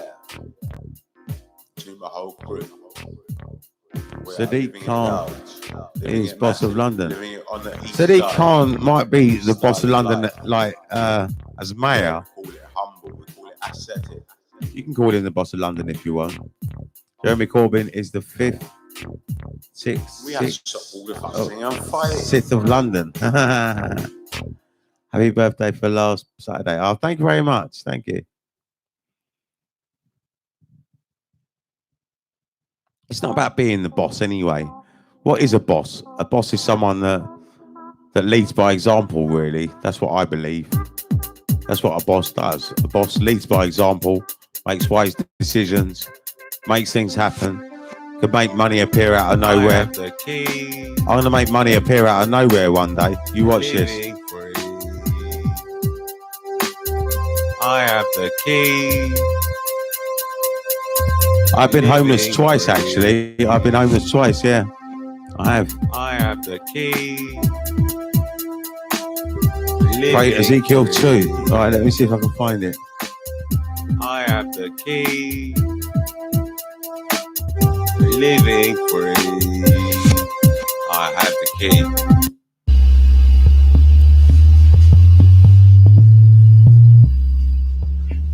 All right, everybody. Right, this is Ezekiel 2. Let's get down. Let's get down. There are drugs that I haven't done, like PCP and all these sort of things. But I've done the main drugs, the main drug groups. I've done them. I couldn't find Proverbs. I'm really sorry. I don't know what's happened to it. Oh, I know where I can find it. I know what I can do. I'll play it after this. I know what to do. I know what to do. Yeah. I know where to find it. I can play Margaret Thatcher as well. Yeah, I can play Margaret Thatcher. Got a few things to write down. Let me just write down a little list here. What have I done with my pen? You'll have to remind me later. You'll have to keep reminding me. I haven't got my pen here. What does it feel like to do drugs? Well, I mean, the reason I first done drugs, the reason I first done drugs was pure escapism from reality. I didn't like reality, what it was. Reality just seemed so still and so boring. And at first, reality did not seem like a fun thing to be in. So I think the first reason why I took drugs was pure escapism. I think that's the truth, to be honest. It was to do with escapism. And that's what ruined me in a way, because my mind was deluded. And it was deluded, and the drugs took effect on me. But I don't know what your question was. What was your question? What does it feel like to do drugs? Well, these days it's completely different because I'm not deluded anymore. Because I've mastered Zen. But taking drugs back in the day was escapism. It's not escapism for me anymore. And I don't call marijuana a drug anyway. I call it a herb anyway. And what says, can we get more likes for the chat? I want to see 10 likes. Oh, don't worry, he'll be all right. It's all about your food and drink. Daily food, daily drink. Moving very fast now. Daily smoke, daily ganja, daily herb. Come on, get down, get down, get down. To the wiggy sound, deep, deep, deep from the underground. Yeah, this is how we do it. Each and every day, just playing around on the studio equipment. Just busting a groove. Well, I've got to say that SC has a come down when you're escaping reality. That's what I was talking about, you see. When you escape reality, when you come back to reality, you don't like it. And that's the problem I used to have when I used to take drugs back in the day. But now when I take a drug, I'm not worried about returning back to reality. So I don't really have a come down. I still do, but you just feel a bit tired and a bit hungry and a bit ratty. But it's not really as bad as what it is when you're very unconscious. When you're very unconscious and you don't like reality. See, I love reality now. So I love reality so much that I don't even want to take drugs to destroy the reality that I've got. Because if I take some speed now, it's going to take me a week to recover. I haven't got a week to recover off speed. I mean, I could do. I mean, while I'm on the speed, I could make about 20 or 30 tracks. I mean, I can do a lot on speed. But, I mean, then it'll take me a week to recover, throw my business out, and it's not really the right decision, you know? So, I just don't really, even though drugs, I'm not really, at the moment, wanting to take drugs. That's just it at the moment, really. I wouldn't mind a bit of Charlie or a bit of crack, but it never is a bit. And if I had abundance of money, I'd do a little bit. I would just get a little bit. And I can never smoke the whole lot. And if I can't smoke the whole lot, that's the only time I get it. It's not really you. Observe your mind and you'll see. You can. If you're about to bomb the House of Parliament, I don't know why you're publishing it here. I would do it in silence. I wouldn't publish it here. So I don't think you are about to do it because you're not really talking the truth, are you? Or are you? Guy Fawkes Night here. In England, in USA, in Europe, the bad mind. You get it around the world. The bad mind, where everyone's dying. They haven't learned the ways of the king of the East, ancient Egyptian philosophy. It's not in the Bible, it's not in the Quran. The Jews don't know about it. Nobody knows about it, but King Solomon did. King Solomon ate an apple. King Solomon definitely ate a whole apple. Come on, get down. He was wise. I can tell by the way that he writes his words. It's time to get down to the funky sound. Come on. I can't really rap. I'm not really a rapper. I'm not really in a vocal mood right now. Sorry. I'm not in a vocal mood. Got no content. Anything you've killed is your parents' relationship.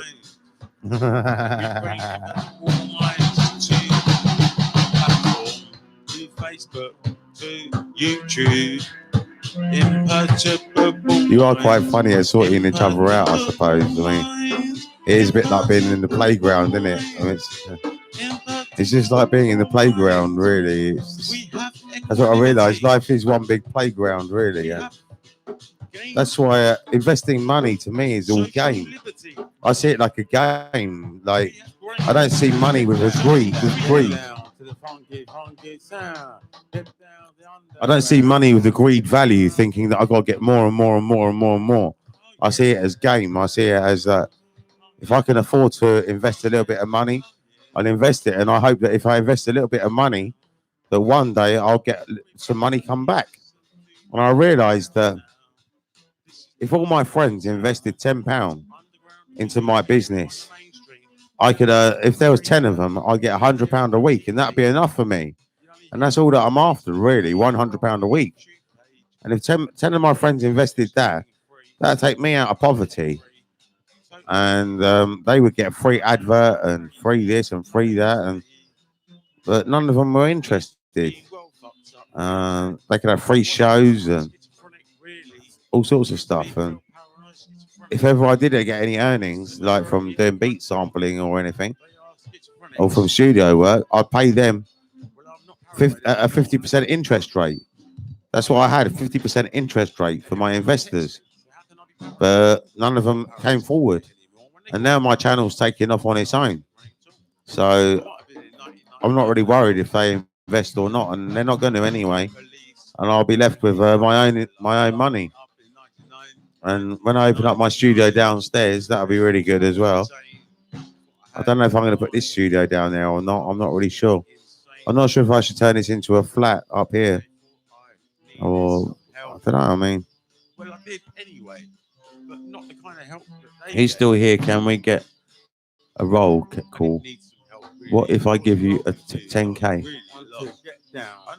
Well, I mean, 10K is a lot of money. I don't really need 10K, really. I mean, that is a lot of money. I don't really need that much. I mean, I didn't have anywhere to go. I got fired from my job about 2 weeks. you can give me 10K if you want. I don't mind. You're welcome. If you email me at eaststartelevision@gmail.com and say 10K, I'll email you my bank account details and you can pay me. But I don't know if you really are serious, and I won't waste the money, and I'll write you a report on how I spend the money. I will show you exactly how I spend the money and where I invest it and everything. I'll be straight up forward with you.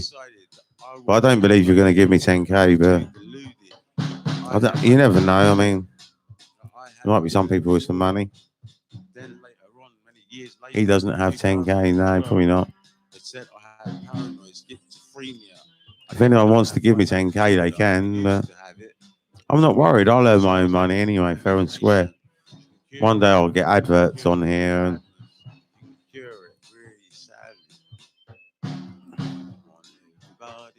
if he had 10K, his parents would still be together. Let's rock to the party. Come on, everybody. Come on, everybody. Come on, everybody. Come on, everybody. Come on, everybody. Come on, everybody. Come on, come on. Come on, come on, come on. Come on, let's go to the studio. Come on, let's rock to the rhythm inside. Let's create a new rhythm. Let's create a new melody. Let's create some music with some harmonies. Yes, freshness, new for 2019, November. The end of November. Right, you want the Margaret Thatcher song on, yeah? Like, all right, let's try and find it. It's Saturday today. It's Saturday, 30th today. Tomorrow is the 1st. Tomorrow is the 1st. The 1st of December.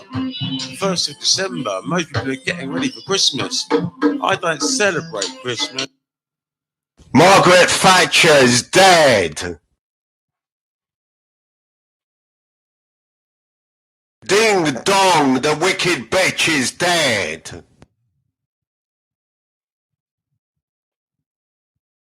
It's a shame the bitch didn't die 87 years ago.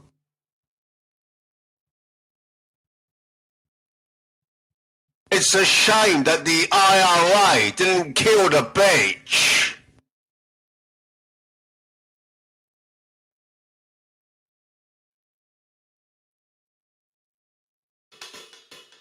I never shave because I get a shaving rash. If I shave, I get a rash, and I don't like shaving, so I don't shave, I'm afraid. So I just get beard trims in the shop next door. There's a shop down there on the corner, and I'll just go in there. But I haven't done it since November. I've been using scissors on it, and that's it really. I can't afford to get a haircut very much because I just don't really have the spare money to get. It's 11 quid, and I don't really have that sort of money. I mean, that's why I'm trying to earn some money, you see. I don't ever shave, no. I've never shaved my pubes, neither. I never got curious and thought, what would this look like?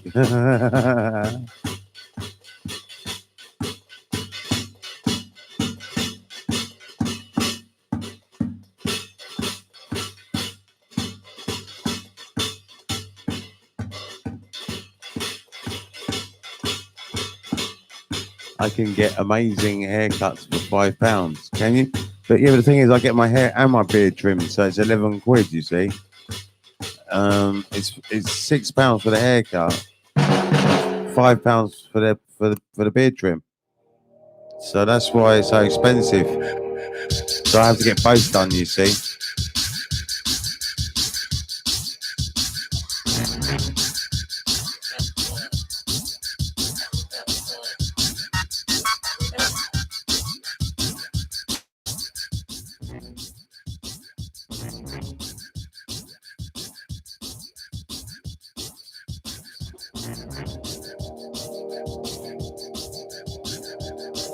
Can you play the flute song? The flute song? What's the flute song? Is it an Impeccable Will Mind song or something? Or let me see what I can find on here.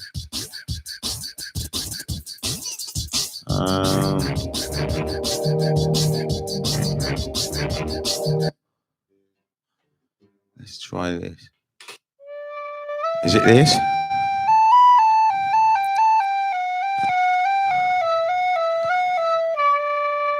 So it's not this one.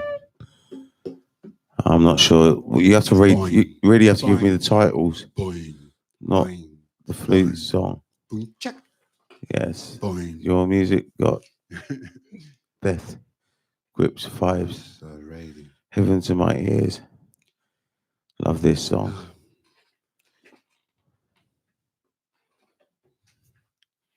Yes, así es, Akunita. Mama Africa Conita. Africa Conita. Yes, así es, Conita. Africa Conita. Africa Conita. Unkululema. Unkululema. Yes, I hope when I say, It's Loco Momo singing. He's an African guy. He came into my studio a couple of times and we made this. He's very good. Is Black Lightning ever coming back on stream? Yeah, Black Lightning will be back probably tomorrow. Black Lightning usually comes on a Saturday. And have you ever killed anyone? No, I've never killed anyone. Never. Never. Never. I would never do it. I've never even punched someone. I can't pinch someone. I can't even squeeze their spot. I can't do nothing. I mean, have you ever milled anyone before? I don't know what you mean by milled, but I don't think I have, but I don't know what it means.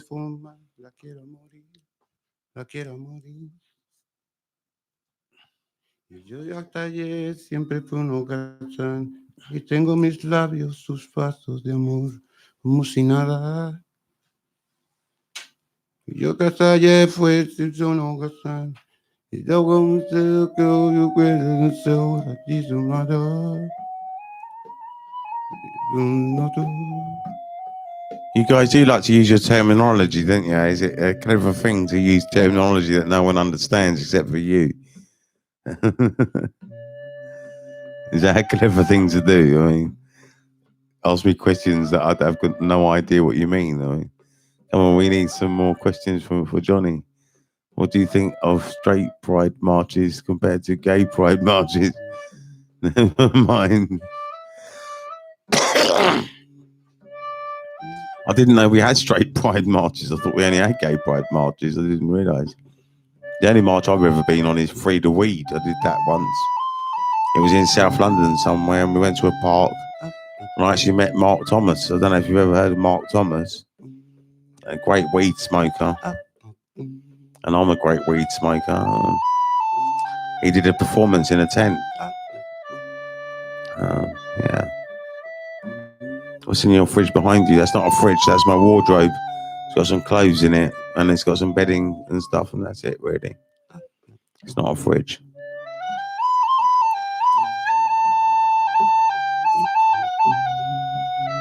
Maybe I should put a fridge there. Maybe one day I will.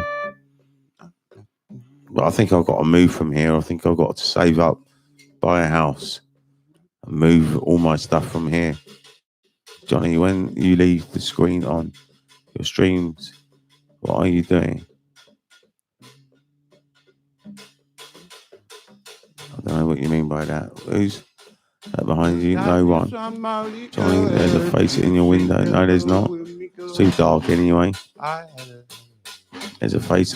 Oh my. No, there's not. You can't freak me out. What do you think I am? A 2-year-old or that? Do you think I'm 2 years old? I'm 44 years old. Come on, man. Someone's looking. Yeah, I'm looking. I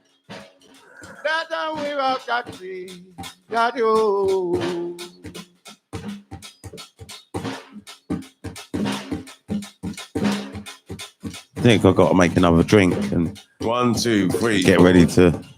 What's your artist name? There's no one there because no one can get up here. I call this project You can only get up here one way, and that's the way through the door.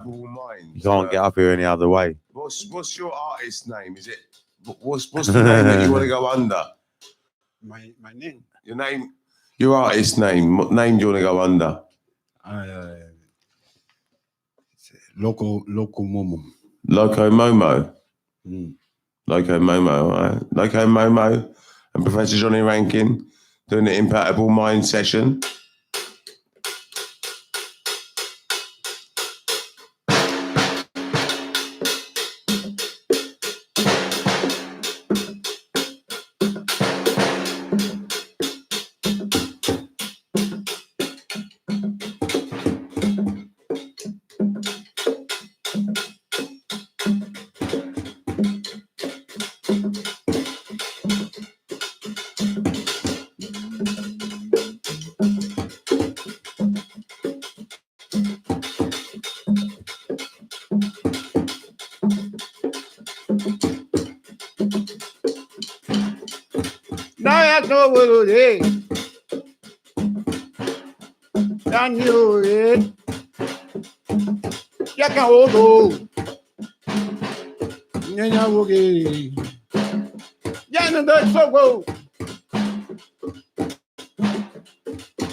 But I am dead.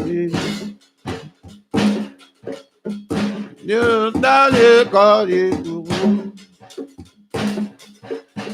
Nay, now you go to see. I'm no babu. I'm no babu. I'm no babu. I'm on cuckoo.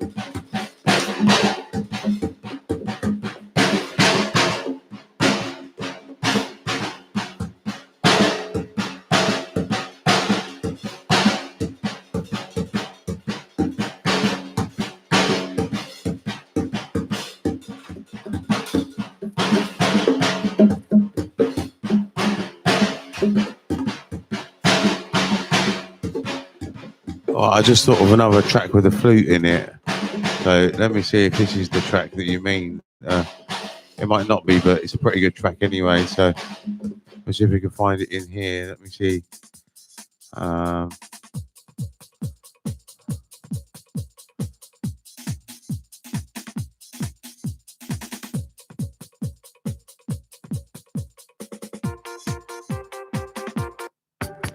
This one. This has got a flute in it. I don't know if this is the one that you mean, but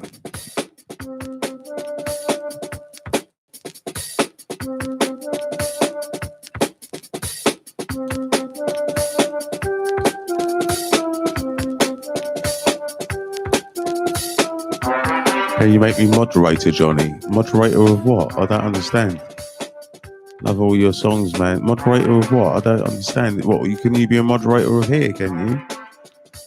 I didn't know that you could do that. I don't know how to do these things. I mean, can you make me moderator? I don't know how to do that. Love all your songs, man. You're ugly, Johnny. Oh, man. Well, I mean, what is ugly to one person is beauty to another, you know? Yeah, of the chat helps moderate the chat. Oh, right. Johnny, we all want to collab with you on a beat. Well, what I could do is I could make a beat and email it out. I could always, I've got a beat that I made recently that I could email out and see what people do with it, and then they could email me back their version, and we could try playing it or something. We could do it as an experiment. We could try that. But I don't know where you all live and whether we can have you all up here, but I can play you the beat that I made in a minute if you want. It's just a pure beat, and I think it's quite a modern sounding beat because it's original, and it's definitely original because I drummed it. And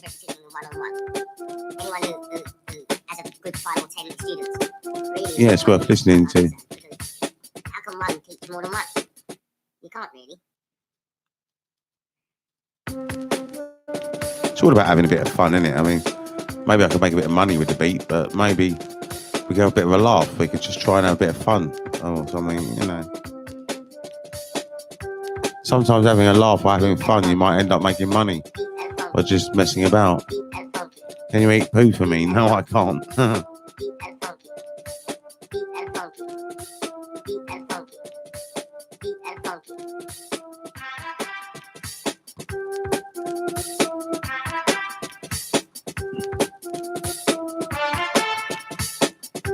Got no content. Can you piss off?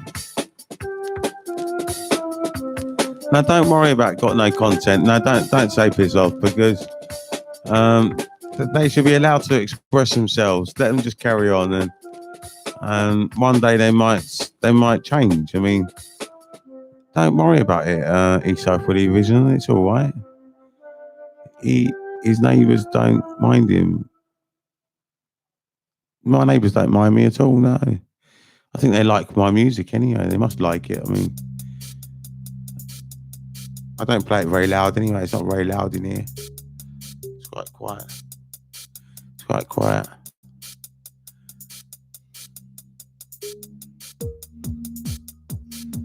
I don't mind these people that you call troll. If you call that trolling, I just call that ignorance, really. I mean, if you write in like that, you're just ignorant. And really, I'd like to reach out to ignorant people one day, you know? I mean, everyone's on a different level of ignorance, really. Even I'm on a level of ignorance. I was trying to read The Way of Zen by Alan Watts earlier, and I couldn't even understand it. And I thought, shit, I thought I was a Zen master, but I can't even understand this book. I don't know if he's written it on purpose, like a koan, where you can't understand it, but maybe he's got too old and he can't explain to an ordinary person the mysteries of Zen anymore.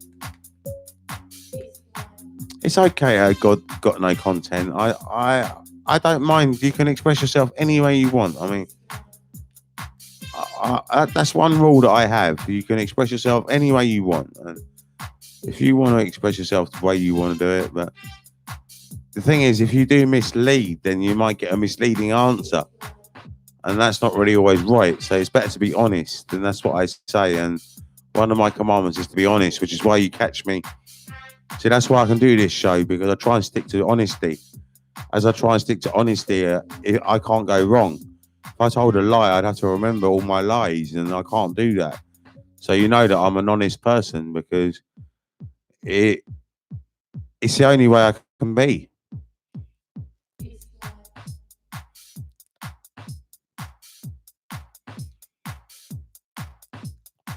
And I can only use my perception. Sometimes it might be a perception, or it's reality, one or the other. Because we either have perception or reality. Perception's not really reality, but maybe sometimes I might perceive things, and if I perceive things, I might think it's my reality when it's not really, it's perception. I don't know. Really, a perception's like, I like this table or I don't like it. But in reality, it's just a table. And that's sort of like what I'm trying to get at, but I don't know if you know what I mean.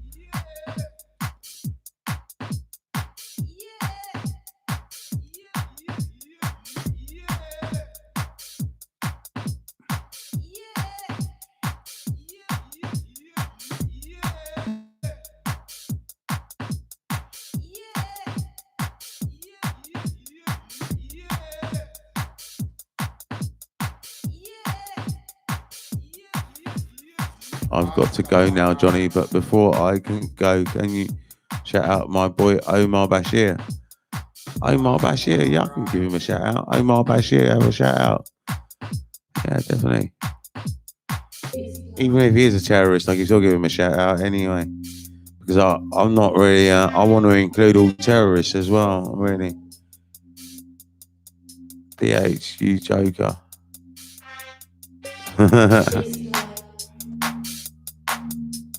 I thought he was a terrorist, but I wasn't sure. But is he a terrorist? But I don't know. But I want to include everyone anyway. I don't want to exclude anyone. I don't want to say that we can't allow Muslims or we can't allow terrorists and all this stuff. We should allow every person in the whole world to join jungleism. It should be allowed for everyone. It shouldn't be just for a select few.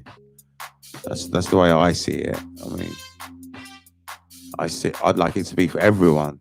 You know, absolutely everyone. I'd like to see everyone benefit from it. And there is Pathfinder, which is a very good book. I would like to see people benefit from that.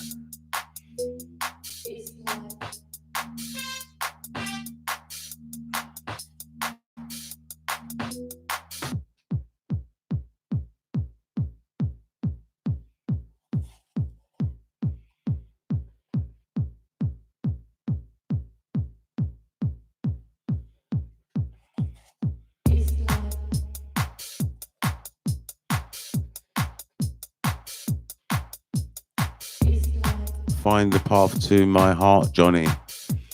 Well, to be honest with you, the heart is the main thinking organ. That's the way I see it. The heart is what makes a decision. And I do see that the brain was a late organ to develop in mammals. And I do believe that the heart was the first thinking organism, the decisive, like positive and negative, like on, off. Like sort of, it's got like a valve and stuff. And I do believe that the heart is the biggest thinking organ.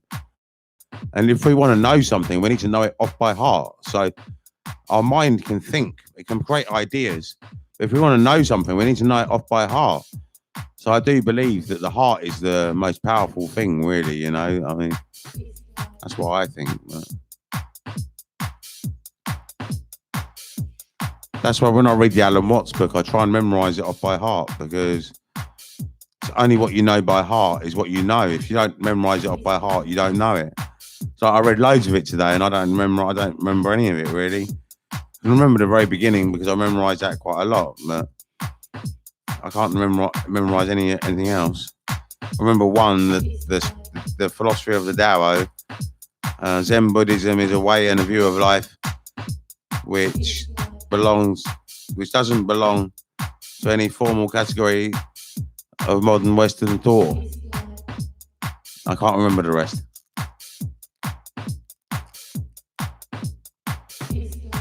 So I still haven't memorized the first page yet.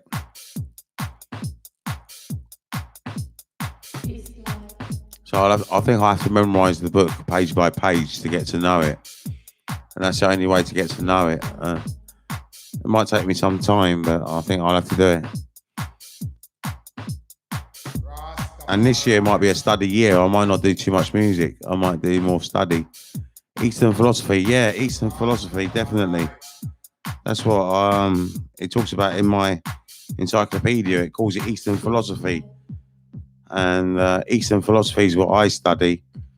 That's what I'm studying. The Way of Zen. That is an Eastern philosophy book. And can you kung fu the coronavirus? Yeah, you can. You can kung fu any illness. Your immune system comes up to 100%, and you use kung fu. I mean, that's what Eastern philosophy does. Eastern philosophy teaches you the mind state to have a sturdy body, a body that does not become unwell, and you can fight off the coronavirus like that.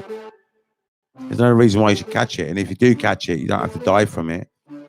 So the kung fu will help you, definitely. Definitely.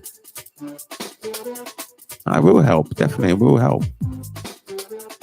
You probably won't even get the coronavirus coming near you because the air can select.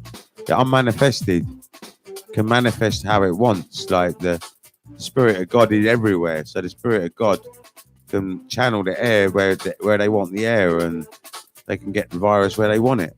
If they don't want the virus somewhere, they can make sure the virus doesn't get there. If they want the virus there, they can get it there. I mean, that's the way it is. There is something in the air. I've seen it before. SAS quote, it's a state of mind. Yeah, it is a state of mind. It is a full state of mind, because the more you fear it, the more you'll catch it. The less you fear it, then the illness can't even enter your body.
Right, let's see. Eastside Woody Vision.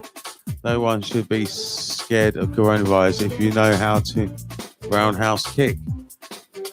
Well, I mean, there's no point fearing these things anyway. If it happens, it happens, you know. I mean, you just got to get on with your life and not fear it. If you fear it, then fear is one thing which will kill you off anyway. Fear will lead you to an early grave. I mean, fear is the dreadful thing. It's better just to enjoy your life and live life to the full. And if something happens, it happens. It shouldn't do anyway, really. I mean, I very rarely get unwell. I haven't been unwell once this winter. I had one flu or one cold or nothing. So no one should be scared. Yeah.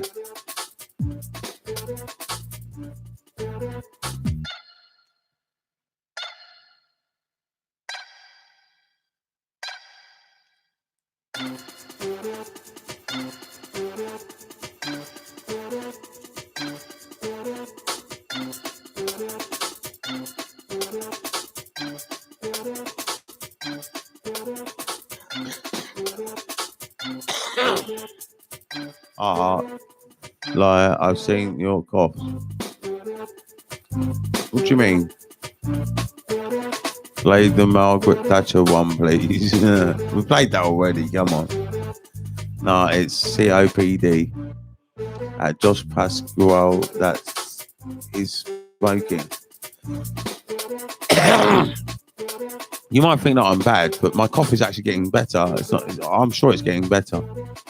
And I think I can get away with smoking for a while yet to come, and I enjoy it. And if I die, then I die. If I can't see myself dying yet. I mean, when I'm going to die, I think I will know, and I'll just go and lie down and die, and that'll be it. I should be able to tell when I'm going to die. I mean, can you play the other Dick Richards one, please?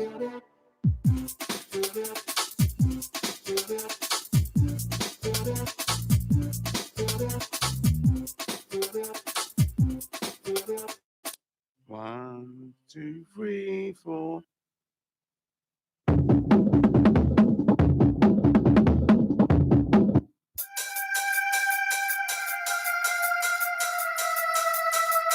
Right, what we're going to do, we're going to listen to Bigfoot's tune first.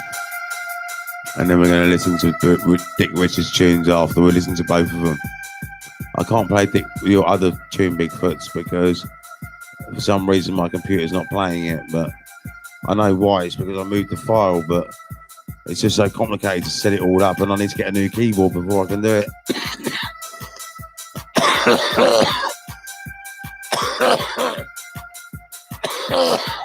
Yes, big up Bigfoot.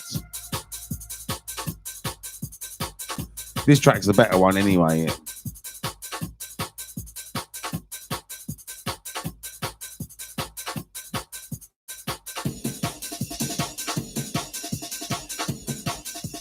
All right, big hands. All right. You know what they say about Bigfoot's big hands? All right. What else is big on Bigfoot? Then does he have a big belly button, or has he got big hands and big feet, and got a big brain or big eyes, or what else do you think might be big on him? I don't know. I mean, can't think. I think he's got a big cavity in his backside. I don't know. I'll take you up to the highest heights. Surround you with love that through delight. Come and feel my energy. Let's be as one, soul and mind. Come and feel my energy. Come and feel my energy. Come and feel my energy. Come and feel my energy. That is quite a strong spliff, actually. I'm feeling quite stoned on that. That is very strong. Our weed is very strong indeed. I'm just noticing how strong it is now. After, I don't know how many I've had today, but right now I'm just feeling really stoned on that. And it's a really nice feeling. I love it. But I recommend smoking high grade to anyone. But really, you got to be careful with your mind. If your mind's deluded, you got to be very careful. Just smoke low grade if your mind's deluded. If you can't handle the high grade, smoke the low grade Jamaican. Low grade Jamaican's all right for anyone. Because it's got CBD oils in it naturally. So you freak out a bit, but you're all right on it. But this stuff you freak right out on if you were deluded. That's why I have to ban one of these boys from coming up here, because he gets freaked out, and I can't have someone getting freaked out up here. And he always comes up here to smoke, and he smokes up here. If he bought it and went, I wouldn't mind so much, but I can't really be making someone get bad like that. I mean, I don't want to be responsible for it. I mean, he can't handle it. I mean, maybe I shouldn't have said it to him. I don't know what he's going to do, but hopefully this will open up more business, but I don't know. What food you got? Are you a gamer? Well, I want to buy a games machine. I want to buy one. But I don't know if I can set it up to my laptop. I don't know if I can do that, or if I can play games on my laptop even. I don't know. I mean, I do like playing games, but I like playing tennis games, like on Virtua Tennis on the Sega Dreamcast and Soul Calibur on the Nintendo GameCube. Games like that, they were classic games, and Super Mario Ball was good. There were some Mario games that were very good. I'd like to get a Nintendo, really. I can go online with it now. I just need a screen. I don't know if I can plug it into my laptop. Who's looking at you? Who's looking at me?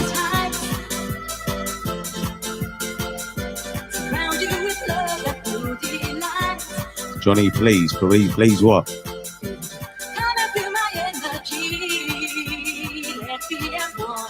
He's in the window. No, he's not.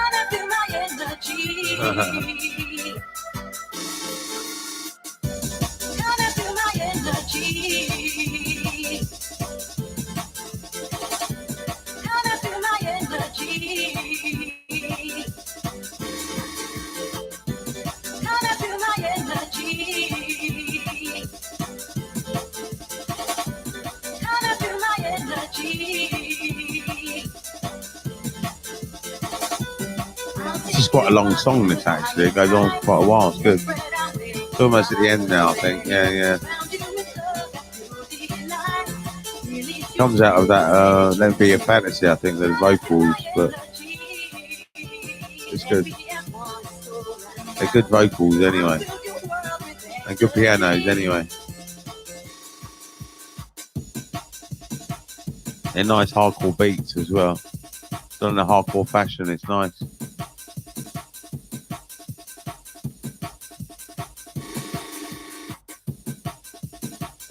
Sounds of Bigfoot. Then we've got 2 tunes coming up by Dick Richards.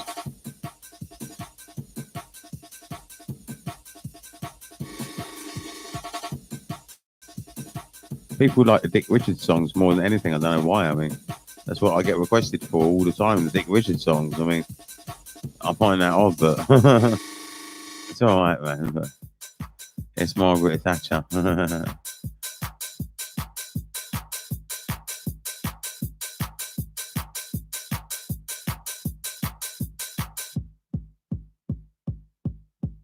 Oh yeah, I was going to play Proverbs as well, wasn't I? I'll tell you what I'll do. Let me try and find Proverbs now. Did I play Proverbs earlier? Objects that I've shoved up my arse. Vibrators. Dildos. Pens. Pencils. Coins. Pebbles. Broomstick handle. Fishing rod handle. Umbrella handle. No, toothbrush handle. It's on a different playlist, actually. Hockey stick handle. I'll find it in a minute. I'll play Proverbs any minute now. Small glass jar. Test tube. Screwdriver handle. This isn't by me. This is by Dick Richards. It's not by me. Cigar. I just play it because he emailed it to me. Banana. And people like it, so I play it. You know.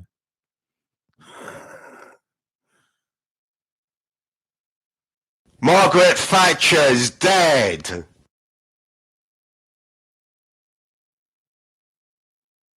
Right, we've heard that one already. Right, let's go to Proverbs now.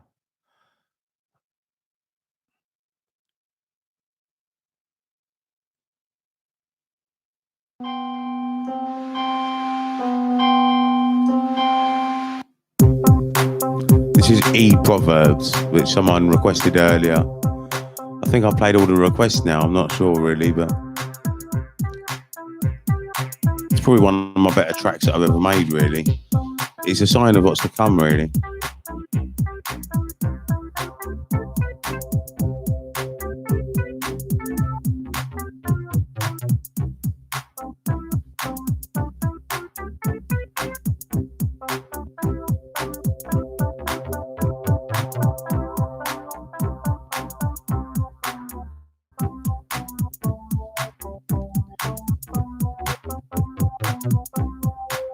And you play the one that goes ding, ling, ding.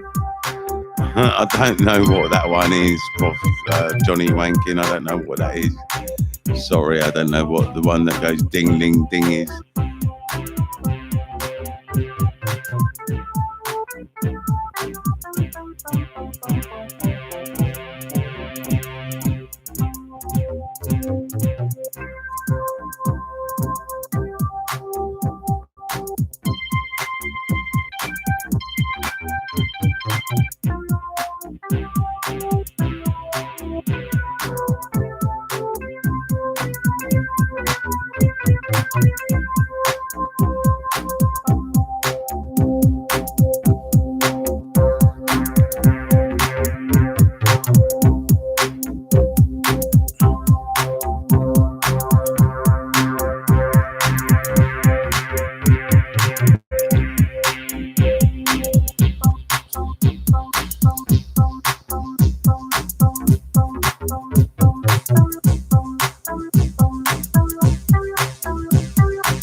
I'm not coming on to Pathfinder tonight. Today I'm staying on this stream because there's so many viewers on this stream, and I don't want to come off and then come on again, and then I might lose some of you. And it feels really good at the moment. I'm enjoying myself, and I think this stream can last longer. I don't like the streams to be too long, but this can last longer. R.I.P. Pathfinder. Pathfinder will be back again. I could put it on if you wanted me to, but it'll be back on again, I'm sure.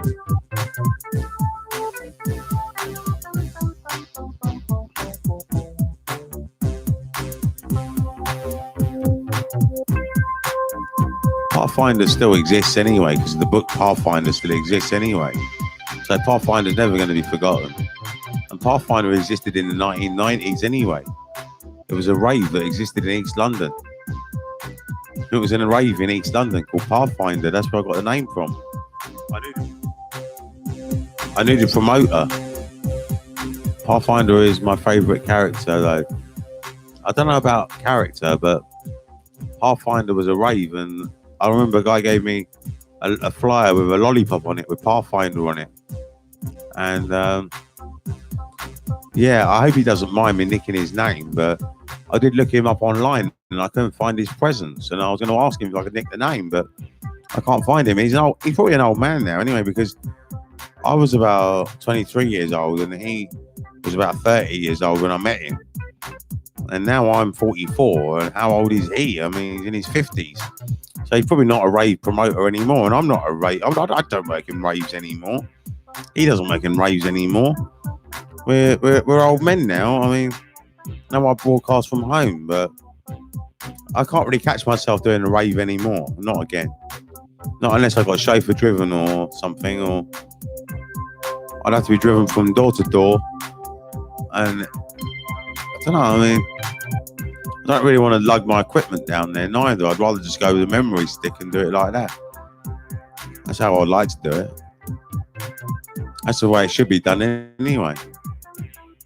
Maybe I could do it in the future, but I could only do an illegal rave because I couldn't do a legal rave. I couldn't smoke there.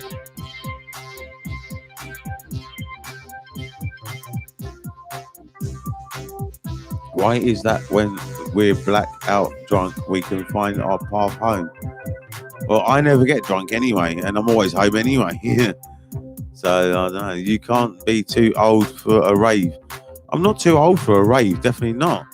Definitely not. I'm not too old for it, but how would I get there? How would I know where it is in the countryside and all these things? And how would I get the gig? How would someone say, yeah, you can come and play?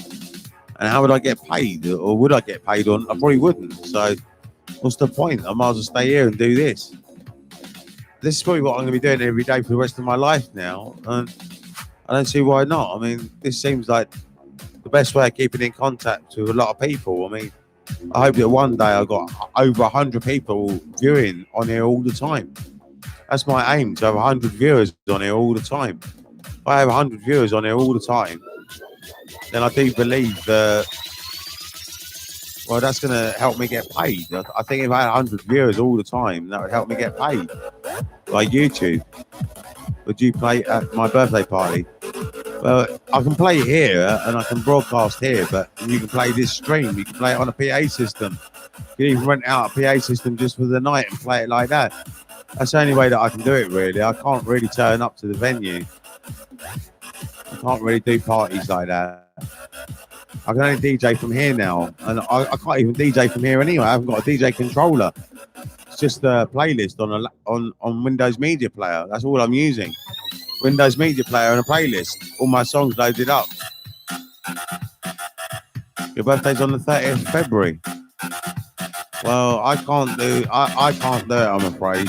When's that? That's very close, isn't it? Well, what I could do a night here. I could broadcast from here. And then you could play it on speakers at your party if you wanted to. And we could do interaction. We could do like a special Prof. Johnny Wankin night. We could do a special night for you. We could do maybe I'll write it in my calendar anyway.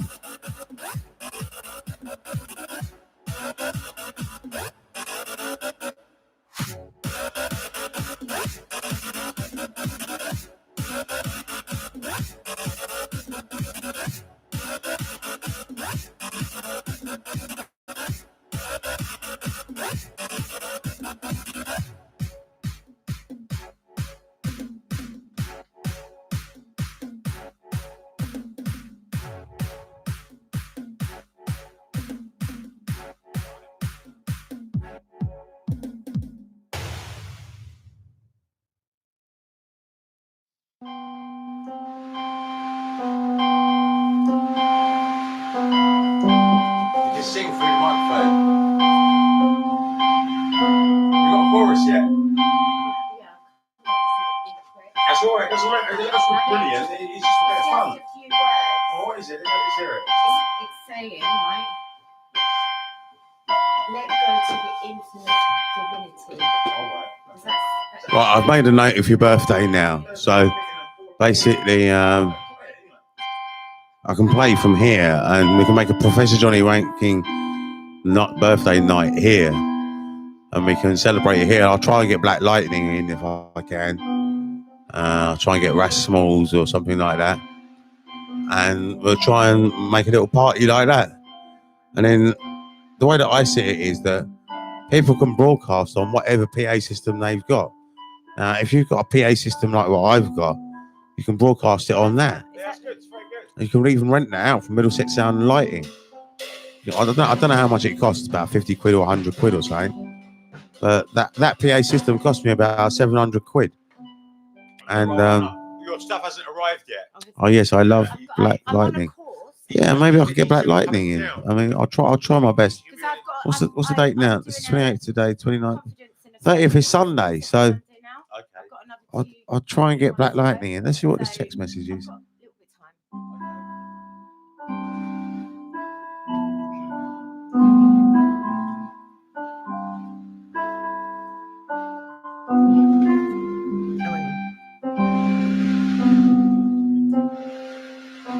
I just got a coronavirus text. It's all right.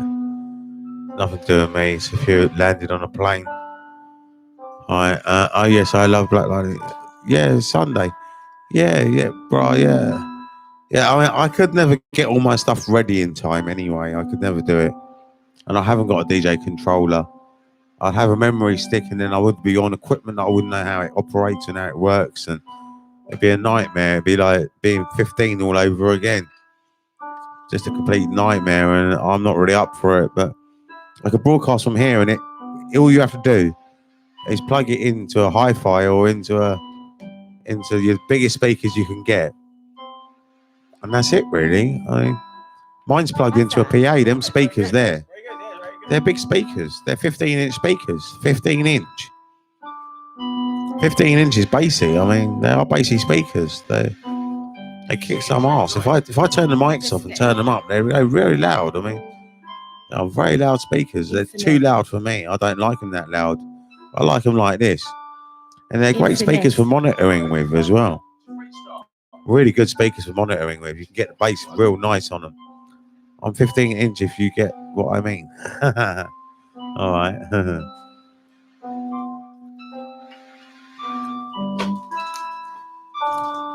Let go.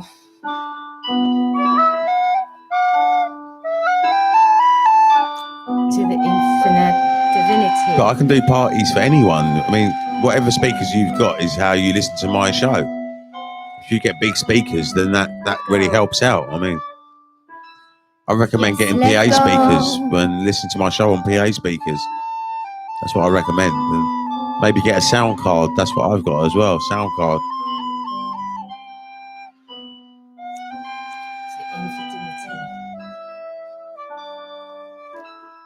Infinite divinity.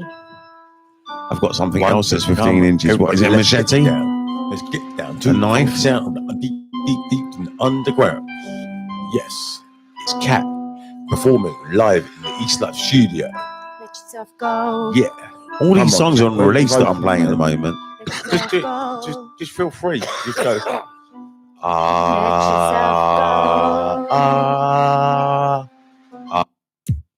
I really like this one, Banging Techno.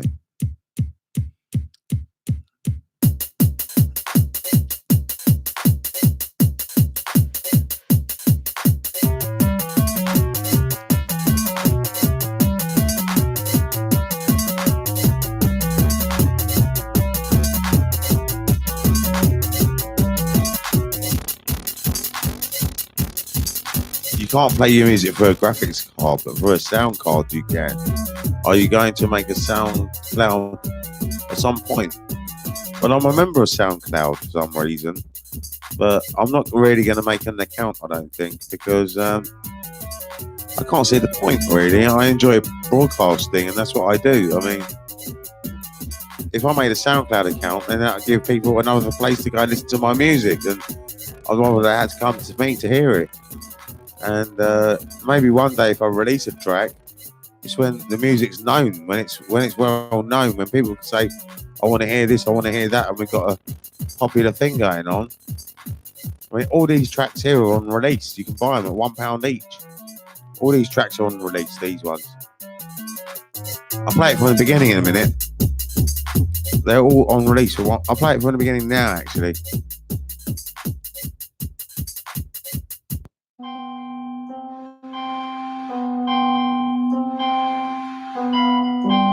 Right, all these tracks, all this is £1 each. This is 001 Charlie. That's all right. That's brilliant. It's just a bit of fun. What is it? That's if you want to support East Life. It's really easy. All you have to do is email us saying the name of the track that you want to buy, and then put £1 sign next to it, and then we'll email you back the bank account details, and then you transfer the money. Once the money's there, we'll email the track. It's simple.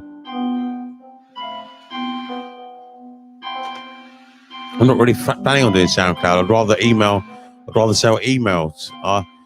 SoundCloud's got no money in it, I don't think. I don't think any of YouTube's got much money in it, really. I'd rather try and make money myself. Use YouTube as a platform to advertise my music. I don't think YouTube's ever going to pay me that well unless I got a really high amount of viewers. I probably have to have 1,000 viewers on there all the time. But Your stuff hasn't arrived this selling MP3s, well, that's a fair business. I got 15 MP3s on release, and there's 2 on here that aren't on release anymore because I've lost contact with the guys and I can't pay them, and it'll be too complicated.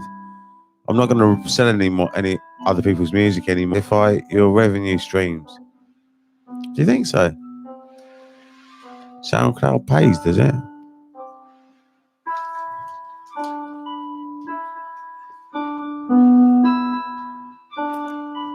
Maybe I'll put something on SoundCloud, I don't know.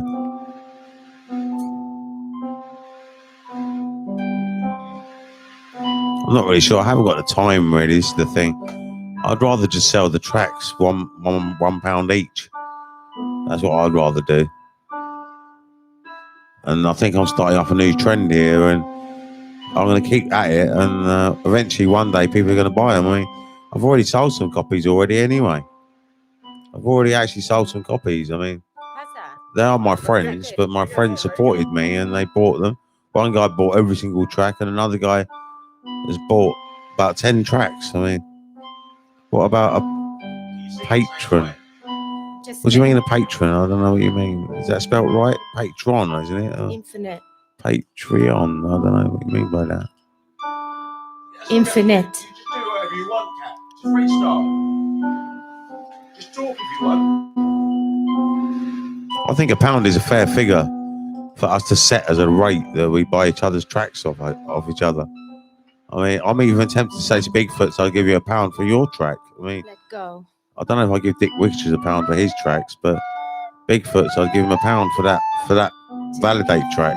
I don't know about the other one so much, but the Validate track, I mean, it's to support the artist, you know. I mean, I would give, if Bigfoot's ever came back on here, but Bigfoot's isn't here anymore. Yes. So I can't do that anymore. Bigfoot's is gone now, so now Bigfoot's loses his £1. But I mean, I would give Bigfoot's £1 for that track because I think it's a really good track. I like it. Infinite divinity. I mean, all these tracks are £1 each. I think they're worth £1. It's games. I mean, we've got to stop this hoarding, greedy mentality. We've got to stop this hoarding, greedy mentality, and we've got to start being more generous with artists anyway. Vocals, man. Just feel free. Just go.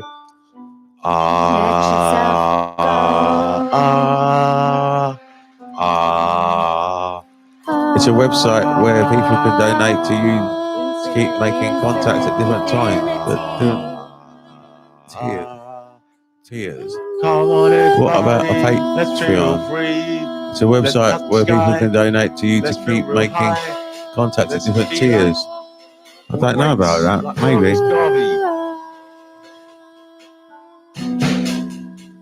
Like Cheech and Chong. As we run the high grade each and every Open day. yourself up to the infinite divinity.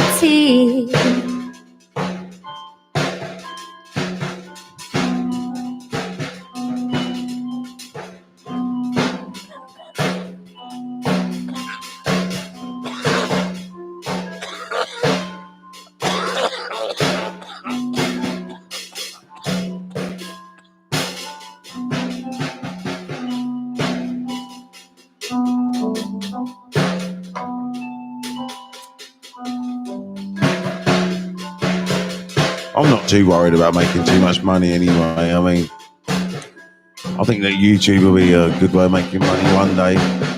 I think I've got to stick at one thing rather than doing too many things. I think if I do too many things, then there'll be too many places to find me.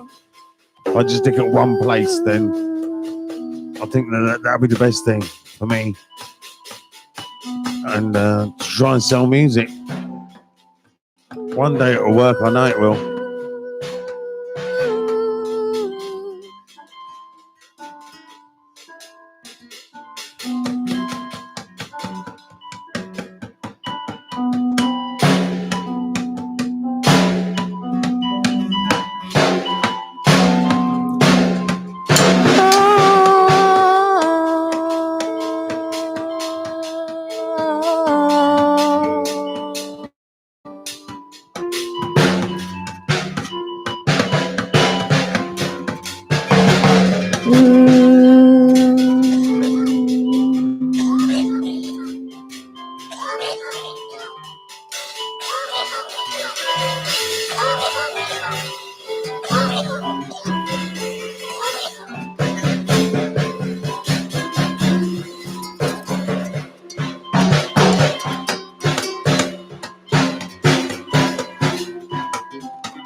All right, we'll drop down to 2 viewers. So what I might do is change onto